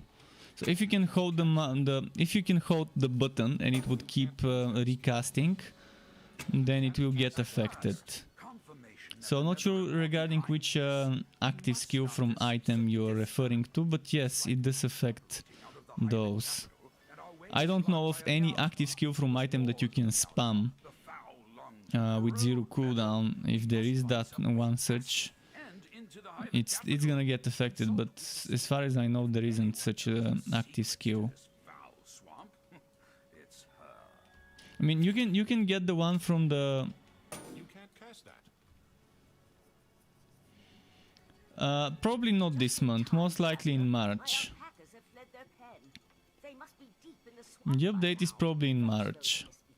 This is just my guess. Because if a couple of weeks ago they said they've started working on the next big update, I'm gonna assume they need at least until the end of this month or the beginning of next month to bring us the update. It's gonna be mostly quality of life from what they've said. Judging by what they've said, it's most likely gonna be quality of life related stuff. Your pet has arrived. I mean, I'm not gonna say it's gonna be only quality of life, because they never do that. But quality of life probably would be one of the major things in the update, one of the big chunks of the update.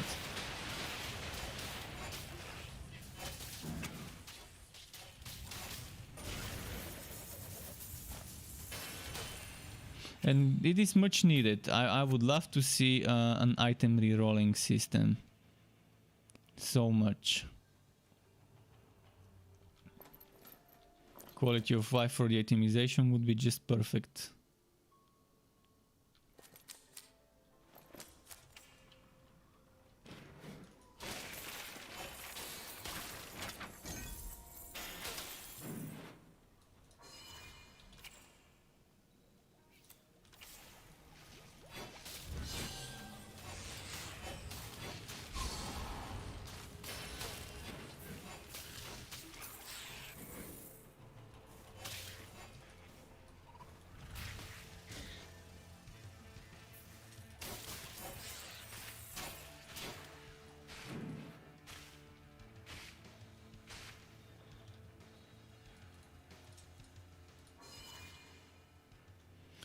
But whenever I have information about the next update, I will make a video for sure. I mean, when they announce it, I will make a video based on what they've announced, as I normally do, when they provide some screenshots and some information. For now, I guess it's just too early, and the marketing gods don't allow them to share info until they've got something concrete to show or tease.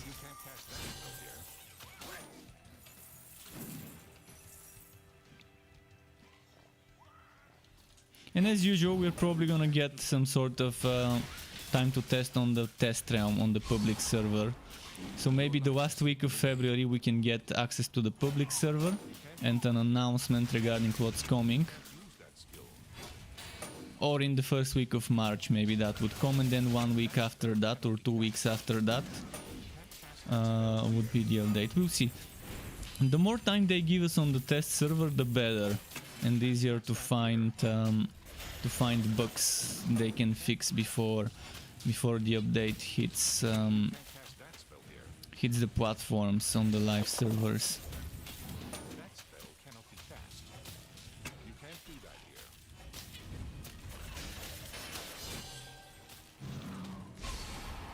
You can't cast it. Oh, I forgot to buy potions. Classic.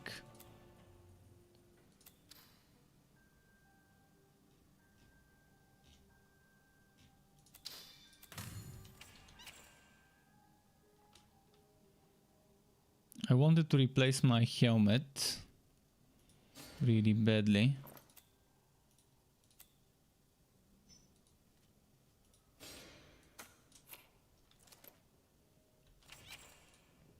But I sold my old helmet, so what do I do now? Extra charges, I guess. Or maybe this. Oh, I've got this. Oh, I can use this in my skill bar. Oh, never mind then.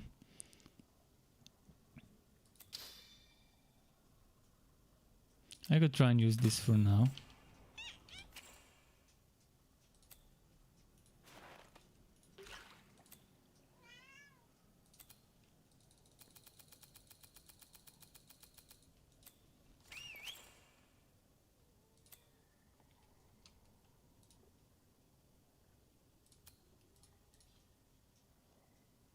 Oh, and I forgot that I can use things like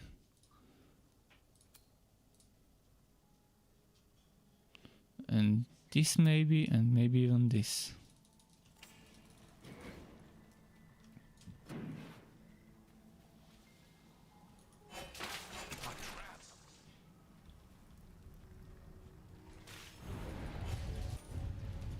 You can't cast that spell here.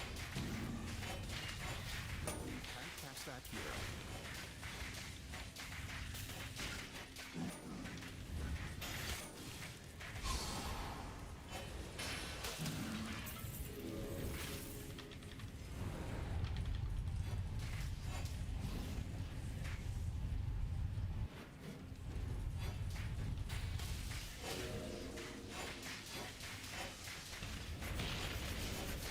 You're close to dying.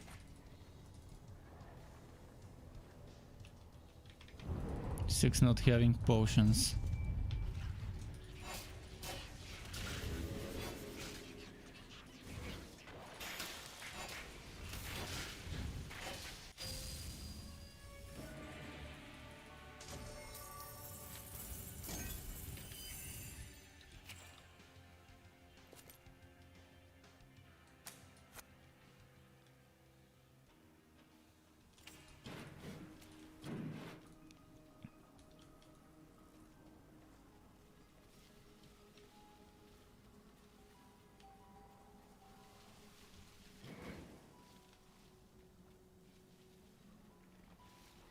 Come on, pet, come with the potions. This travel time is just kind of bad when you don't have rapid bartering.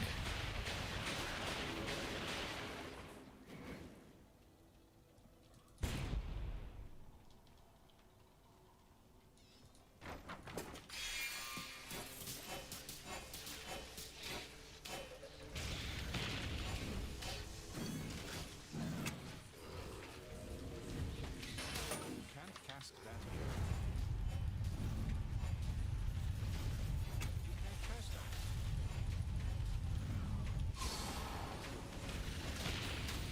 That spell can't be cast. You can't do that. You can't use that skill.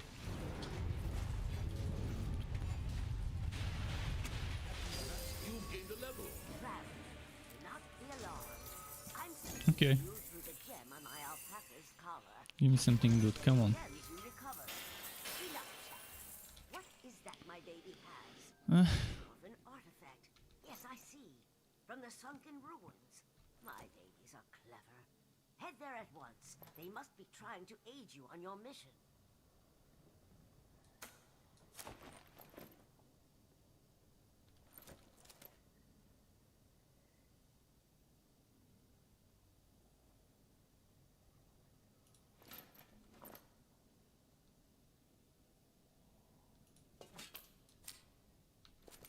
Bit more defense, finally.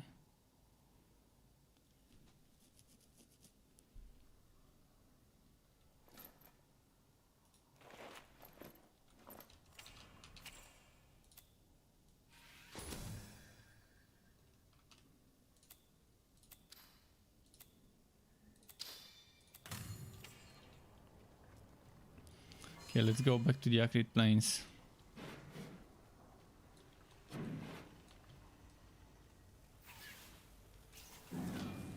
You can't cast that spell here.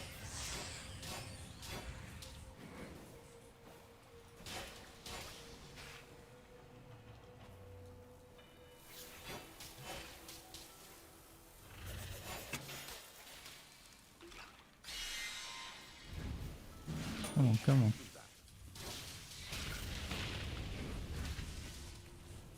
That spell can't be cast.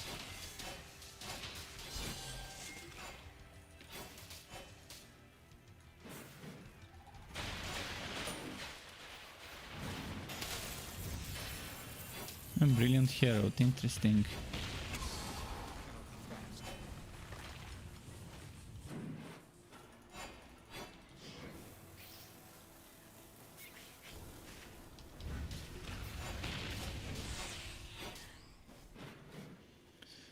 Waypoint, just what I needed.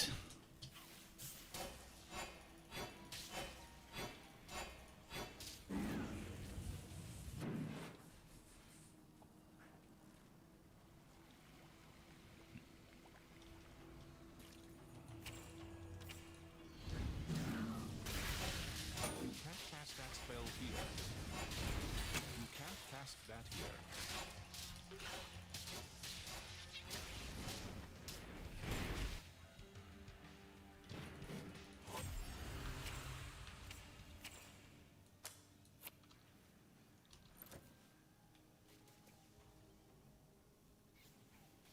Okay.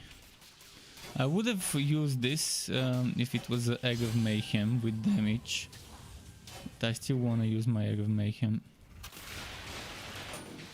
There is extra DPS after all.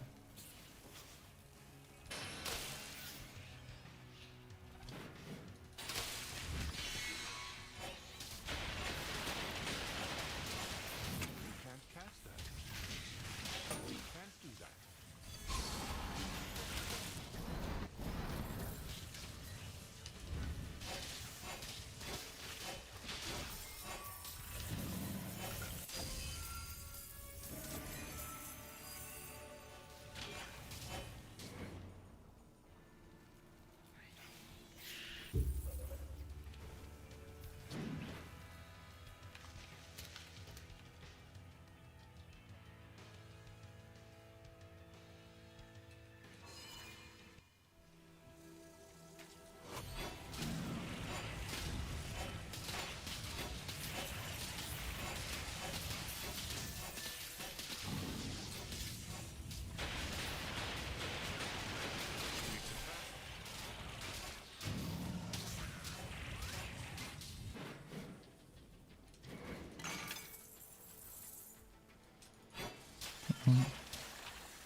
Alright, there we go. Let's keep moving. What's my level? 21 and I'm in a 23 zone. I might need to slow down and do some killing of trash mobs. But this is such a bad place for trash mob killing for XP. They're just not good density. It's a bunch of spiders and automatons. I'm gonna try and group them up though. Let's see if I can get more to spawn. And group them up over here. Problem is they're mostly ranged in this map. So I can't even group them up properly.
And Shohei Matsuda says, hey my boy, back at Torchlight 3 grinding, GG. Yeah, Shohei, I'm back at Torchlight 3. Welcome back to you as well. I asked one of your fellow countrymen from Japan earlier today something to tell me what's written on my cup, because I have no idea, but but he was bad at understanding. He said he couldn't understand well. Could you tell me what's written on this one?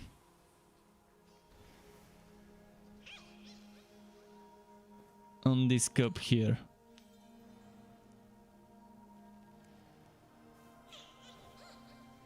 I think maybe this one is one sentence or whatever. This, and this. And this one I can see it says 45, and then after that I have no idea. Maybe 45 years, something.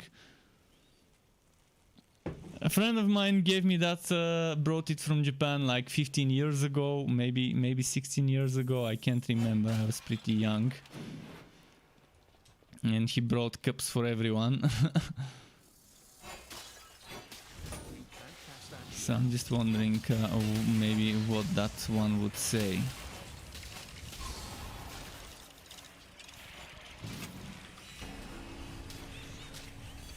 Ah, you don't know what they say. Very roughly written, even ancient. Okay. Interesting. It's the equivalent of calligraphy with what's it called? With Western languages, I guess. Kind of some sort of cursive, the equivalent of cursive and calligraphy. Alright, I'm gonna try and use maybe something. I know Google had something, I forgot what it was called, where Google can detect what's written somewhere if you upload a photo or something like that.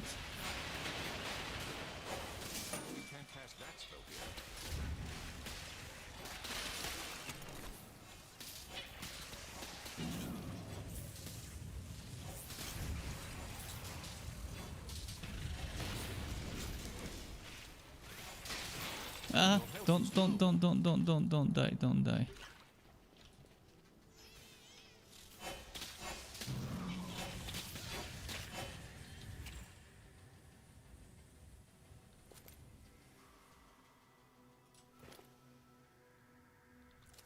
Okay, now I've got a little bit more extra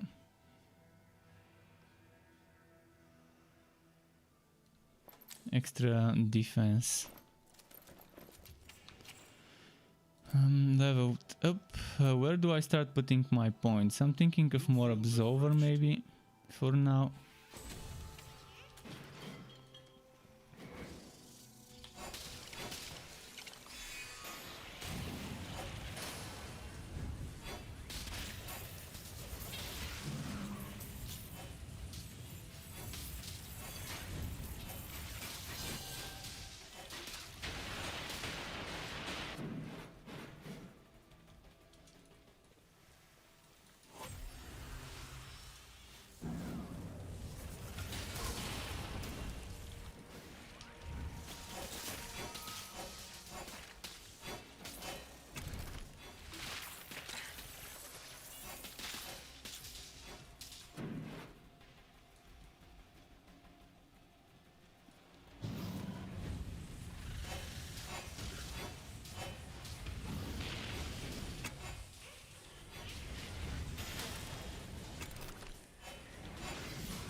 Come on.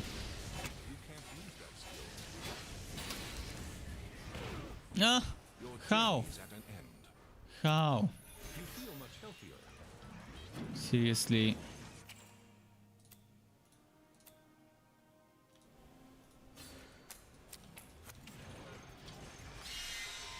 I have 55 fucking % damage reduction to poison, yet I get one shot by those stupid poison balls.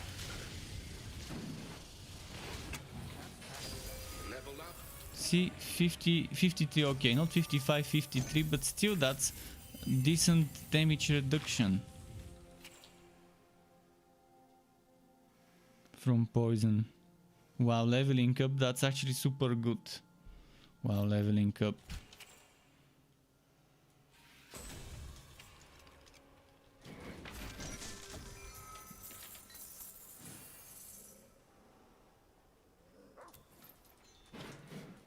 Alright, let's talk to the alpaca. You want to take a look again slowly? Okay, so one of the things is this. This thing. I'm not sure you can see it well.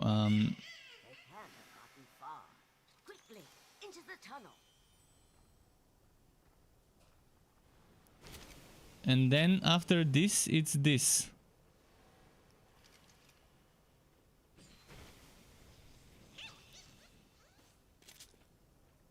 And then after this, it's that one, which I guess is probably the easier one to read.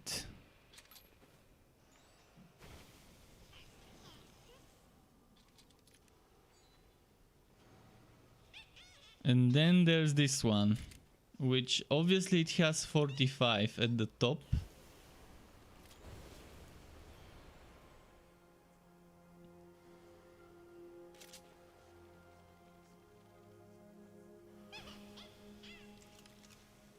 So yeah, if you can't read it, that's fine. It doesn't really matter much to me.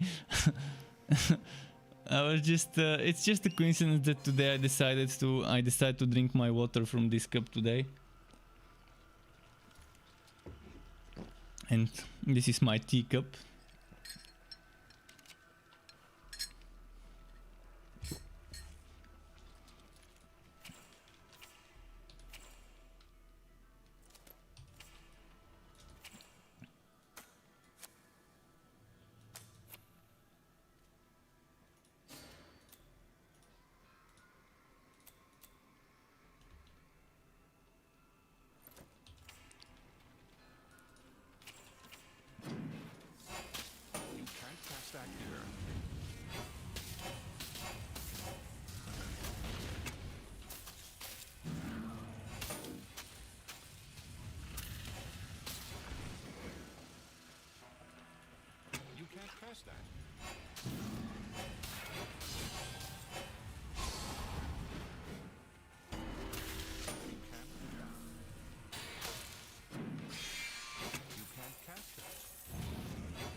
Oh, my camera is... Oh yeah, my camera is mirror image. I forgot about that.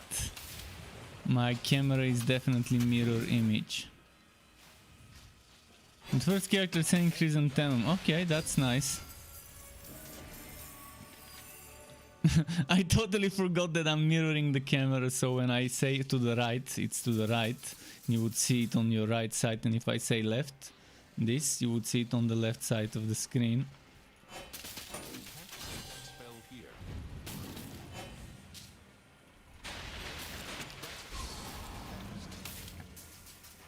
You can't cast that here. Your cup. The cup is used for tea. Yeah, it definitely looks like a teacup. Because it doesn't have a handle. So it's like, it's the type of cup that you would use like this. So it's probably like a souvenir from a sushi place, and that 45 probably means 45 years or whatever standing there. But yeah, it does look like that cup, but it looks a little bit bigger. I have a smaller one with one of the sumo guys on it. That's kind of this tall. I normally use it for coffee though. It's like this big and much less wide, a smaller radius, and that one seems like a very nice teacup for those small portions. I actually use it for coffee whenever I drink double shot espresso. Fits very nicely in that one cup. Okay, the second character is often seen in sushi places. Interesting. The things we talk about in our stream, in my stream, I mean, not our, in the stream, yeah.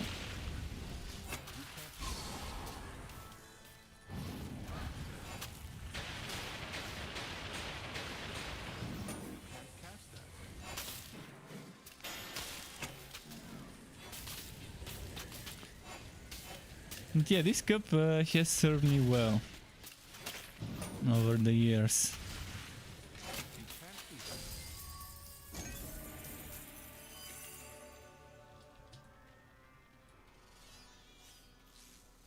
The last one says 1054. Okay, the one that has 45 at the top. 45 at the top in brackets. What in numbers? Whatever you want to call it, the regular numbers, and then so you're saying it says 1054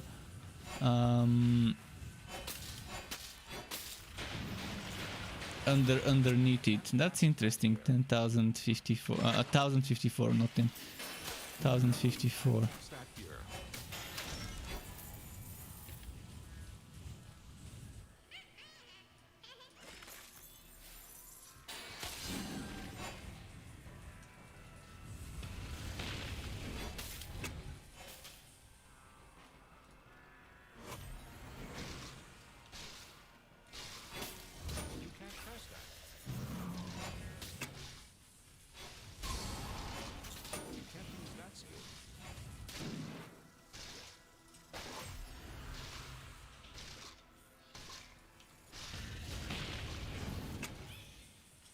Okay. You can't cast that spell here.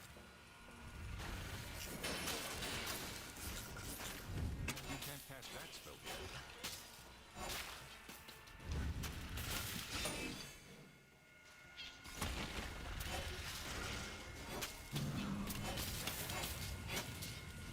You can't do that.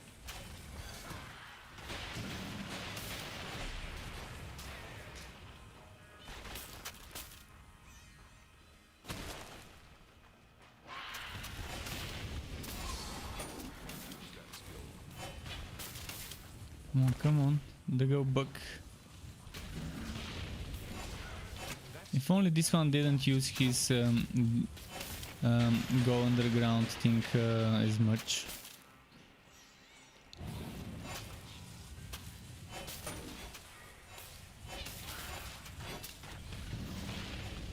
You can't do that. You can't cast that spell here. Okay, I kind of caught up to the content level, almost. I mean, after I reach the next map, there's still gonna be a level ahead of me.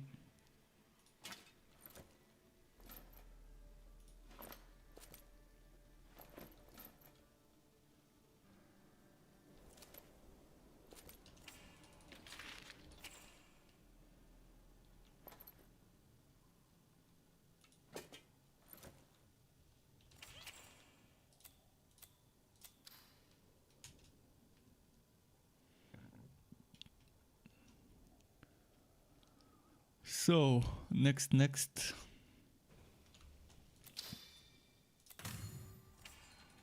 Oh, my poor baby. You were a good girl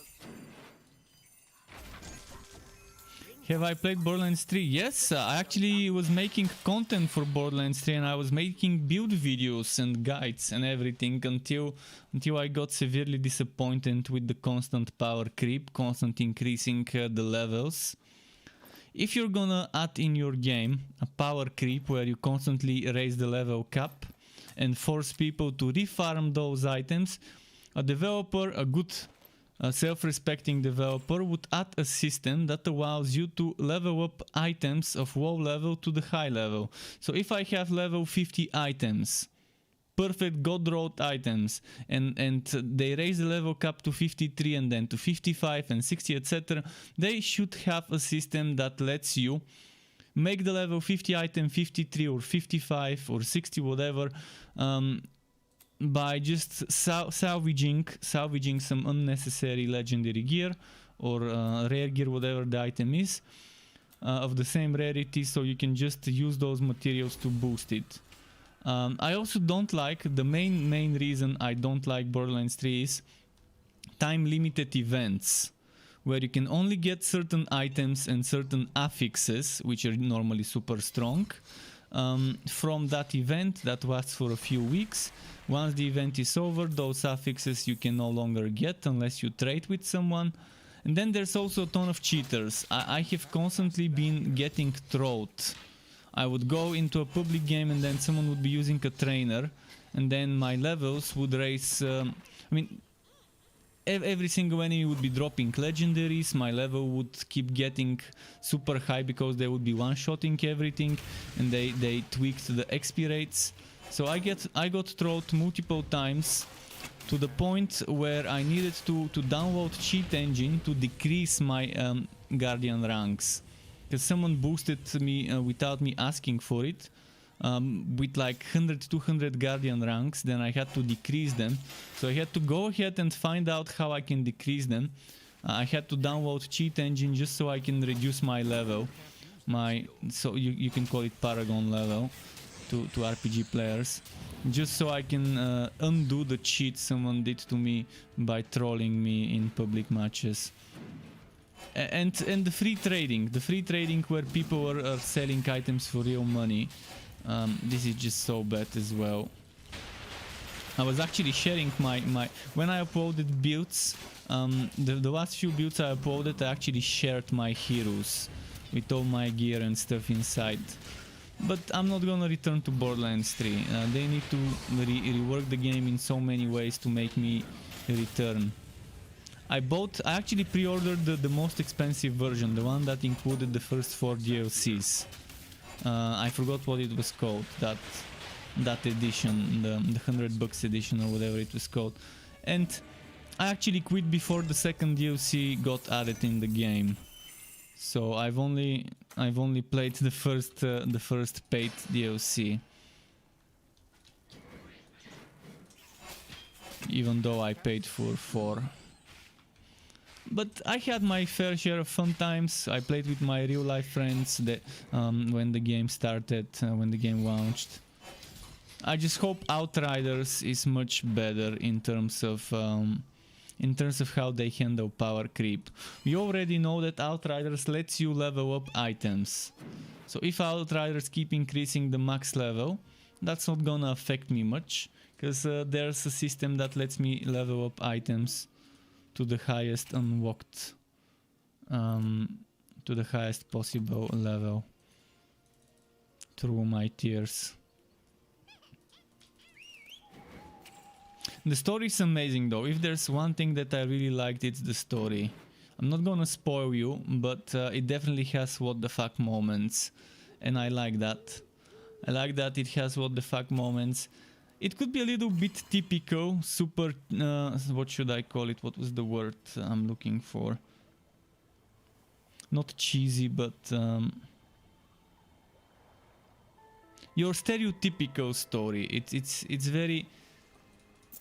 It's all the things that have been done, overdone, and that repeated story. But at least you know, if you've played Borderlands 1 and 2, you know that that certain things they are not afraid to do when it comes to the narrative, and that's evident throughout Borderlands 3. I think it's a decent game and it's definitely worth it. Even if someone just wants to play it for the story, not for the end game, not for the farming and grinding and the meta and testing builds and pushing rates. Even if you just want it for the story, it's a decent game.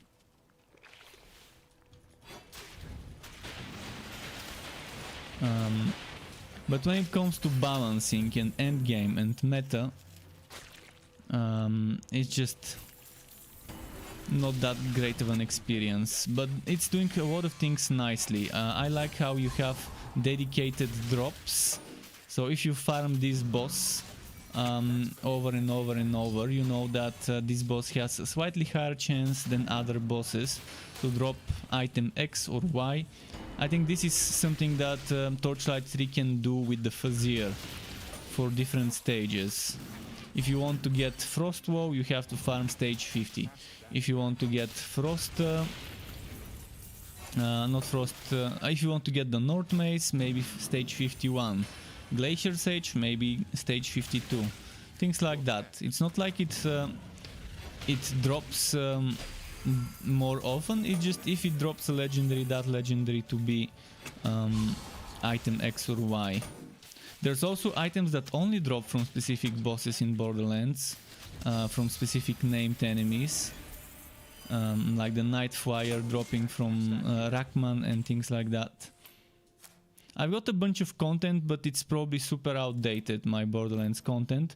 But the content regarding named bosses, where to find them, that's still true. They didn't change the locations of those.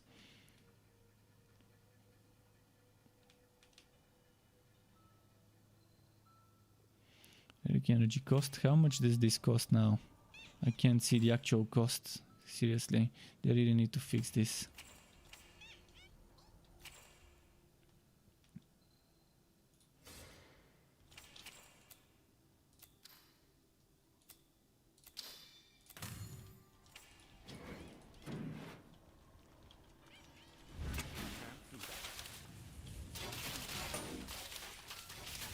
Wow, level cap actually 65 is pretty high. But I can't say I wasn't expecting Borderlands to keep raising the level cap, because they did it with Borderlands 2. I was just expecting that they would have learned by now that it's just not nice to your players if you make them grind over and over and over for the same items. Rather than giving them a way to bring the level of the old item to the content level, to the level cap. I mean, they're a company that made over $1 billion in the first month or so from sales. They sold so many copies. They obviously have the money to hire someone to just work on such a system, even if it needs to be a new employee, or to just tell one of their current devs to work on that. So yeah, Gearbox definitely is not a dev that doesn't have money. They have money, they have the resources to hire people to work on new things without affecting development of old things. Of things that they have planned. And one would expect if they raise the level cap, they would think ahead of what it does. Because right now this is basically like a swap in the face of players who have devoted hundreds of hours in the game farming for that perfect item. And then you raise the level cap and that perfect item is pretty much shit. because there's 3 or 5 new extra levels, and that player's time is basically you're telling, hey, you spent hundreds of hours, well, fuck you. Now your hundreds of hours mean nothing in the game. You have to spend those hundreds of hours again, farming that one boss over and over, so you can get this item. It's just shitty. It's shitty practices. It's a slap in the face in their fence. It's definitely not pleasant. If I get distilted talking about it, you can kind of see how I feel about such bullshitting games, about power creep and stuff like that. Developers need to learn to respect the time of players. There is nothing more precious in life than time. Until they invent time travel or immortality, there's not gonna be anything more precious than time, because you can't get time back. And yeah, if developers don't learn to respect the time we spent in games, obviously people would quit their games, and only the people who don't care and have too much free time on their hands would keep playing the games.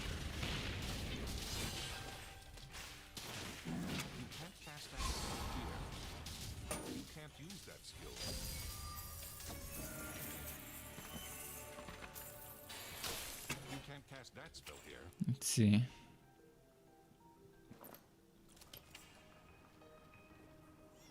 Oh, you don't think they're gonna increase the level cap? Tell that to the people who thought the same the first few times they increased the level cap. Borderlands 2, if you remember, had such a high level cap that just kept growing and growing and growing and growing. As they kept adding new content, just because that's a fake way of making people return to the game. Instead of adding the new content without new levels, they chose to add new levels. They might have just as well added content at level 50, or maybe the enemies could be 51, 52, but still drop level 50 gear to give you a challenge or whatever. They chose to go that route, to keep raising the level cap for no real reason. So that people would feel the need to grind a little bit of extra levels. It makes no sense in a game that has something like the Guardian ranks, which is like Paragon levels in Diablo, to raise the level cap. It was one of the most illogical things in Borderlands 3. It made sense in Borderlands 2, where you only had the badass ranks and things like that,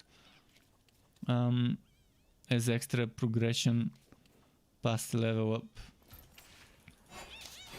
But in Borderlands 2, in Borderlands 3, it definitely made no sense to raise the level cap. And just a bad decision.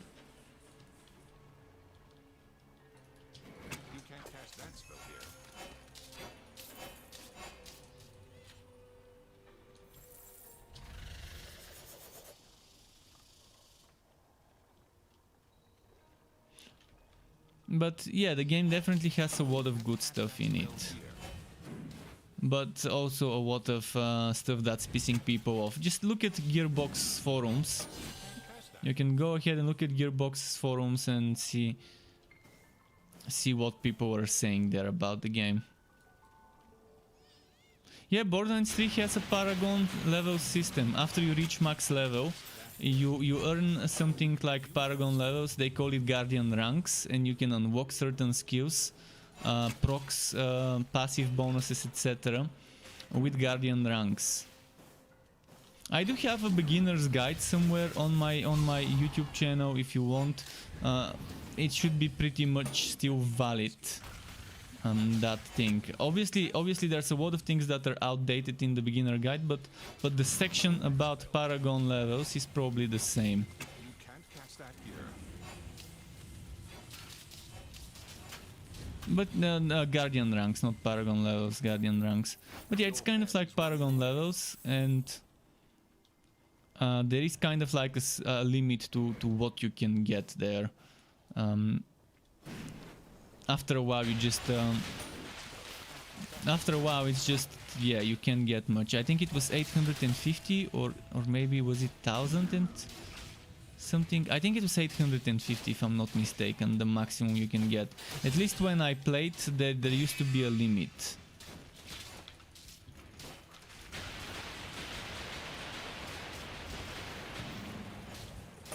And as I said, some people would troll me. I would go into a public match and whoever ends up being the party leader is using some sort of tool that makes everything die with one shot and drop legendary gear and giving me super high XP.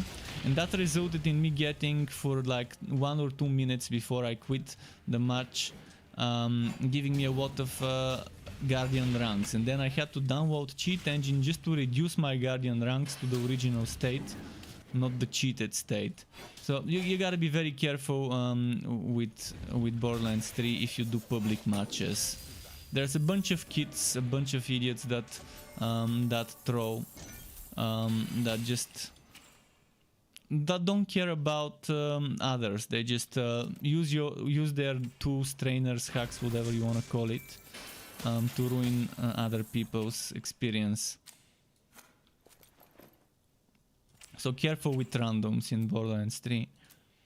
That's what I'm saying.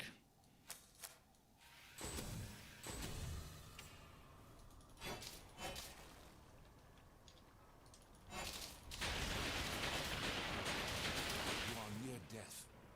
You hate playing with randoms. Someone is asking if it's possible to trade items between users in the game. In this game, no. In Torchlight 3 there's no trading, and most likely there will never be trading, or if there will be trading, it will be Diablo 3 style, only to people from your team and only if they were there when the item dropped. They just want to avoid a grey market of people selling items for real money in a game like this. Which is plaguing so many other games like Path of Exile, like WoW and etc. Free trading, it is good when used properly, but when people start abusing it to sell items for real money, it becomes a bad thing. Your pet is wounded. And Nerd Gamer is back. Welcome back, Nerd Gamer. Nice seeing you again.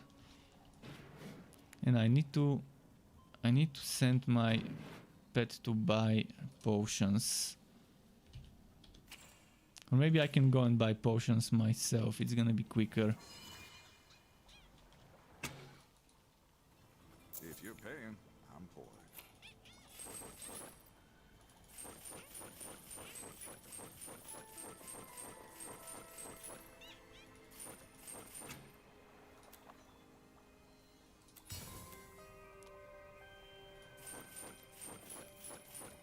Come on back when you need a drink. Yeah, the Paragon system, I mean, it's not terrible. I actually enjoyed it, the Borderlands Paragon system. The Guardian ranks, it wasn't bad. It had some nice things in it.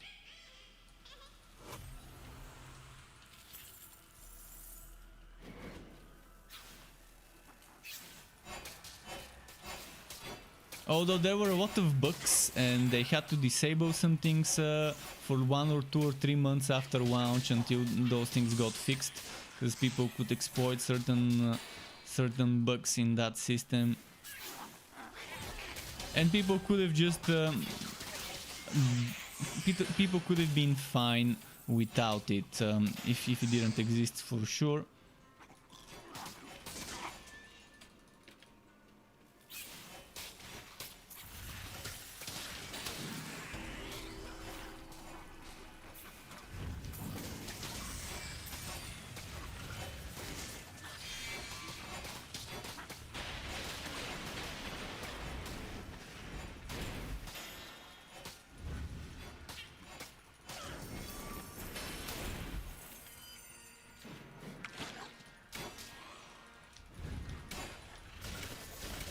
Come on.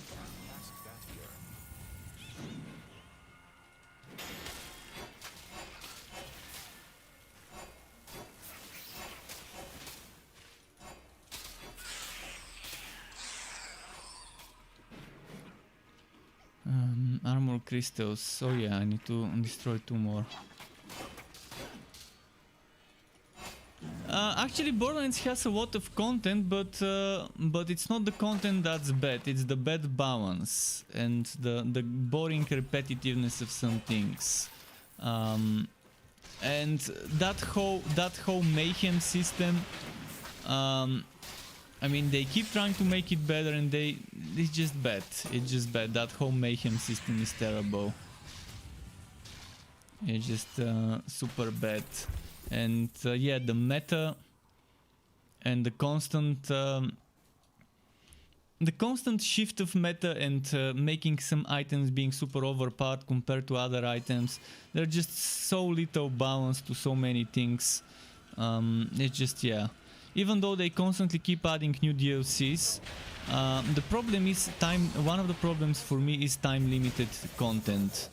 See, in Borderlands 2 I could do the Christmas event in Easter, I could do the Halloween event in Christmas.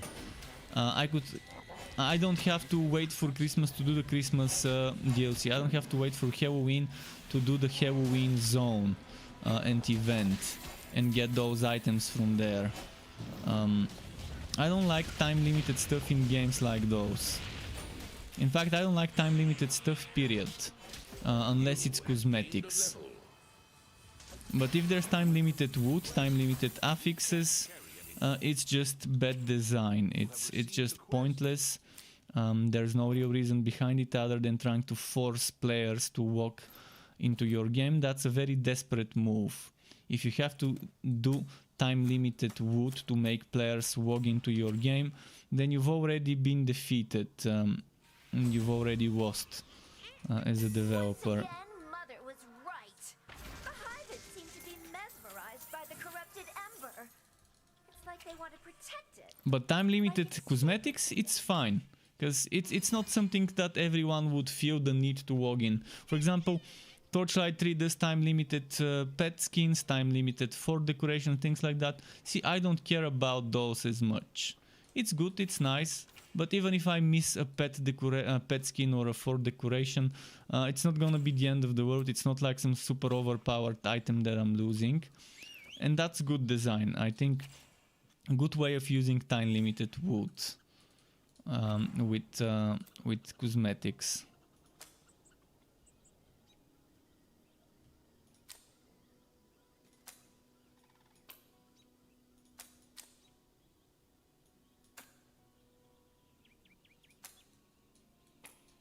Actually, I'm gonna keep this in case I end up needing it.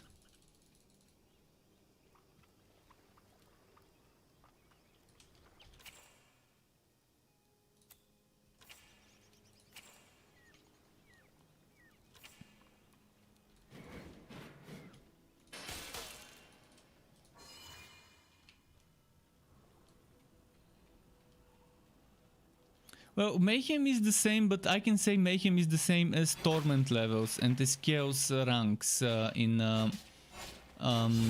Diablo and Chaos Bane, and the same as the Outrider system. Outriders would have the same thing, tiers. It would have 15 tiers, which is basically like Mayhem levels in Borderlands. I can't say I like this. That's actually the one thing about Outriders that I don't like right now. This whole tiers system and having higher item levels from the higher tiers. I don't like that type of power creep. It's just like the fucking Fazir, where you have to do higher Fazir levels to get higher challenge bonus items.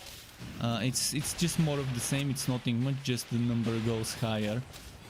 But there's ways to do it interestingly. There's ways to do it in a different ways, where the higher the difficulty, the more skills the enemy use, the more affixes of enemies you encounter. That would provide a different experience. That would mean on the lower difficulties, you're not gonna encounter certain enemies with certain special affixes that only show up on the higher difficulties. It's gonna be much easier. It's gonna be providing you slightly different experience. Still gonna be the same, but not having to deal with enemies that can do this or that. It's a little better than having to, obviously.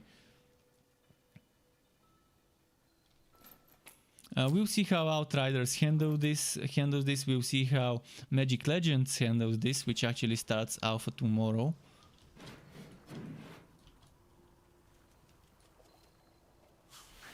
Yeah, I always get more legendary on normal, and it's not normal. It's the story zones. If you go on ridiculous in the story zones, Act 1, 2, and 3, you will see how many legendary you get. Basically, while you're leveling, you probably have 4 or 5 times a better chance of getting legendary stuff. As soon as you finish the story and you start doing Fazir or map works, regardless of what difficulty, normal, practice, ridiculous, it doesn't matter, you start seeing much less drops. The devs would deny that there's such a system, that there's different drop rates of those, but I'm pretty sure there are. I mean, I've leveled so many heroes and I see that every single time I level a hero. It's not a coincidence for me to get more wood while leveling in the story zones versus the endgame zones. They have chosen to increase the drop rates in the story zones or to decrease the drop rates in the endgame zones. In either case, the drop rates don't match and they're not the same. Why? It's beyond me. Why they thought that's a good idea.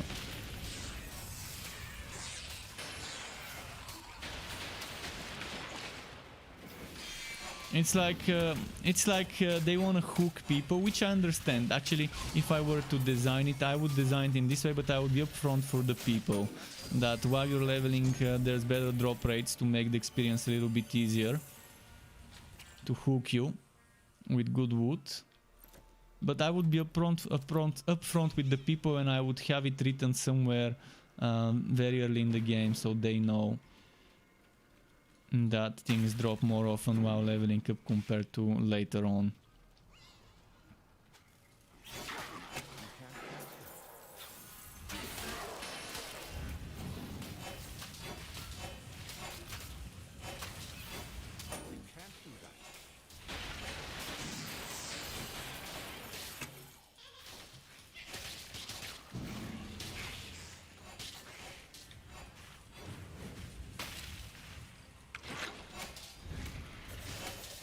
The Mystic Mind says, I'm new to this game, but it's hard leveling in Ridiculous. Oh, it definitely is hard. You have to take your time, you have to do it slowly, you shouldn't rush.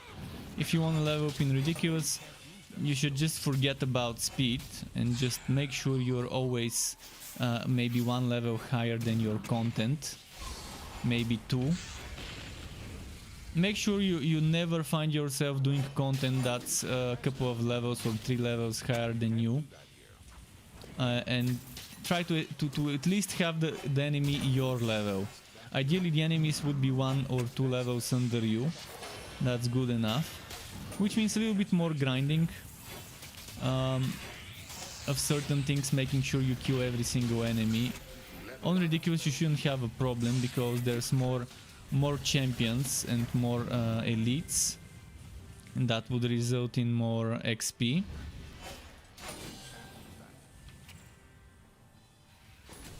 So you shouldn't have a problem keeping up with the levels. But make sure your wood is always up to speed, especially the weapon. You really need to do good damage, regardless what build you play.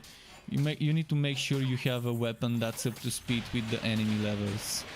So go to the gambler and keep gambling for weapons. Ideally one-handed weapon and a shield for Ridiculous. That survivability will definitely help you.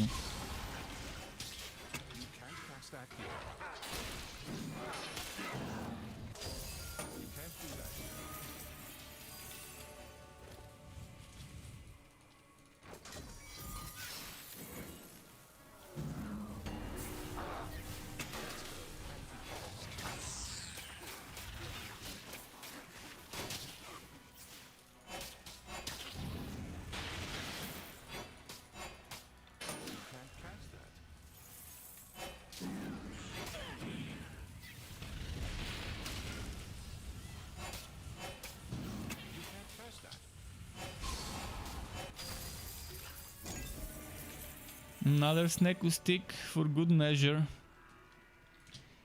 My pleasure, let's see.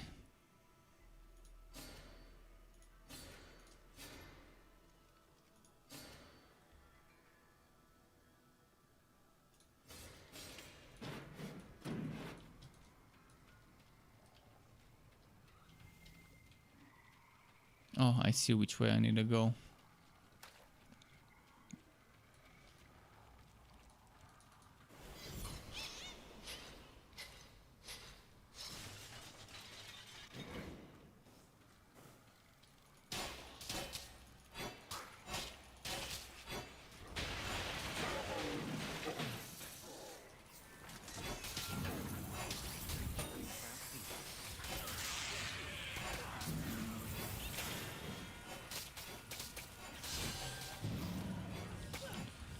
Let's keep going this way.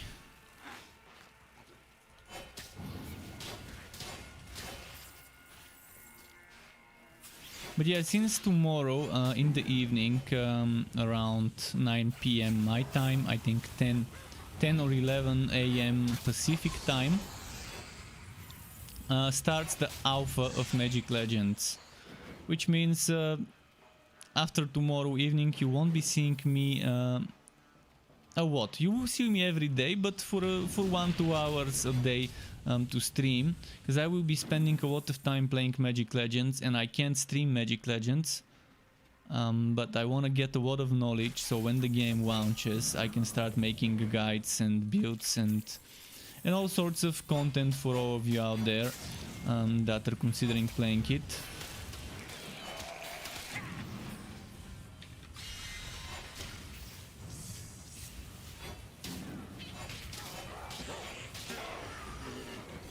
I'm gonna try and play with every class, if they allow us to unlock all classes. I'm gonna try and play with all sorts of different spells and test as much as I can during that alpha. So I can find many bugs maybe, if I think something's overpowered, maybe give feedback. If I think something's underpowered, also give some feedback before the game is ready for open beta. But since it's free to play, everyone would be able to play in the open beta on the 23rd of March. Even if you couldn't get into the alpha on time.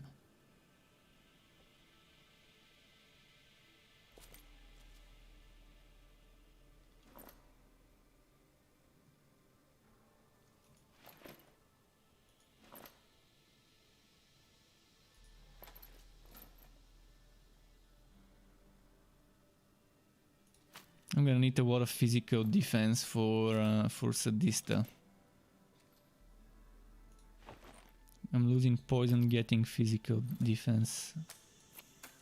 I'm probably gonna equip this.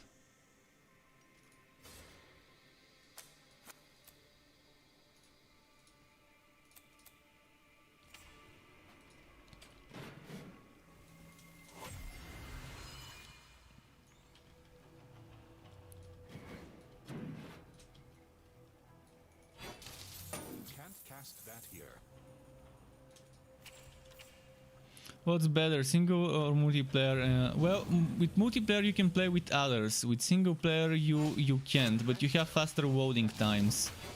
And with multiplayer you can get some rewards from the devs, where there's others. There's some rewards that you just can't get in single player unless they send it via a patch.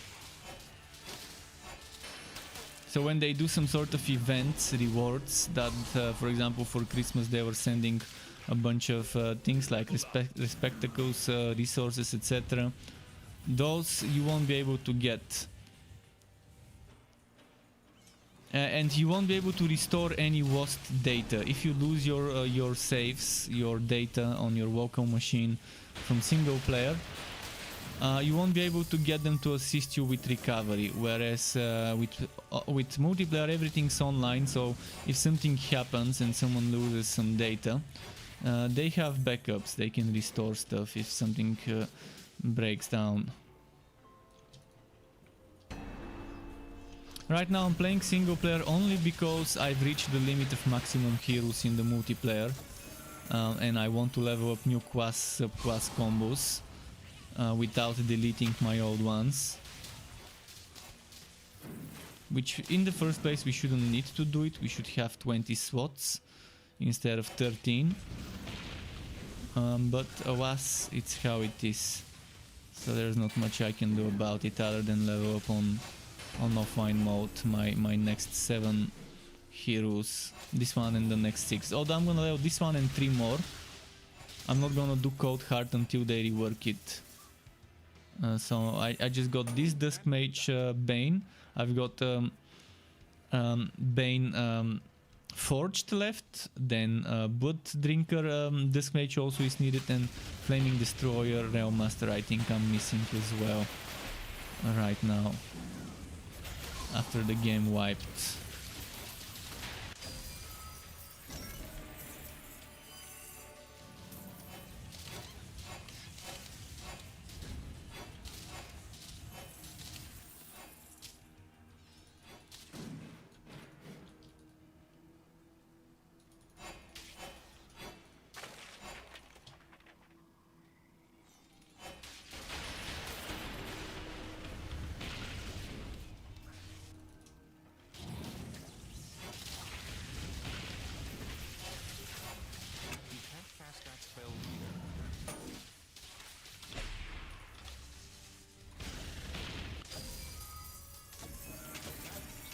Okay, I still need more defense. Damn, they're doing so much damage to me.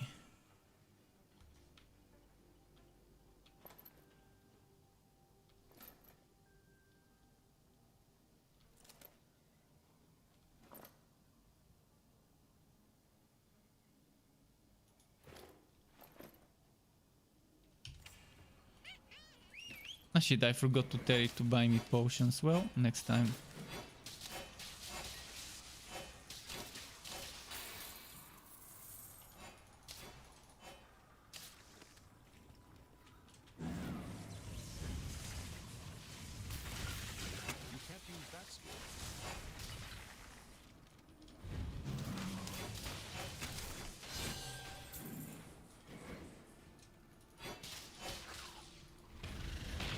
I'm trying not to rush too much.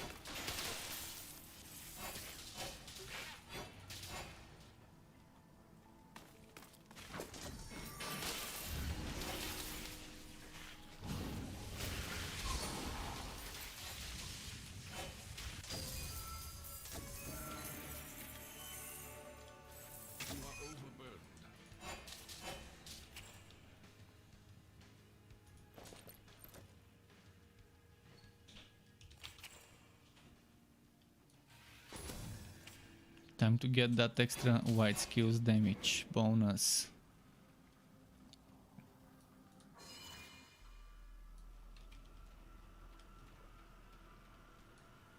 You can't cast that here.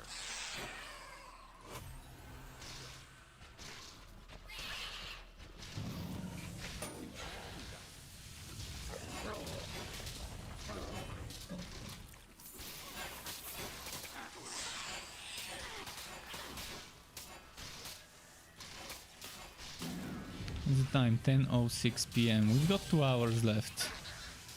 I'm not gonna be able to complete unless I rush. I mean, if I start rushing, I can complete the whole game in 2 hours. Not the whole game from this point onwards. Because I've done it in 5 hours total. All 3 acts in 5.5 hours or so. It's my record with a Real Master Train build with the Electrode.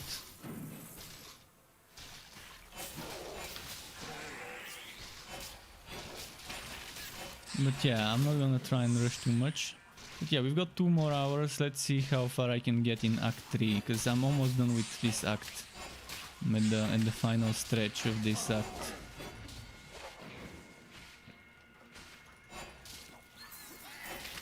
And that reminds me, let's send the pet for potions before I forget. Also give it some stuff to sell.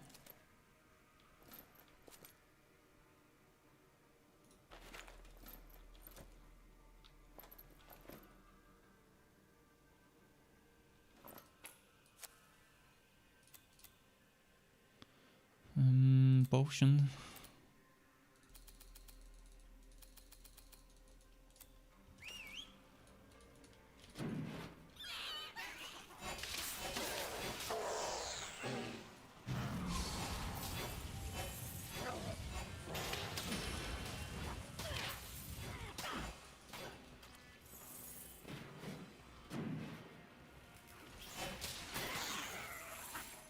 The Missing Mind says, I think I need to change it to normal because my Mage Electrode is not so strong, always dead or what.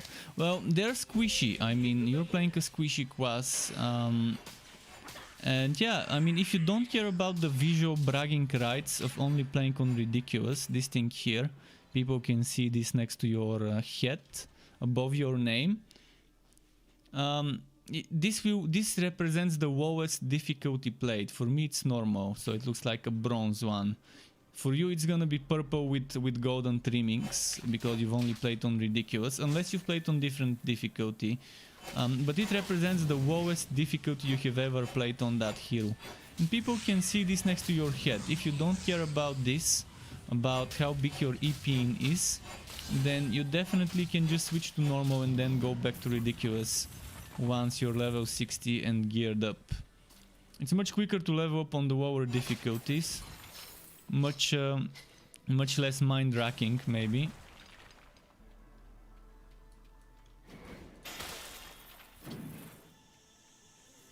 On Ridiculous you would get tilted every now and then if you don't have, for example, if it's your first playthrough and you don't have any items for the Legendarium, you don't have any leftover items from previous level ups on other heroes to take from your shared stash, then yeah, you might have not as pleasant of a time leveling on Ridiculous compared to a different difficulty like hard or normal.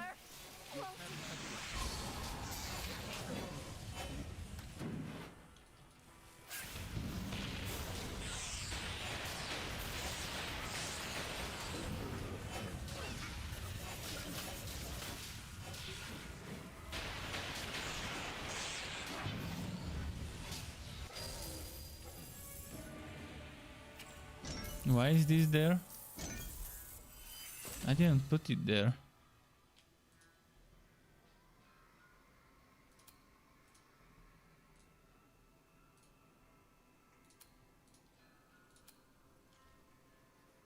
Although I could put this here.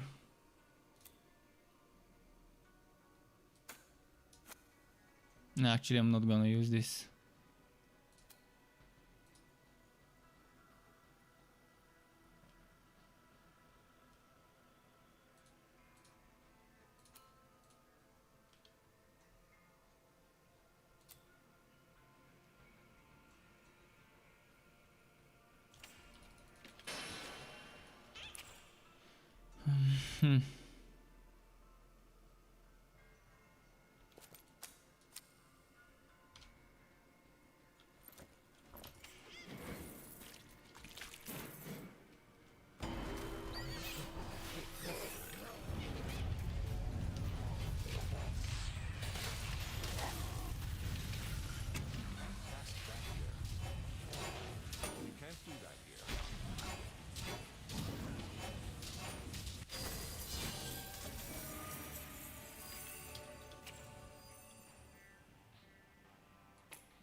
And the build I have looks very strong. Well, it's not much about the build. It's just the class. The class itself can do a lot of damage on normal. If I go on Ridiculous, I'm gonna die a lot.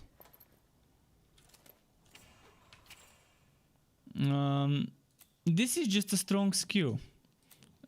This one and this one, they're very good as dark skills. Right now it's not even a build, and I've got this for harmonic form duration, and this one is harmonic form duration, tier 2 bonus. See, I'm gonna max out Venomous Maw, and then Venomous Smoke combined with Egg of Mayhem, and eventually I'm gonna use things like what's its name? The Ancient Ember Gauntlets, the Ancient Ember Gloves. Those would be able to cast every now and then Venomous Maw as well. I'm wondering if auto-casting Venomous Maw would trigger the Egg of Mayhem as well. We'll see. I need to test this. And ideally I would use the North Wall, the Frost Wall and the North Mace, or the Frost Wall and the Glacier's Edge. And I would get Imbue Relic from Ancient Ember Boots ideally. And I don't think I'm gonna go for Arachnid Assault. We'll see. For now it's out of the build, but maybe later I might think it's good to have it as a fewer. And then use the Ancient Ember Shoulders. We'll see what I'm gonna go and do about this. If I get gear for the Nethermancer build, I'm probably gonna do the Nethermancer first. The minion build, but for now I'm not planning on making this a minion build. I wanna make this Mayhem, Egg of Mayhem kind of build with the spiders.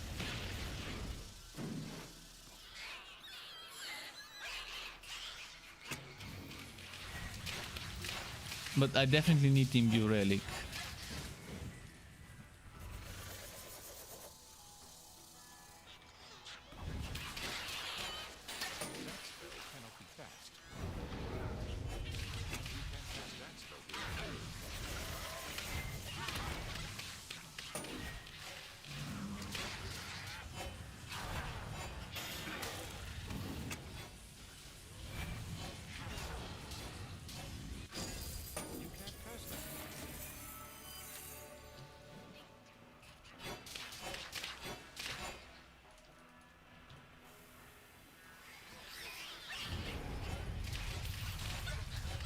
Need to get level 30 before Sadista.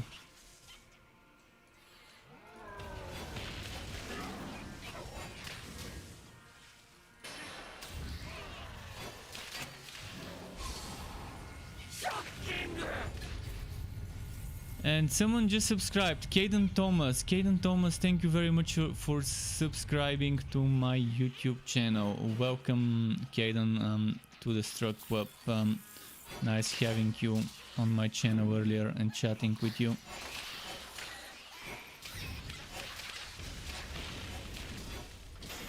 Am I close to Sadista? Not yet.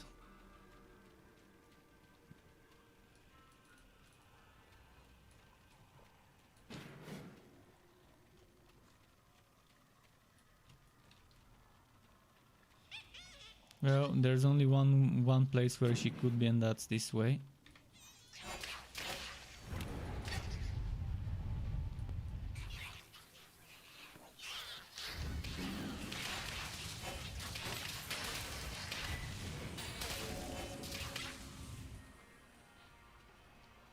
Oh, and if you're taking a lot of damage, Damnation can definitely help reduce the damage enemies do to you. For builds on Ridiculous, even if you have it as a 1 point or 0 points, but have the points in it from items, it might help while leveling up to take less damage from things. Shit, I'm not gonna be level 30 before Sadista. Unlucky, I really wanted to be level 30 before fighting her.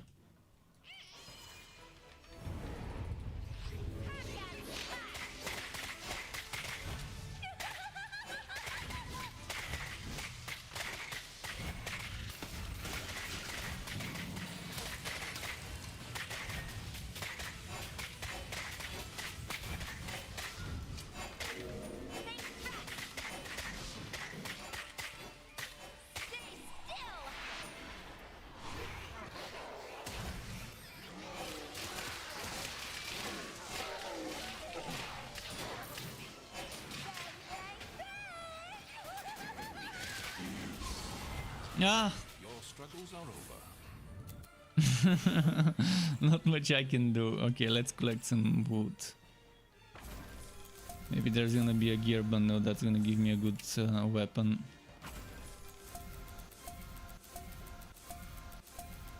Ah, there wasn't a gear bundle at all. Now I don't have a good weapon.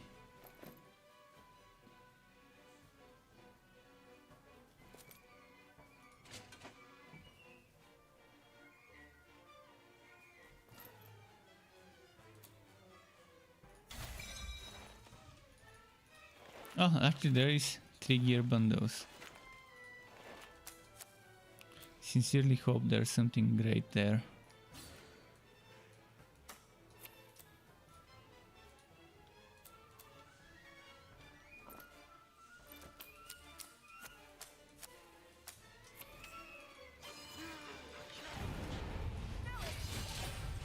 Those one shots though.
Alright, got her.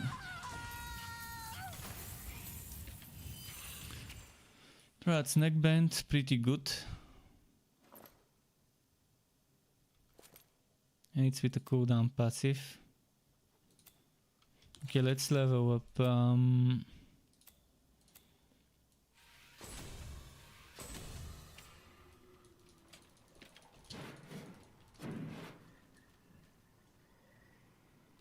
Shohei says, been searching online whether they will increase level cap in Borderlands 3 and now you think they will increase in the future. I'm pretty sure they will keep increasing it until, as long as they make updates and content, patches, etc., they will keep increasing the level cap. I don't think they will ever stop increasing it until they stop developing the game, like they did with Borderlands 2. New patches, new level cap. Because what's more fun than constantly getting the level cap increased in a Wooter game? I mean, it will be fine if they add a quality of life where, as I said, to level up the items. Outriders gets it. Outriders will have a system to level up an item from level 30 to 50 if you want to. The maximum unlocked level for you would be the level you can get on your items. By paying some resources. So the developers of Outriders definitely know what people need as quality of life. Yeah, just play them all. Move on to another character, enjoy the game. As I said, Borderlands 3 is good even if you just want to play it as a playthrough game. As a game where you would test all heroes, make a playthrough with each of them, just level those up. Even if you play just for that, it's still worth it, worth the purchase for Borderlands 3, even if you don't do endgame. It just has a very nice story and it has a lot of fun ways to play it if you don't care about endgame and mayhem levels and stuff like that, and broken meta items and stuff like this.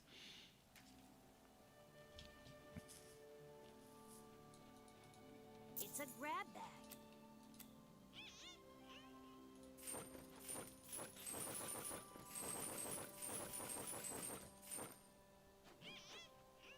Good luck out there. So you buy in or what? Celestial gauntlets, please. Please.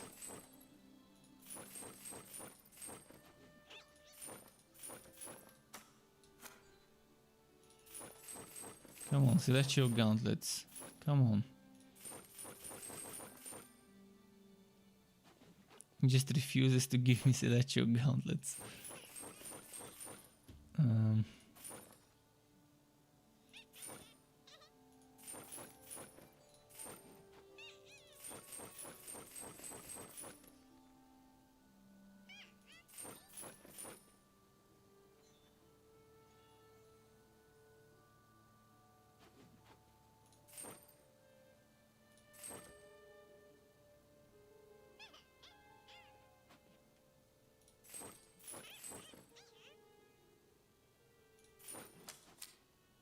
See ya. Okay, let's go buy potions now.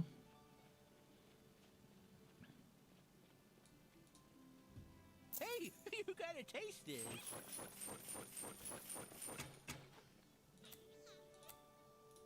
Don't be a stranger. Let's go. That spell can't be cast.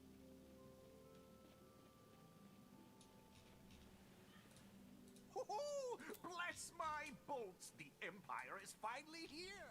The last I was in the library was... I couldn't do that. Woohoo!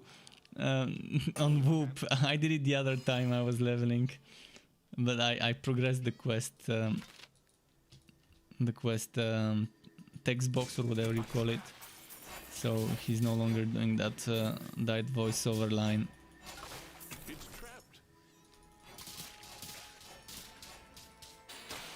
To make the next level cap 69 for the memes. Yeah, that would be a very good idea.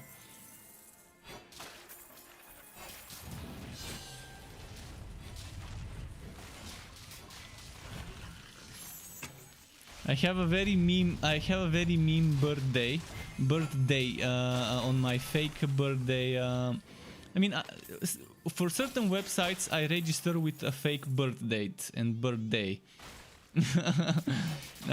For some spam websites that I don't want to give them my real personal info, and yeah, I've used a very meme one when I don't use the actual one. And it's not necessary to use your actual one when it's not like an official document or whatever.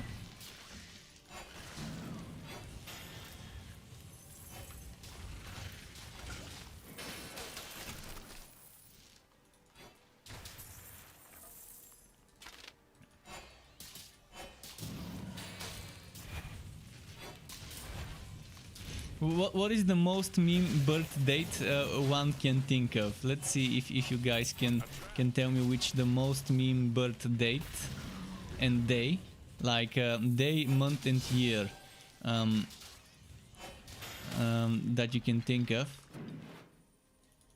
as a meme. You started a quest.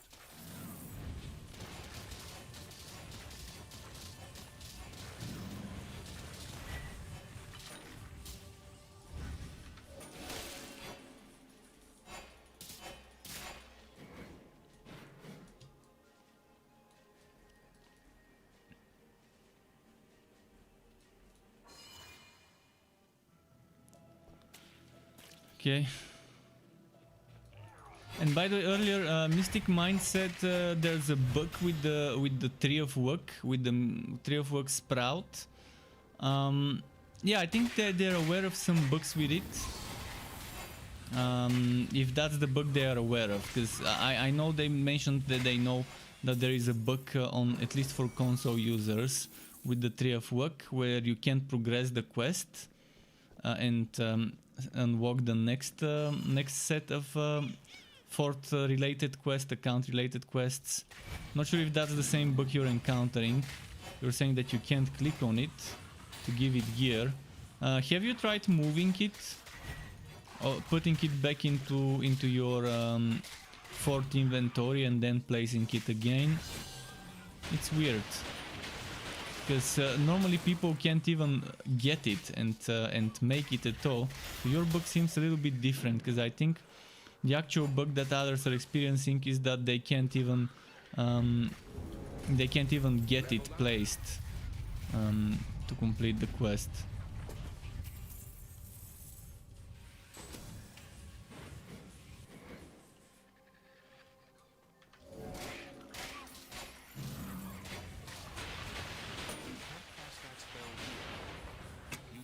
cast that here.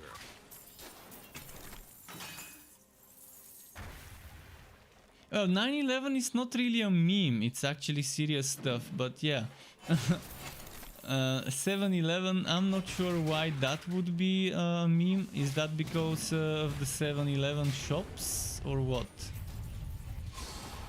And I'm saying about the date with the year including as well.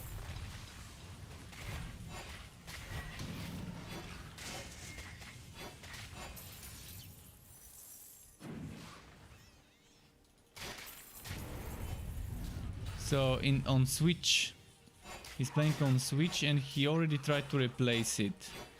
And it doesn't work. Interesting. Oh, you might want to look in Note to see if this has been reported, because there's a lot of people who have been reporting the other bug. I'm not sure if your bug is their bug or not. Your health is low.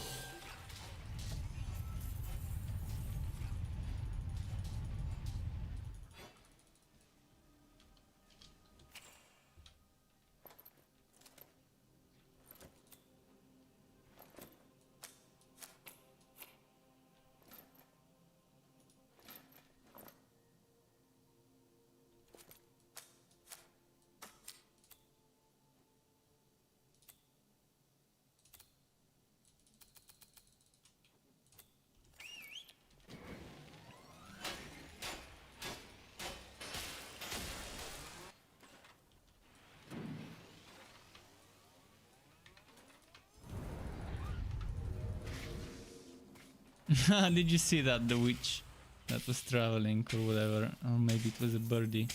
Oh yeah, it was the witch.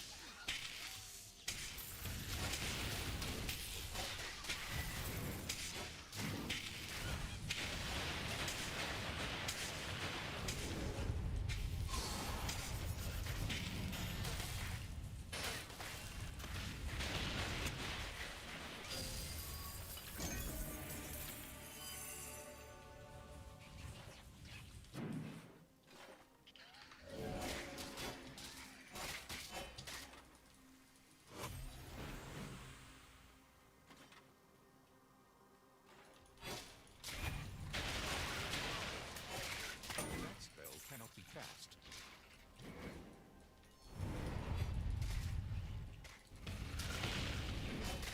You can't cast that. Your health is low.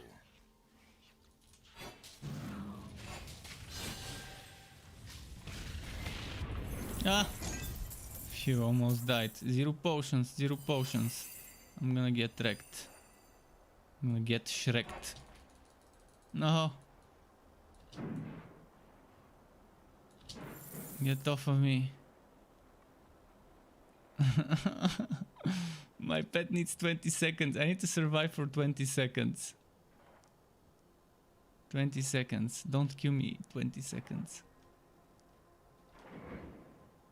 No! Fuck. Why did I do this? Now I have no weapon. Fuck. Your pet has arrived. You can't cast that here. Okay, let's wife bind.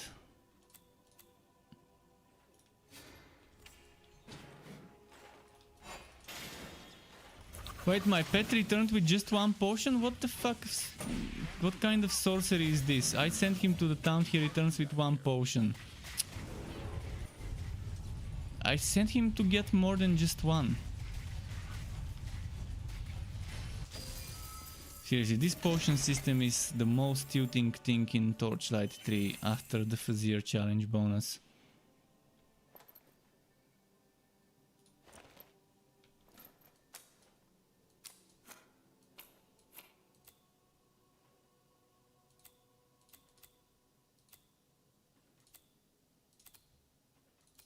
I don't have gold, obviously that's why. Come on.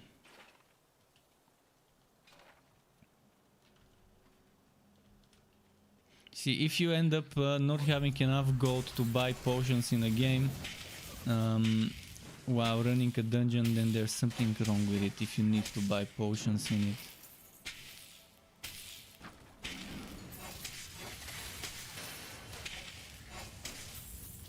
And that's on normal, that's not even playing ridiculous, so yeah, pretty bad. They should make more potion drops on the lower difficulties. The harder the difficulty, the less the bonus, and on ridiculous 0% extra potion luck.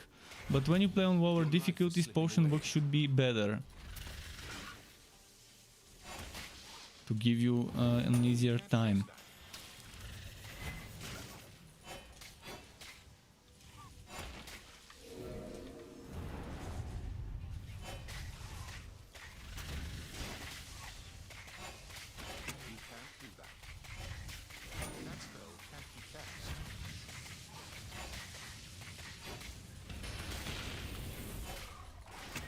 Use that skill.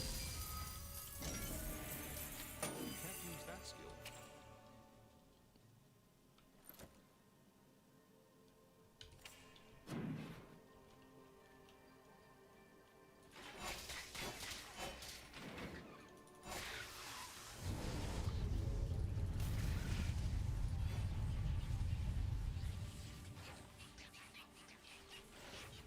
Yet another map where the monster I need to kill doesn't spawn. What is it with offline mode and the bugs?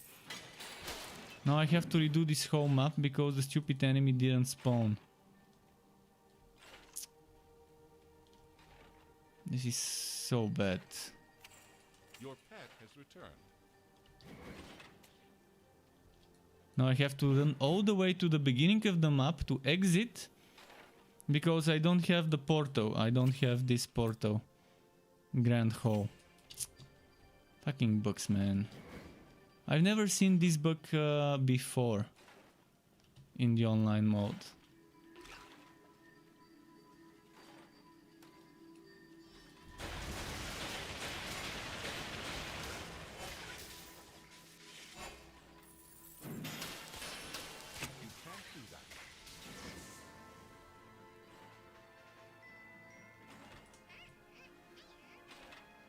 Come on.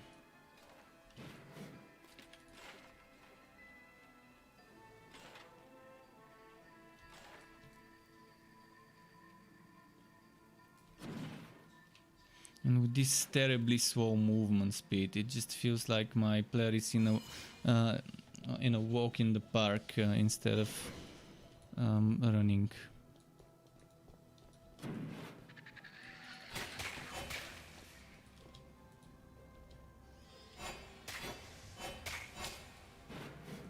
Seriously?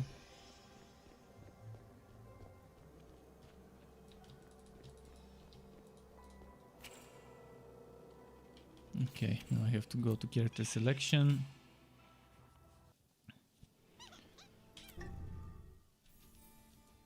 Let's see. You ready, thirsty one?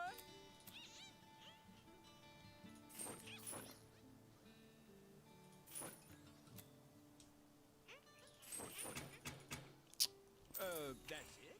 Can't even buy potions. This is just bad. It's terrible when you can't even buy potions in the game. Why do I have to buy potions in the first place? Need a potion? See you next time.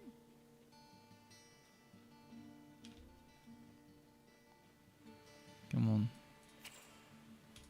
Now if this is bugged again, I'm just gonna stop playing until they improve the hero slots. If this is bugged again, that hero, if it doesn't spawn the monster.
gravely wounded.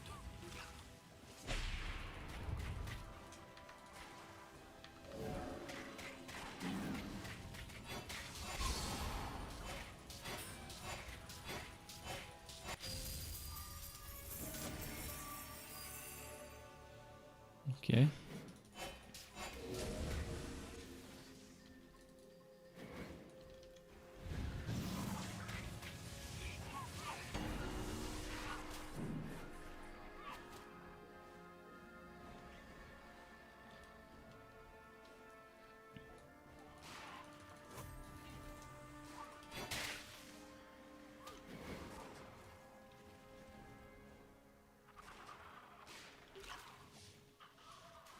Okay, he spawned.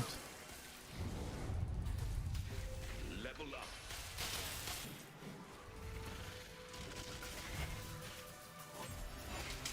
It's wings.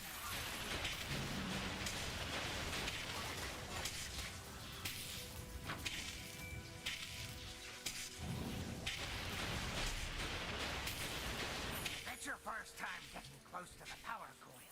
Make sure you're ready for it. They got a real shriek with these things, and you know he's not the most careful, right? He may be crazy, but the things you can do when those things are charging you up are no joke. Okay. Got him finally.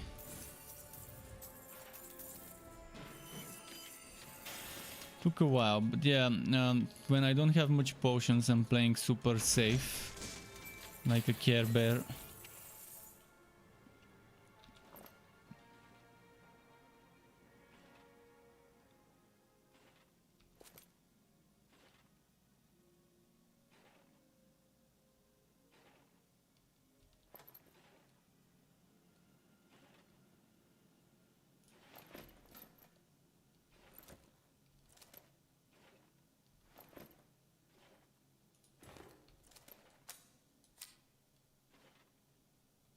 No, no.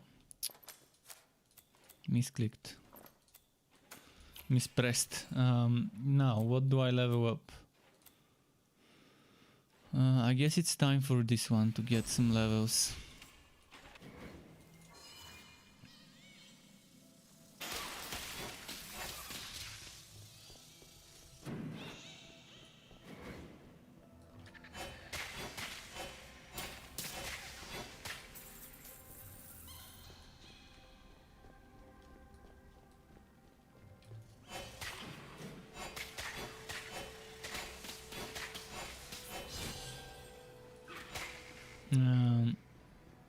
Ember Hot? Yeah, let's go.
I'm gonna chase after this stupid spider. Every time I come, it starts running away from me.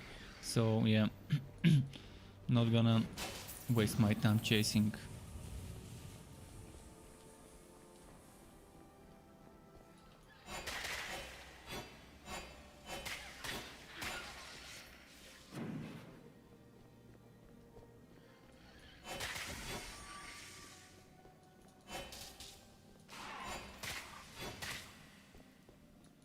Ember Hot, nice.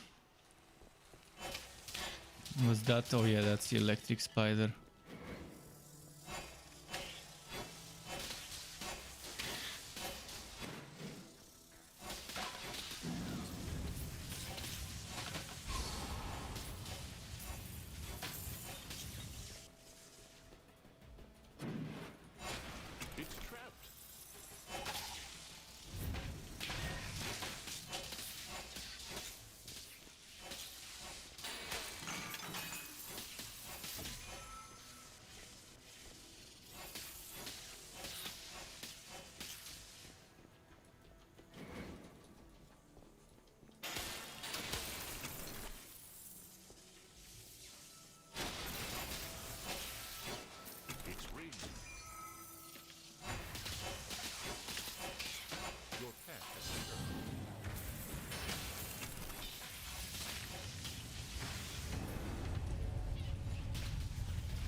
really want that defense, but don't want to lose the hat, the mask.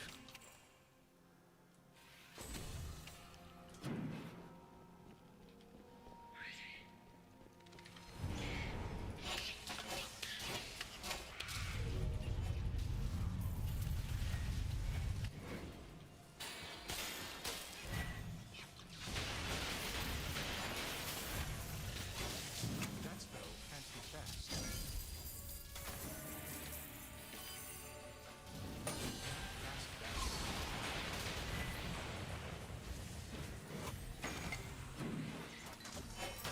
You can't do that here.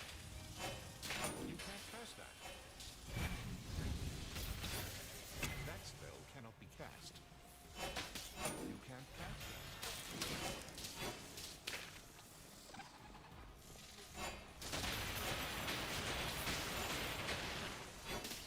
How is my XP? I'm level 33 at the beginning, doing 34 content. I'm a little bit behind on the levels. Normally at points like those it's nice to do a map or export or scroll or something.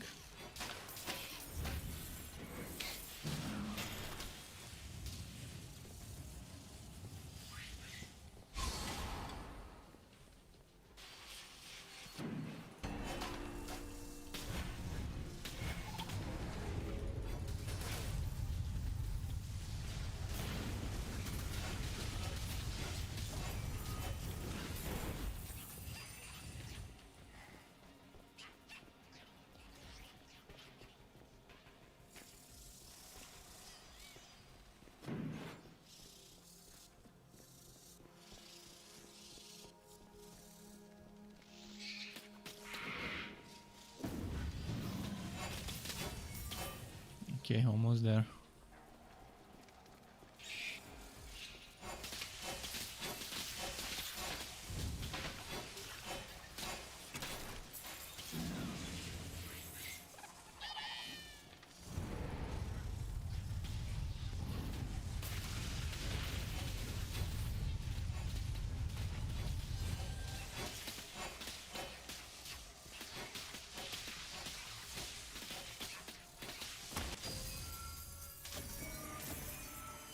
Is it just me, or did Spirit Well not give me any dark buff bar charge?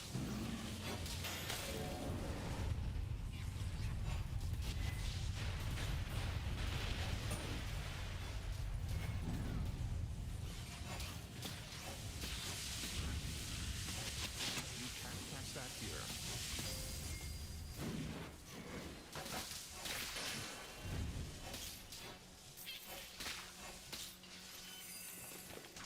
You've gained a level quest. Your inventory is Oh, nice, finally. Slecho Quiras.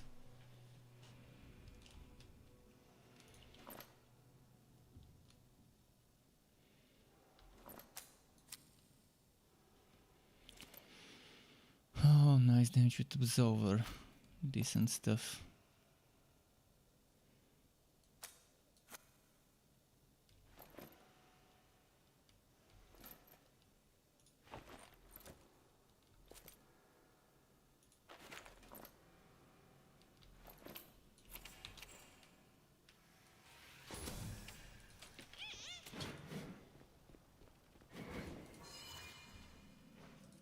Let's see now.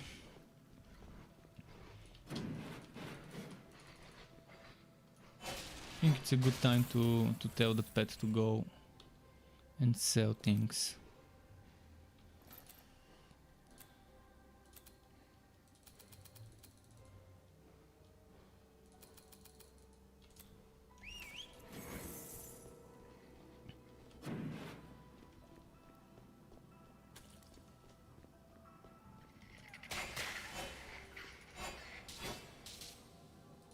Just a moment.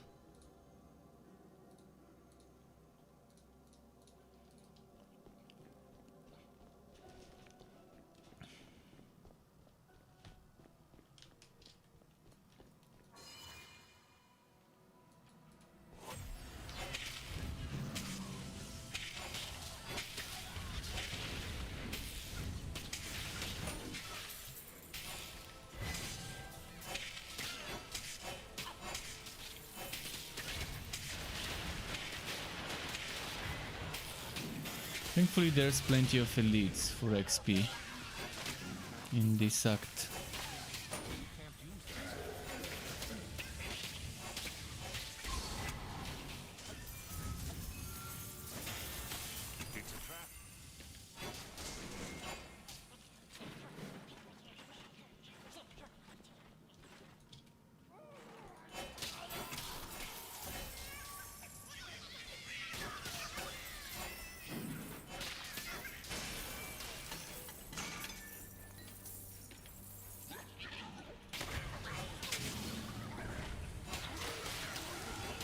They do so much damage to me even in this difficulty.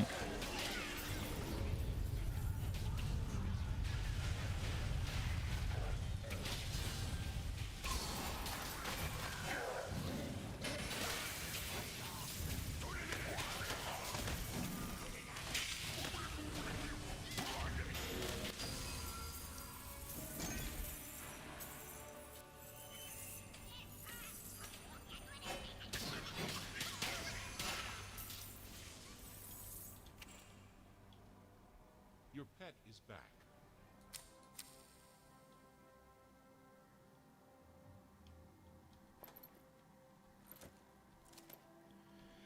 Okay.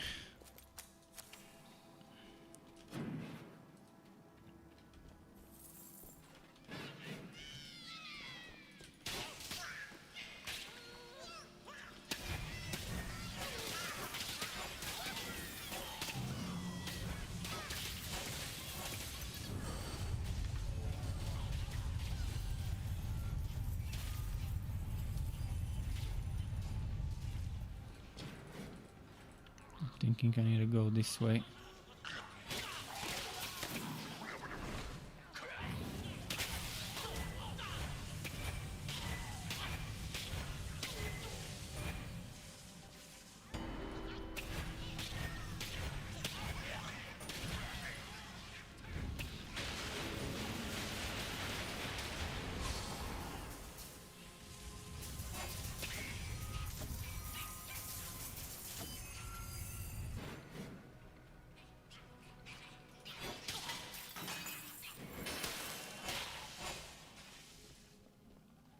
Keep going.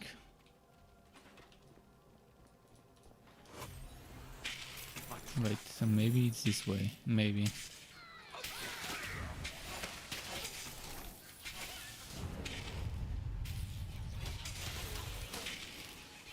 Nope, the other way.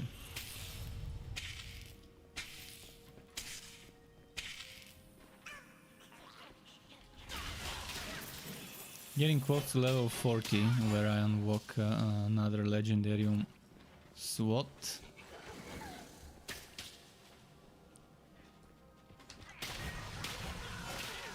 Nope.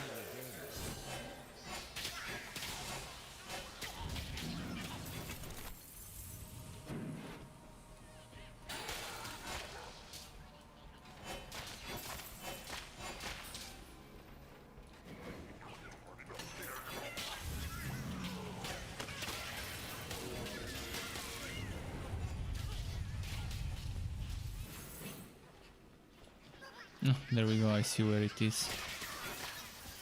Might as well get some extra XP before I go there though.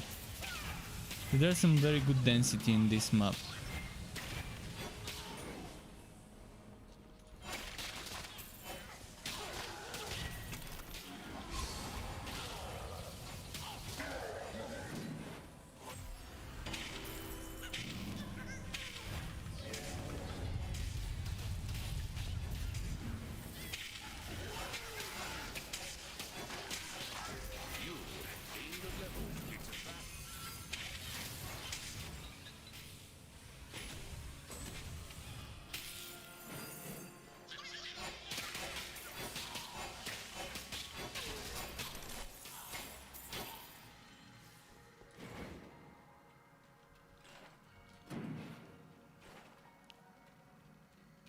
Am I gonna get one shot by this enemy?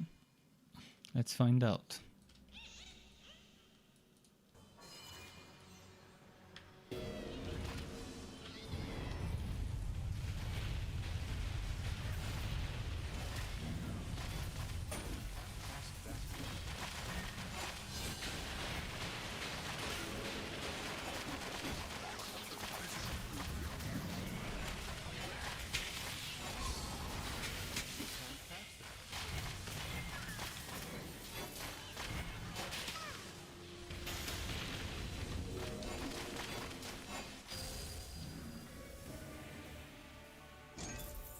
Okay.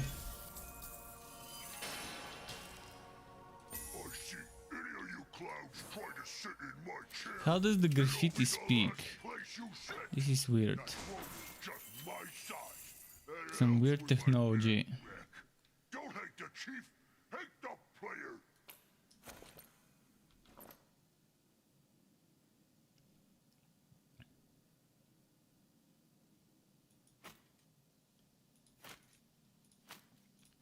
Small increase, but it's still extra defense.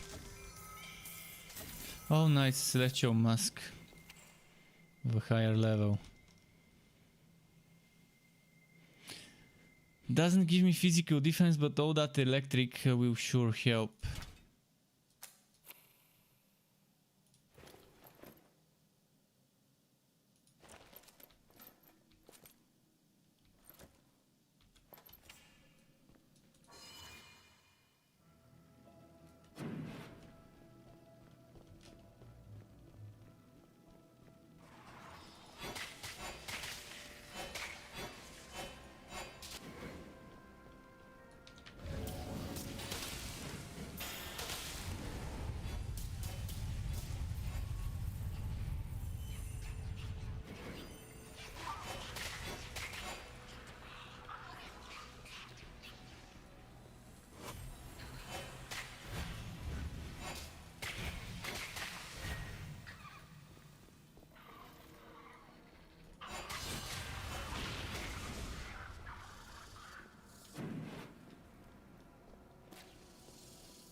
Yeah, Echo Landing was the next one.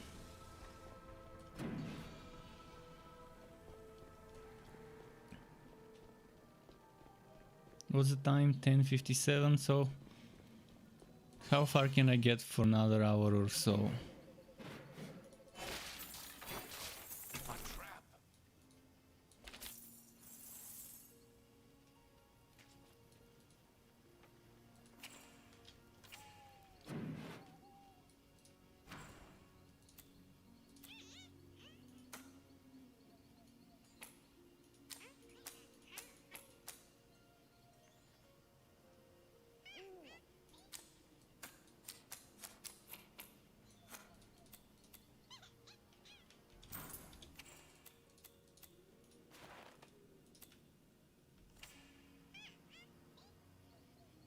Let's go to Echo Landing. By the way, do I have the set bonus? If I were to equip those boots, I can get the set bonus.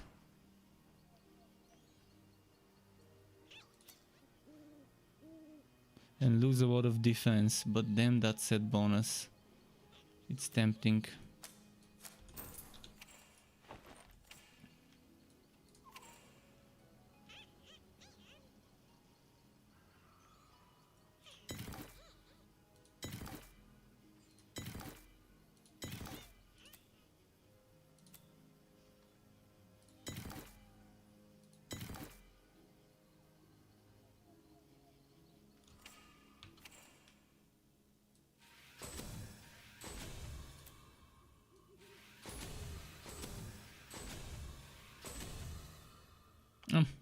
Well, okay, that's still fine. I over-leveled it, but eventually I will keep it at level 10 plus 2, so it's not so bad. I was gonna get those extra levels later and only over-level this for now. It's still fine. Where do I put my next skill points? Energizer maybe, and then Spread of Death. Spread of Death only when I get chance to poison, so probably level 60 stuff.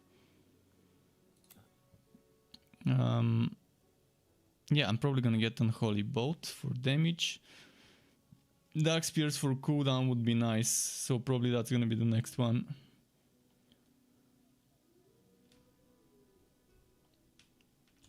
Okay.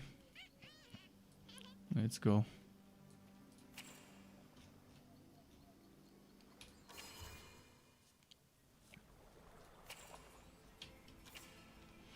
Celestial Gauntlets drop would be amazing. Oh shit, I ported to the wrong city. Celestial Gauntlets drop, that's all I need right now.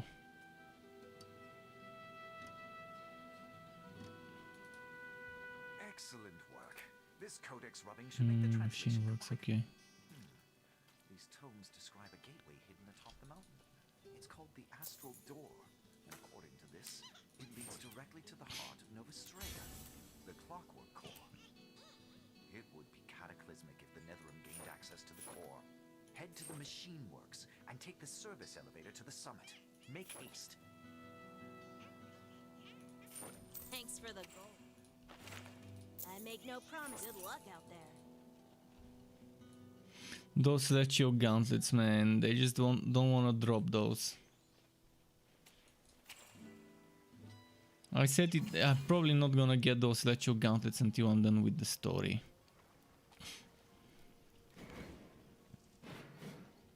It's supposed to have increased drop chance to class specific items. Yet the most drops I've got were the winter update ones. The North Maze, the Glacier Sedge. Those are the things that have dropped the most so far in regards to repeat drops.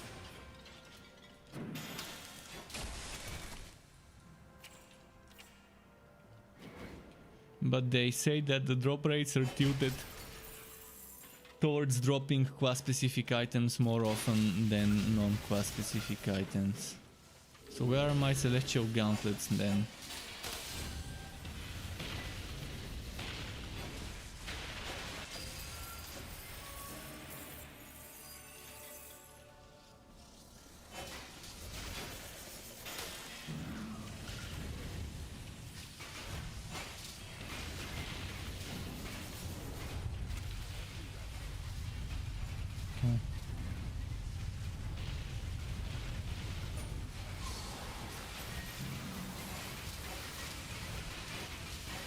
Sanitize. Interesting bot name. See, this just made my point. As I said, it drops so many of those.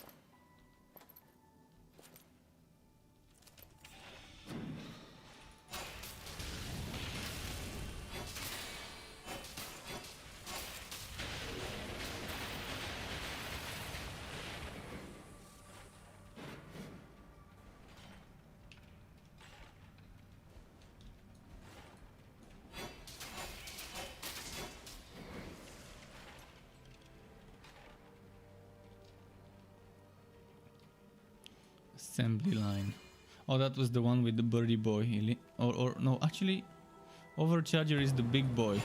The birdie is after that on the scavenger trail or whatever it was called.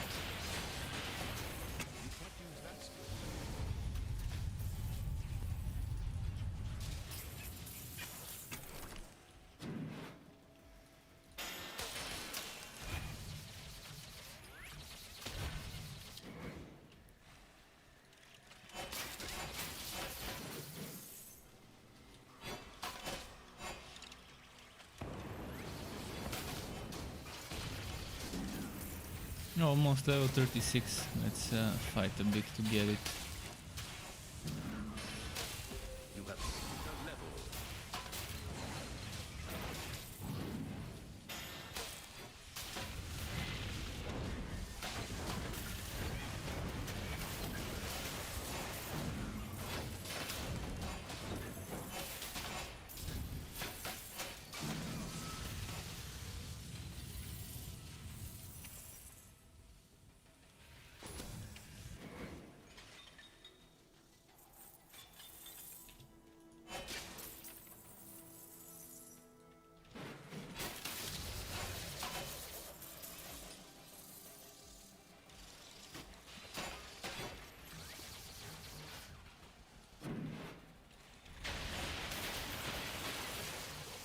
Is it this way?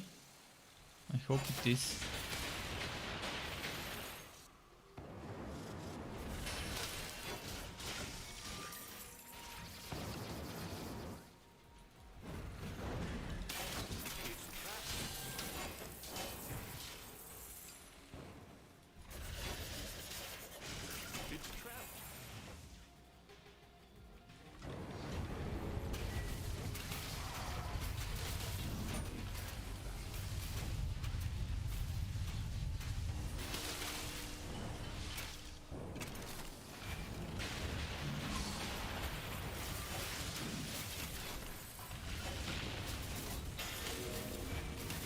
Alright, there we go.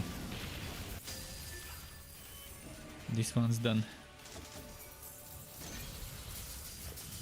Wasn't there an NPC? Oh, there we go. He showed up. Listen up, rookie. I found that astral door. Because I'm such a swell guy, I'll mark it on your map. What's that? Where have I been? Huh. We're wasting time. It ain't gonna find itself. Go. Anything else? Oh, nice.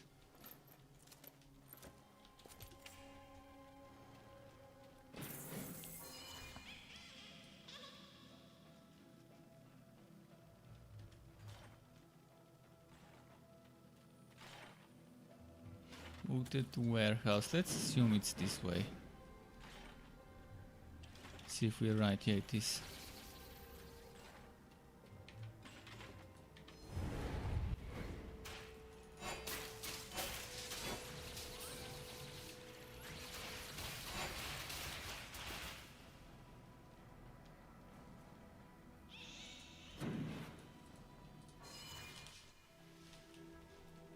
Bit by bit progressing.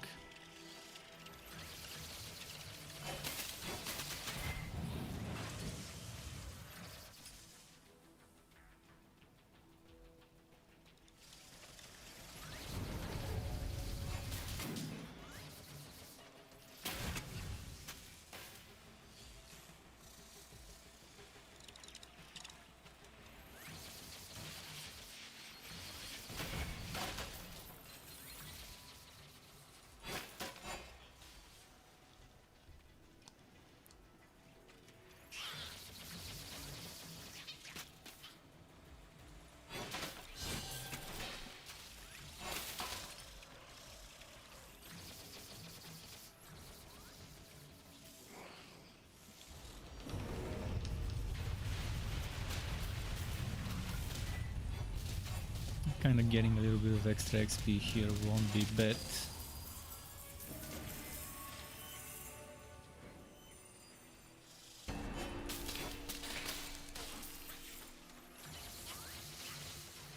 Let's get this one as well. Level up.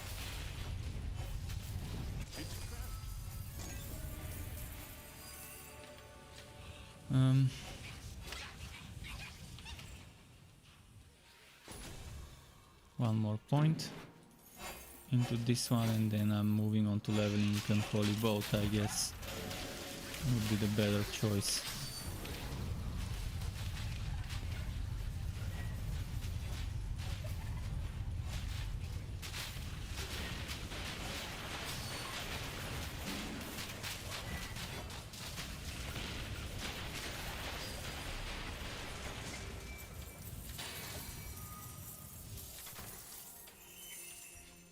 Statue Pauldrons, okay. I'm not gonna use Arachnid Assault, but extra defense. And relic energy cost and crit damage, losing electric defense though. 5%. Well, still think it's better.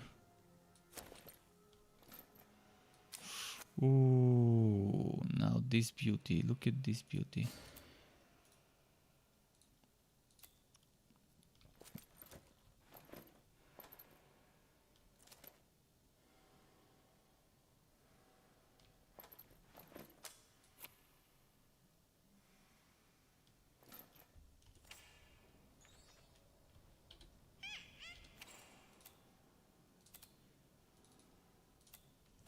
Really need a rapid bartering token soon.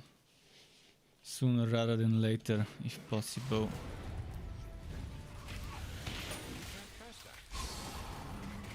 That spell can't be cast.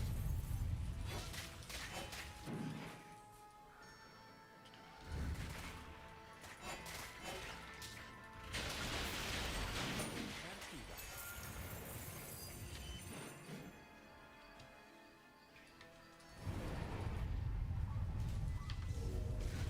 You can't cast that spell here.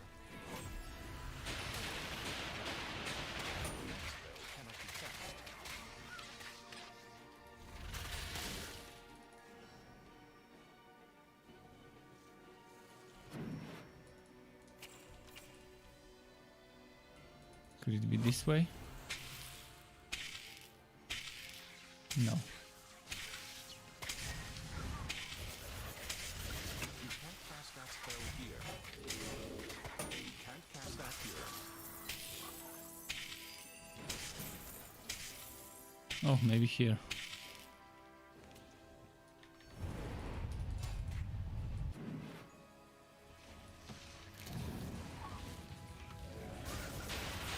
can't use that skill. You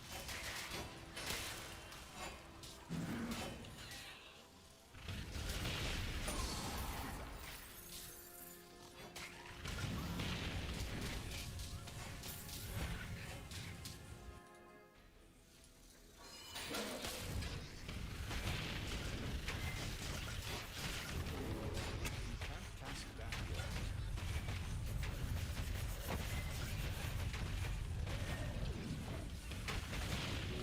spell can't be cast.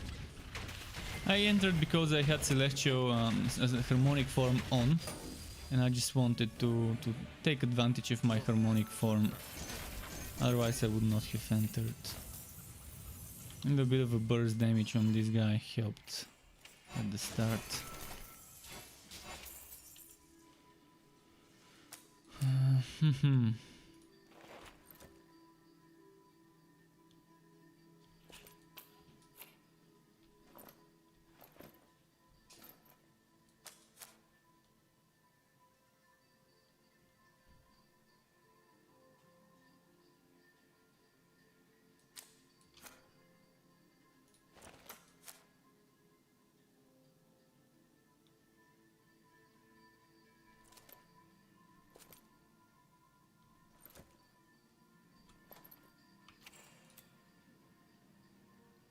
Oh, I had the Celestial boots equipped, I forgot to remove them while I was wearing them. Well.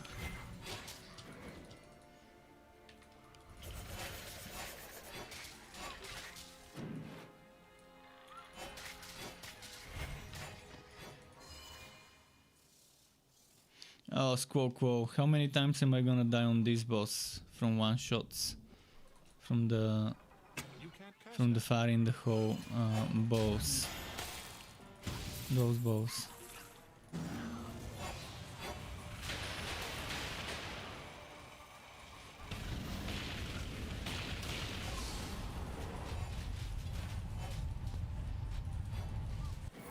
Here's the save point.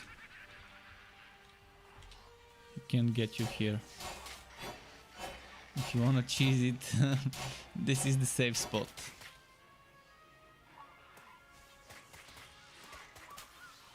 Obviously you have to kill the Vultura.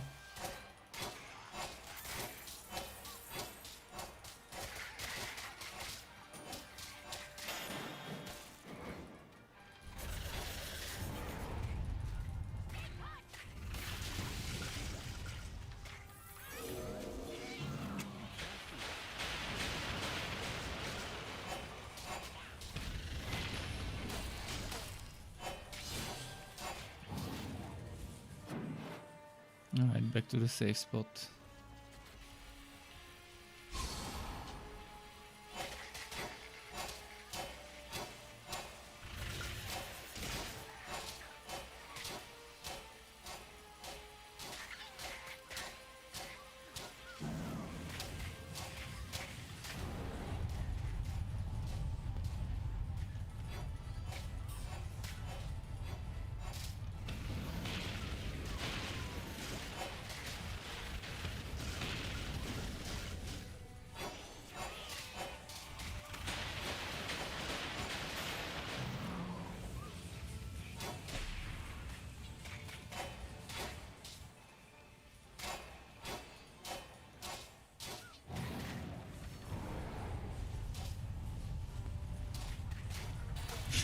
Yeah, this safe spot here is pretty fun. Most likely it's not intended.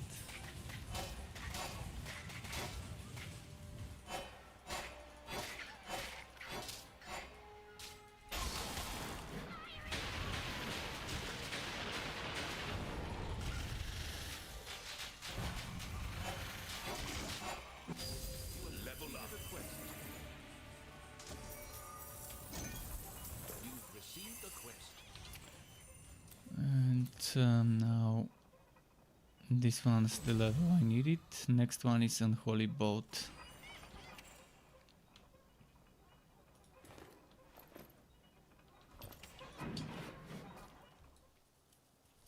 Let's get some tea.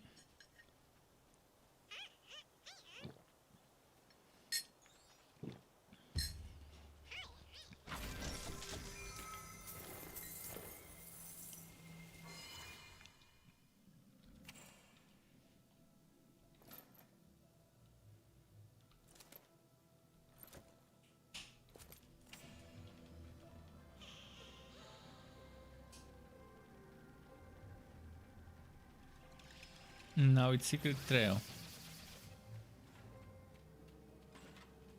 It's a trap.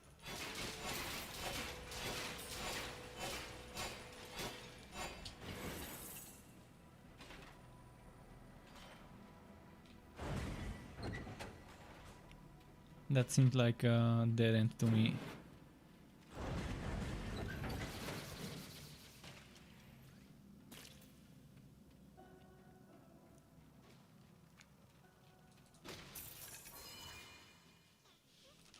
So at level 39 enemies now, okay.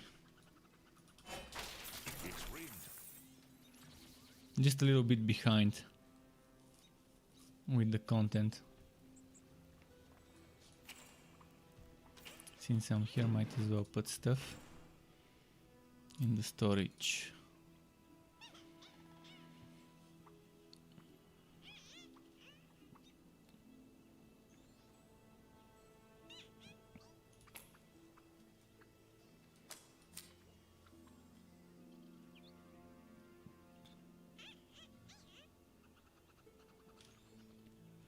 Well, I'm gonna keep this for now.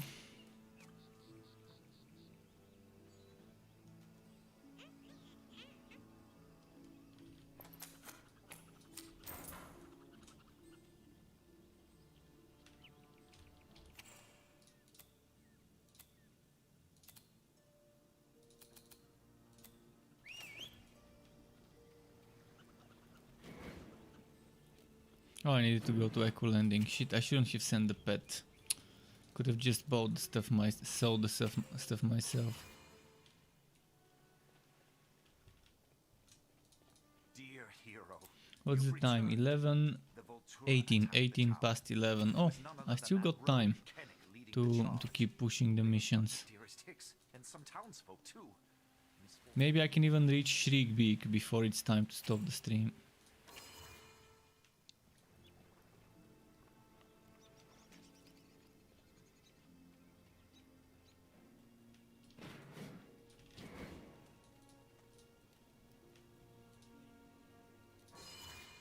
So far the stream's been running 6 hours 24 minutes, definitely far from my 5 hour and a half, I can't remember, record of finishing the story. But I've not been even trying to push too much. Sometimes I slow down, sometimes I'm speeding up. Now I'm kind of in a slow down mode to get XP.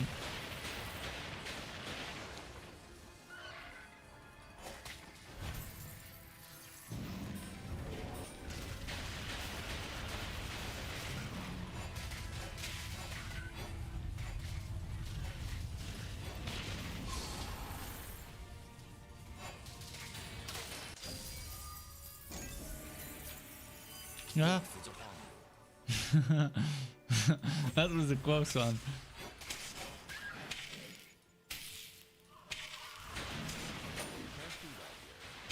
Oh, waypoint. Let's get it first.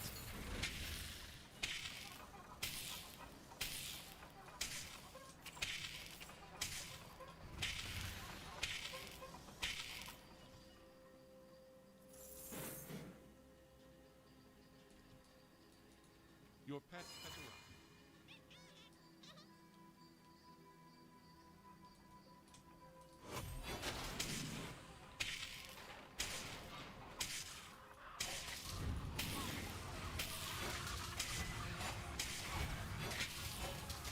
You can't use that skill.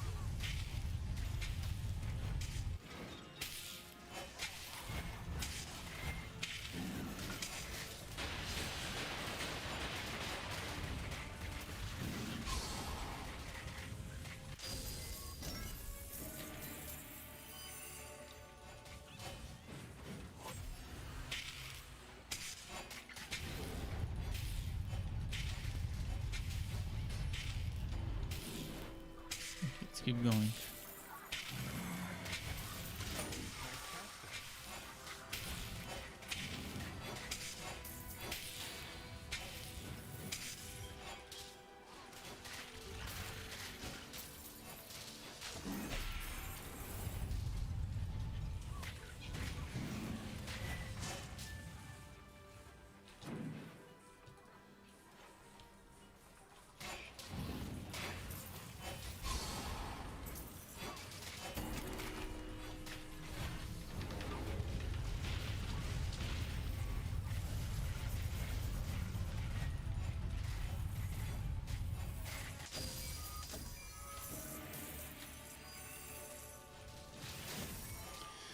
Okay, let's start rushing now. I'm pretty close to the level up. I can skip some monsters and only stop for elites, for champions.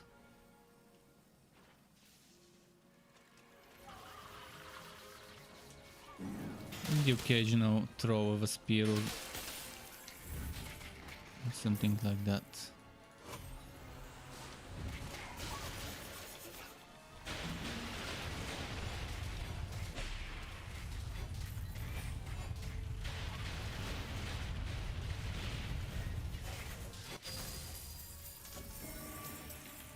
Arc of Light.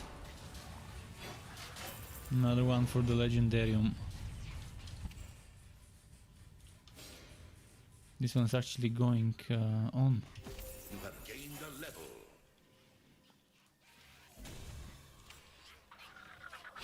One more level and then a new Legendarium SWAT.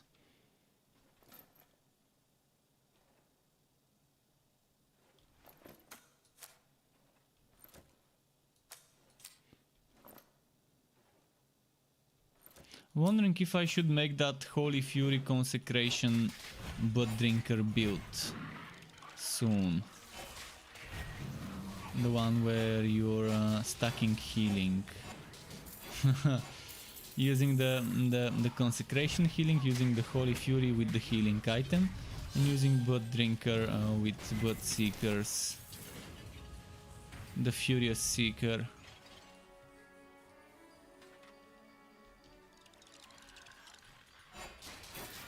The Hughes and the Furious, maybe I can call it that way. it would be pretty nice name, the Hughes and the Furious.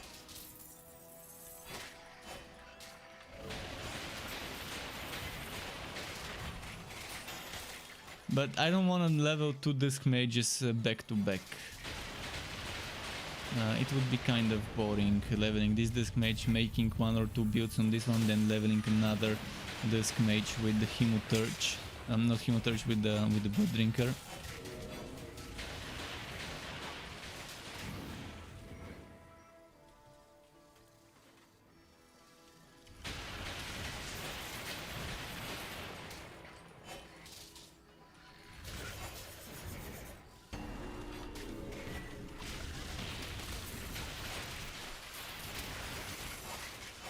But yeah, the Heals and the Furious would be me experimenting to stack as much healing as I can on a Dusk Mage.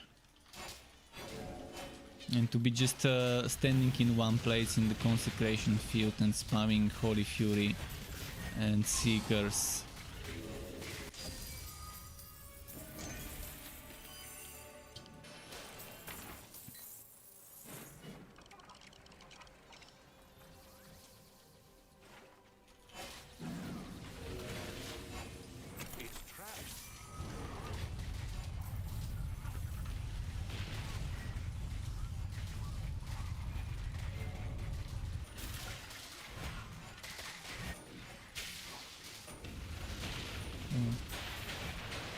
There's also a build where you're using the Radiant Blast on cooldown and Holy Fury, and you can call that the Blast and the Furious, which is even a more funny name.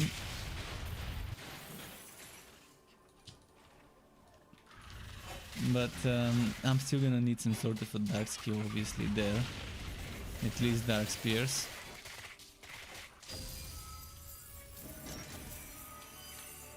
But the Blast and the Furious will also be a pretty fun build to do. The cooldown version of Radiant Blast with Holy Furious spam light skill. And then using something like maybe Dark Spears or Dark Spears and Entropy or Dark Spears and Energy Spike to generate the Dark buff bar quickly.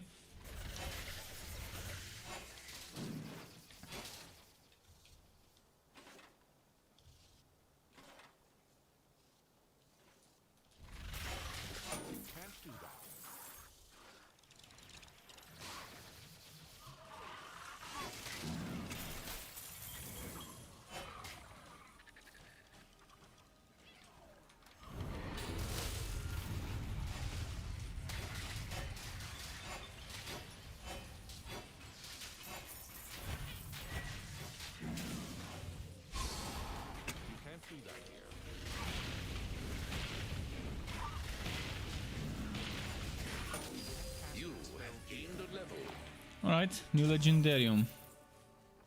Who there?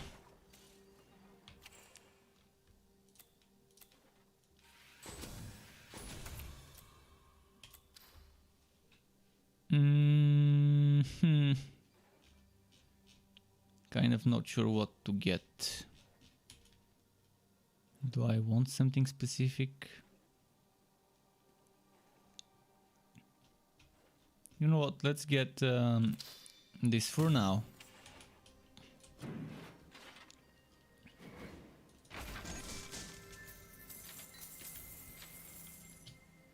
Where's Hixie? Hixie? Hixie? There we go. Let's see.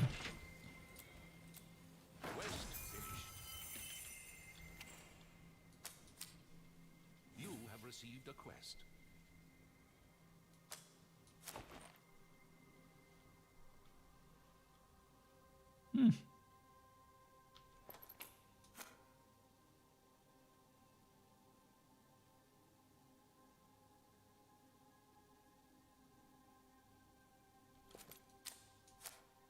Oh. Now, this one's nice. There's a spare one in case I die. I always try to carry a spare if I can.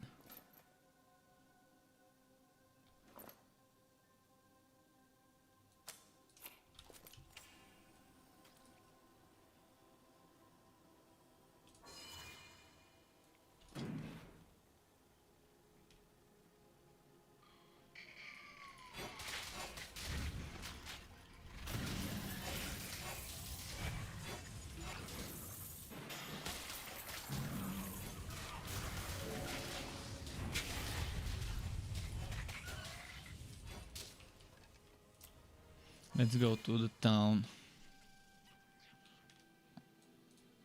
You're a sight for sore eyes, boss. Get back here. Automata, spiders, townsfolk. Since we're here, might as well sell. Shriekbeak is hacking them together to create pawns for the Voltura army. Rescue any remaining townsfolk, and then take care of Shriekbeak. Right. Here.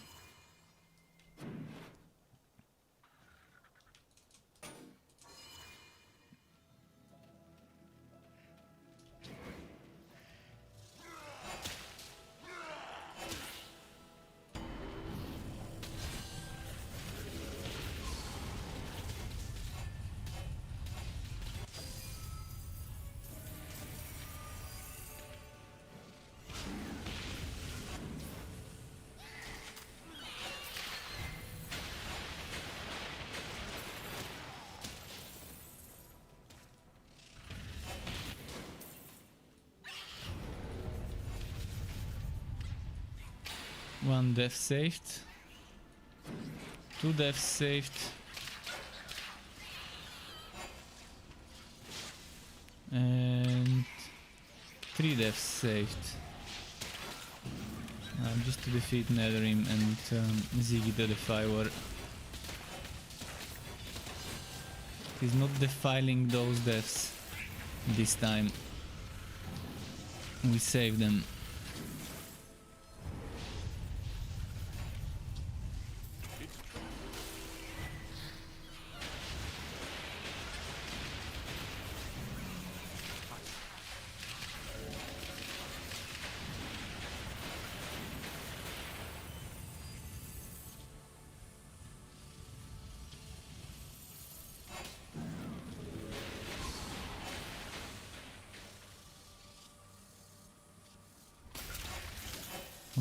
Netherim. 7 more. Oh, actually it was 1 more, never mind. Done with them.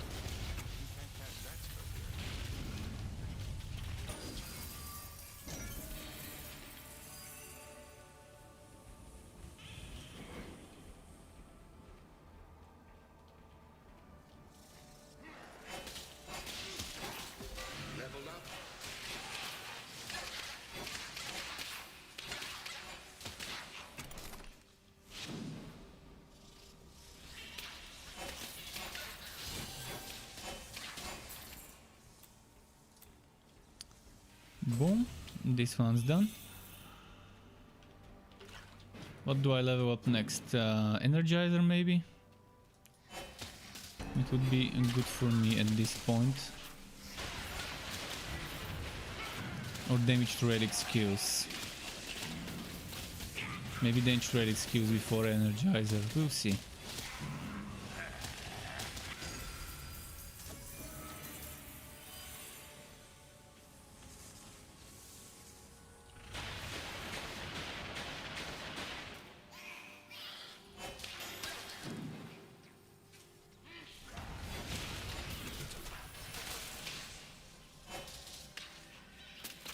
Oh, this bug again where the boss doesn't spawn? Come on, game. Stop doing this to me when I'm playing offline. It just doesn't spawn the bosses at the end of the map. It just...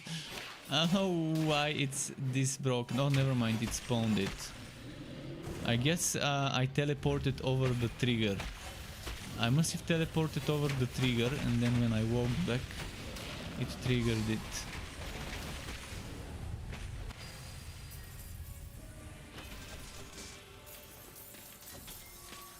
There's some sort of location that if you pass it, you trigger it, but if you teleport over it, you don't trigger the boss, apparently. I've done that in the online mode as well, with the Electric Widow 2 times.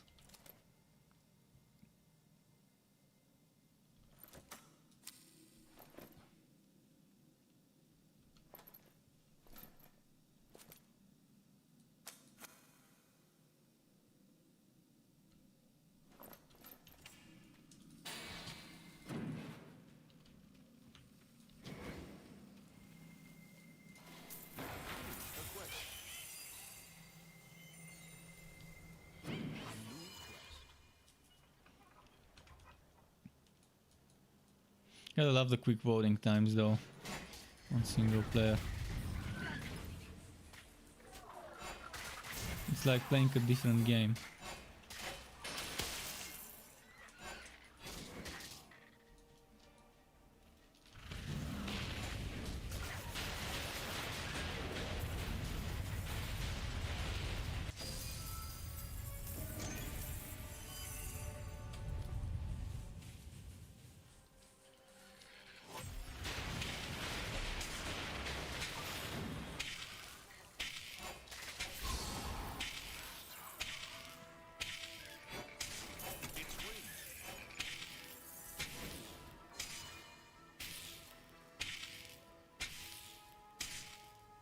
See.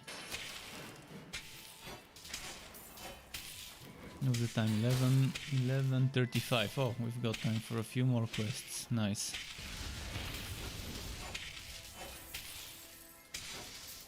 Oh, that's the one where I need to kill Netherim. Alright, let's make sure I'm not skipping Netherim.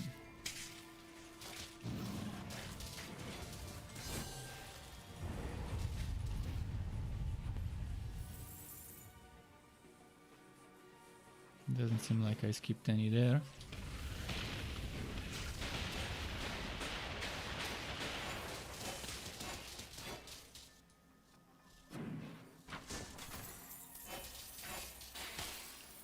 Stoneblade.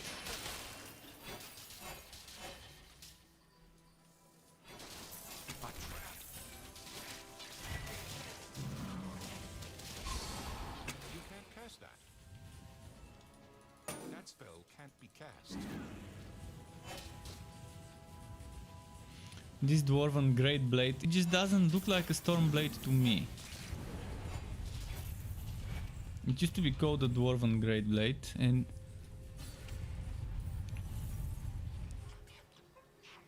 It just doesn't look like a Stormblade. I mean, obviously the whitening effect makes it look like a Stormblade. I wish it looked like a lightning, like a thunder, like lightning strike. Maybe that's not the Dwarven Great Blade, but it looks like it.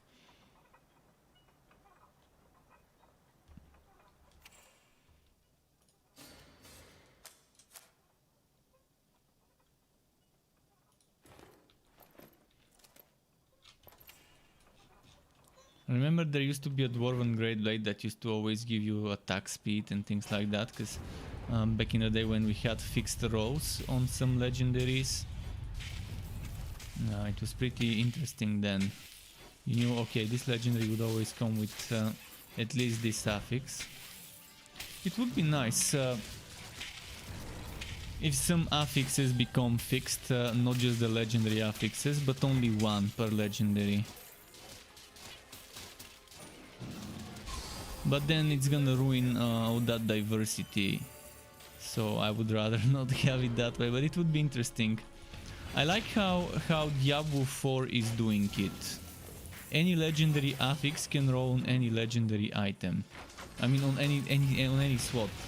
So any legendary affix can roll on any SWAT. So for example, this Stormblade basic attack affix can roll on this or this or this or this or whatever.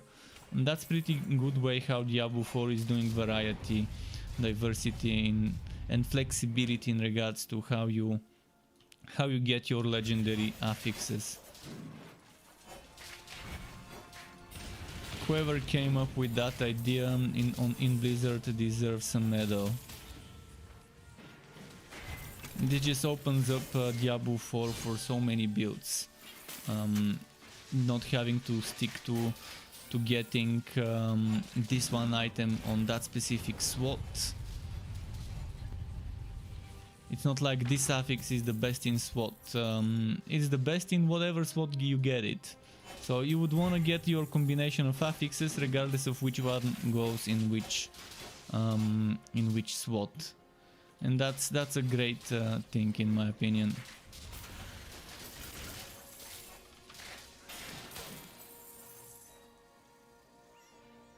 And then having your one unique item would be also nice,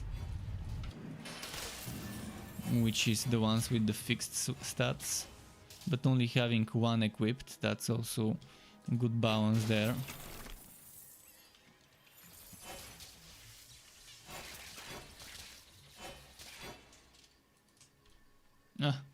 As always, the stupid Netherim in this quest get me. How am I gonna find enough Netherim?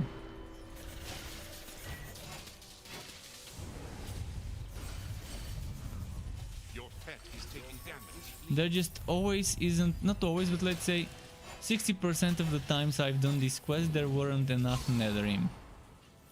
Let's see if this would be one of those.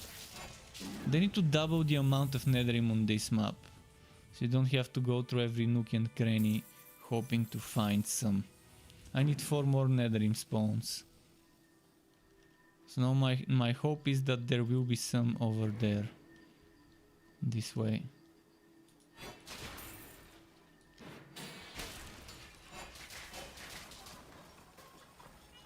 No Netherim here. Please summon Netherim. Netherim. 0 spawns. Okay, there's 2. Now just need 2 more.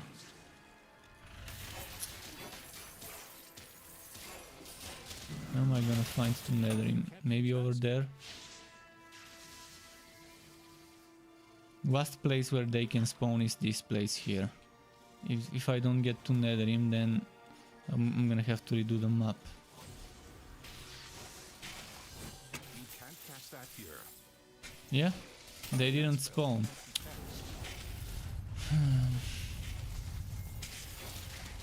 This is my not amused face. I'm really not amused by this bullshit. If you ask players to kill 10 Netherim, spawn 20 in the whole map. At least 15. Not 8. It's bad. it leaves a very bad taste having a quest like this.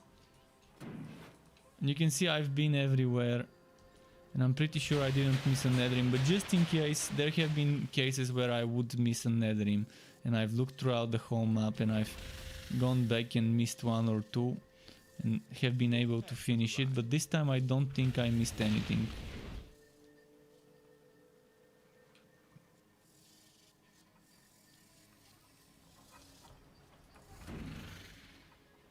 Maybe there? Have I been there? Can I even go there? I think I can over through here.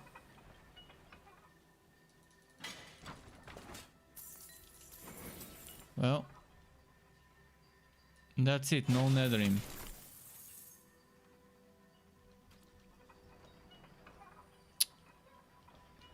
Oh man. Why?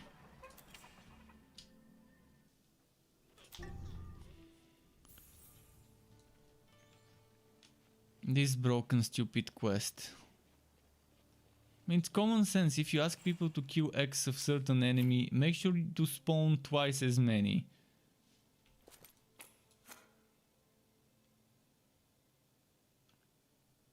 Chance to bleed, chance to bind.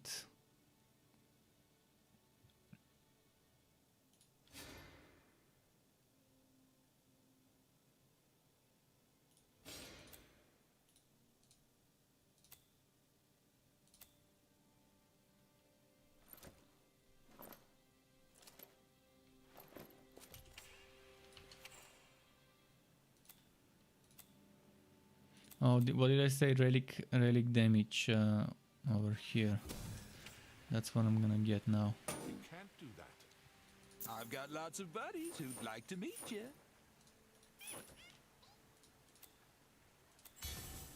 Alrighty then. Let's see if I can get lucky with those gauntlets. Come on. Celestial gauntlets. I know you wanna drop.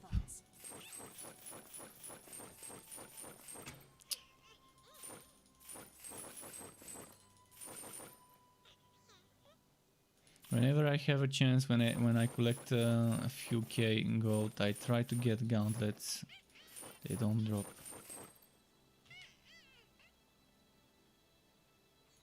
For 20, nice defense. See ya. Okay. It's a grab. Good luck out there. You can't use that skill. Alright, back to the chop shop.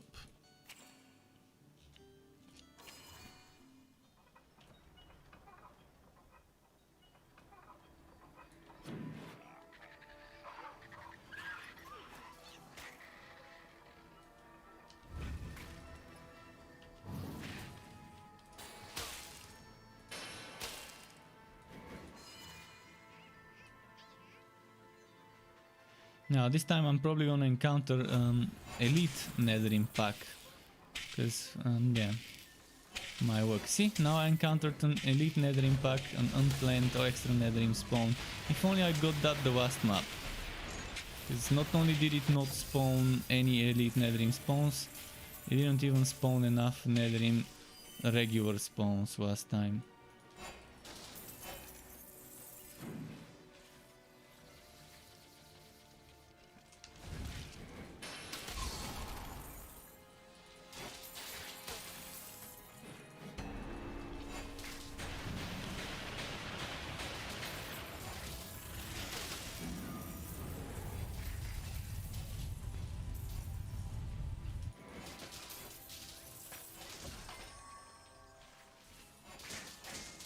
This is what I needed.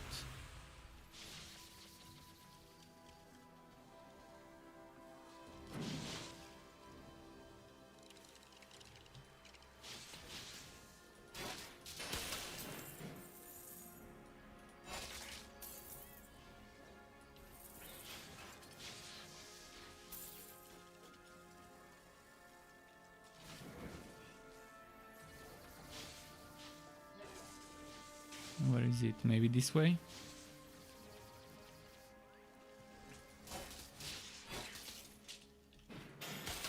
It's rigged.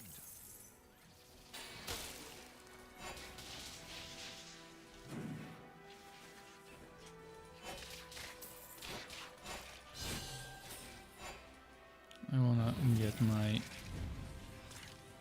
relic energy charge quickly. Not relic energy, just my dark buff charge quickly up. Okay, let's go before it fills up completely. Nice. Now we can do this.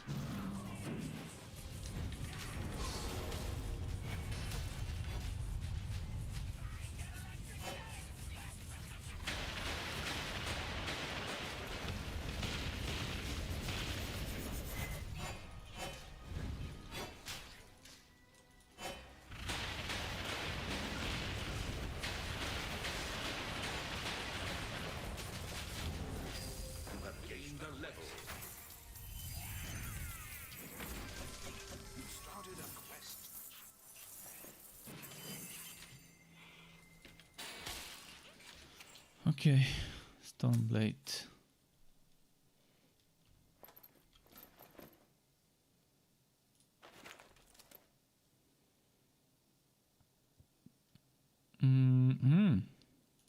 This one's nice.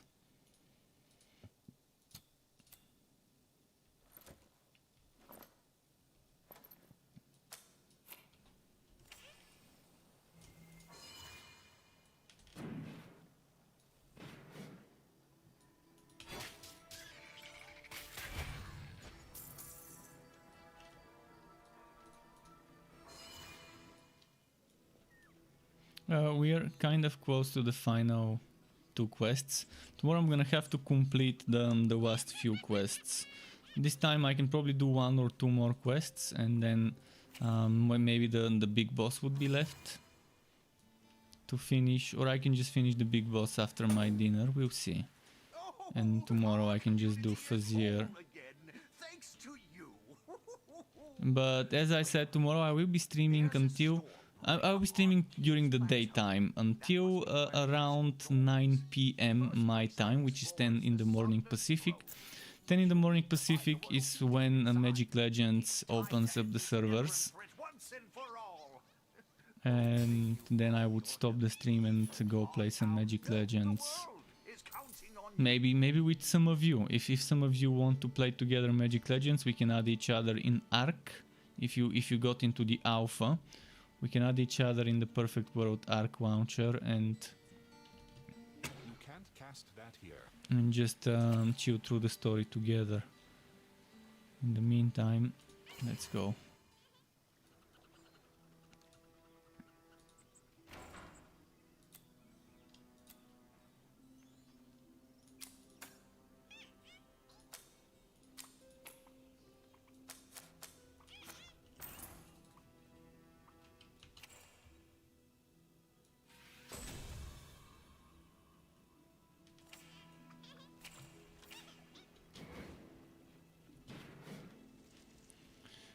King's Plateau.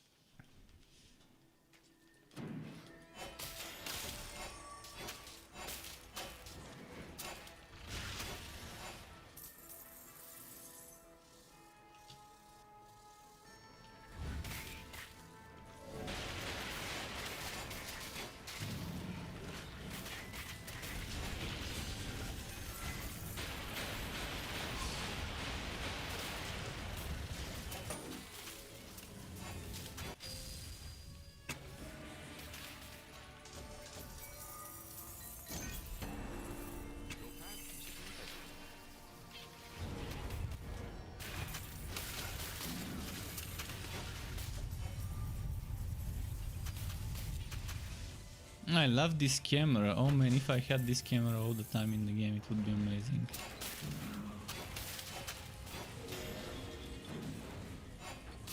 If only this game had the camera options Grim Dawn. Grim Dawn has 3D rotation fully, and also being able to zoom out more and tilt the angle, etc. It would have been nice.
Alright, close to 45. One more level.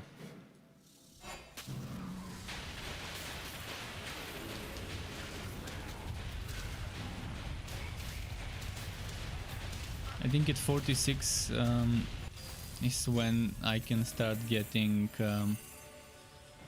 the Ancient Ember set pieces at 46 level monsters or higher.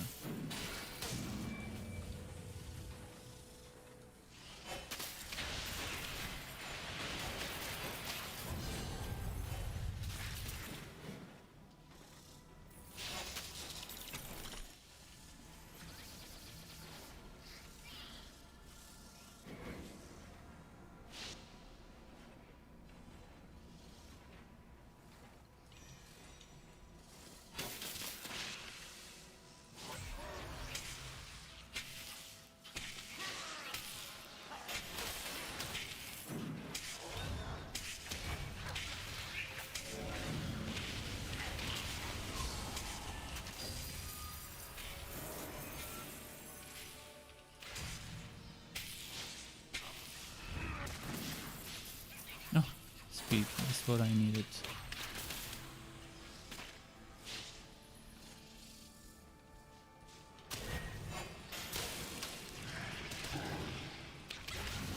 Ah, and that guy teleported.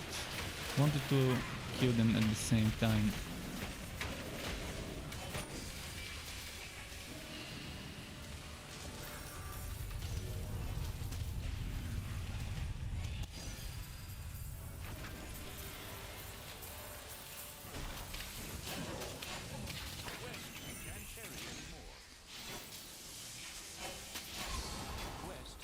Okay, now what dropped?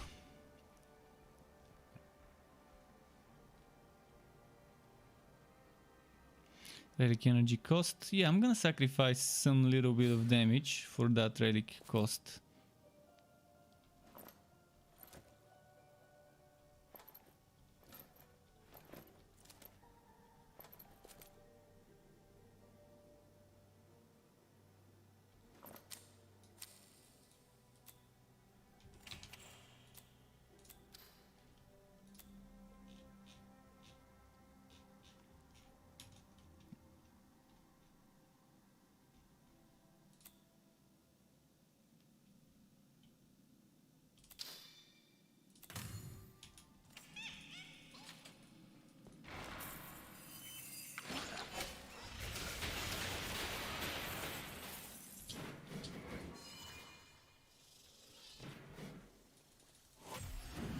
I guess I'm gonna be completing this playthrough before I stop streaming, because I'm on the final quest now. Might as well just push it.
Okay, 80% Netherrim killed.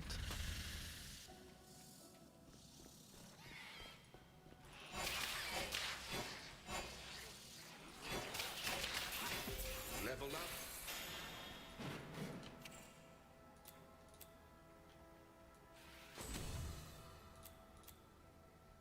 Okay, time for Energizer, or should I Start getting Energizer first.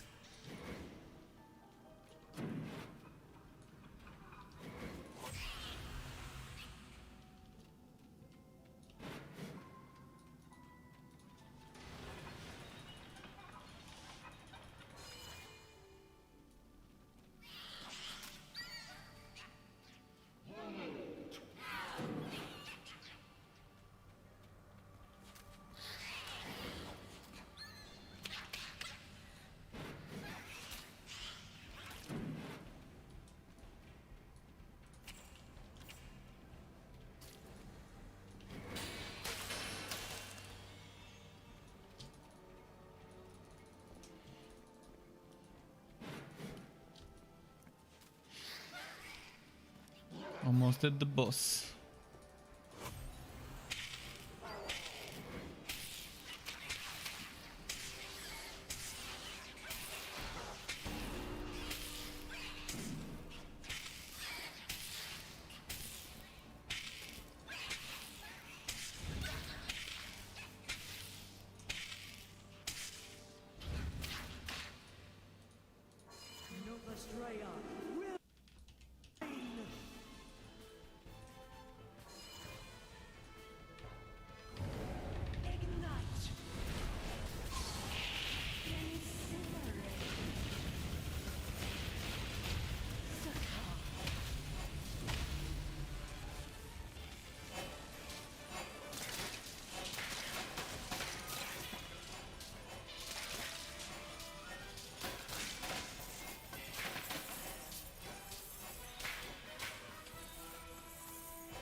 Okay.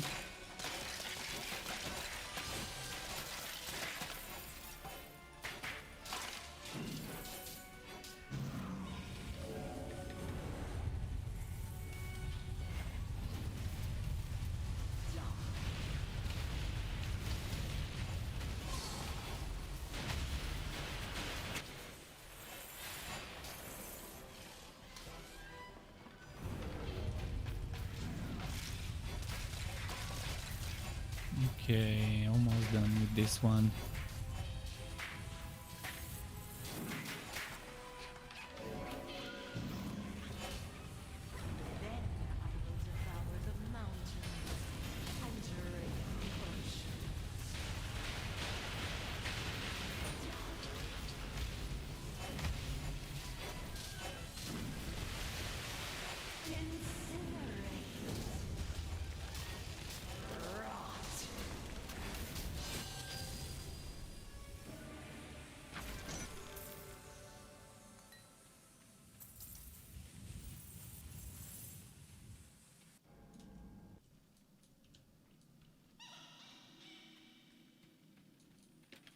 Okay.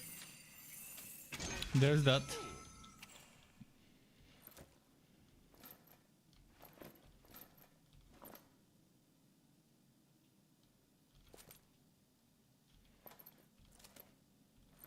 So we've done this. And right on time, actually. It's just 1 minute past midnight. I'm gonna turn in the quest and that's gonna be it for tonight. Let's go. Let's go collect. Pretty much very nice timing. Even if I was planning for the timing to be like that, it wouldn't have been. But yeah. I knew you had potential. Let's see how long this run took. It took me 7 hours and 7 minutes since I started streaming until now. Obviously the first few minutes were kind of starting soon, and then I've been pausing for various things. But let's say roughly almost 7 hours of playtime without fully rushing. Pretty reasonable. Not the 5.5 hours or 5 hours, which was my record, I think, with the Realm Master. with the flaming, not with the Electro Trail Master, but it's still decent.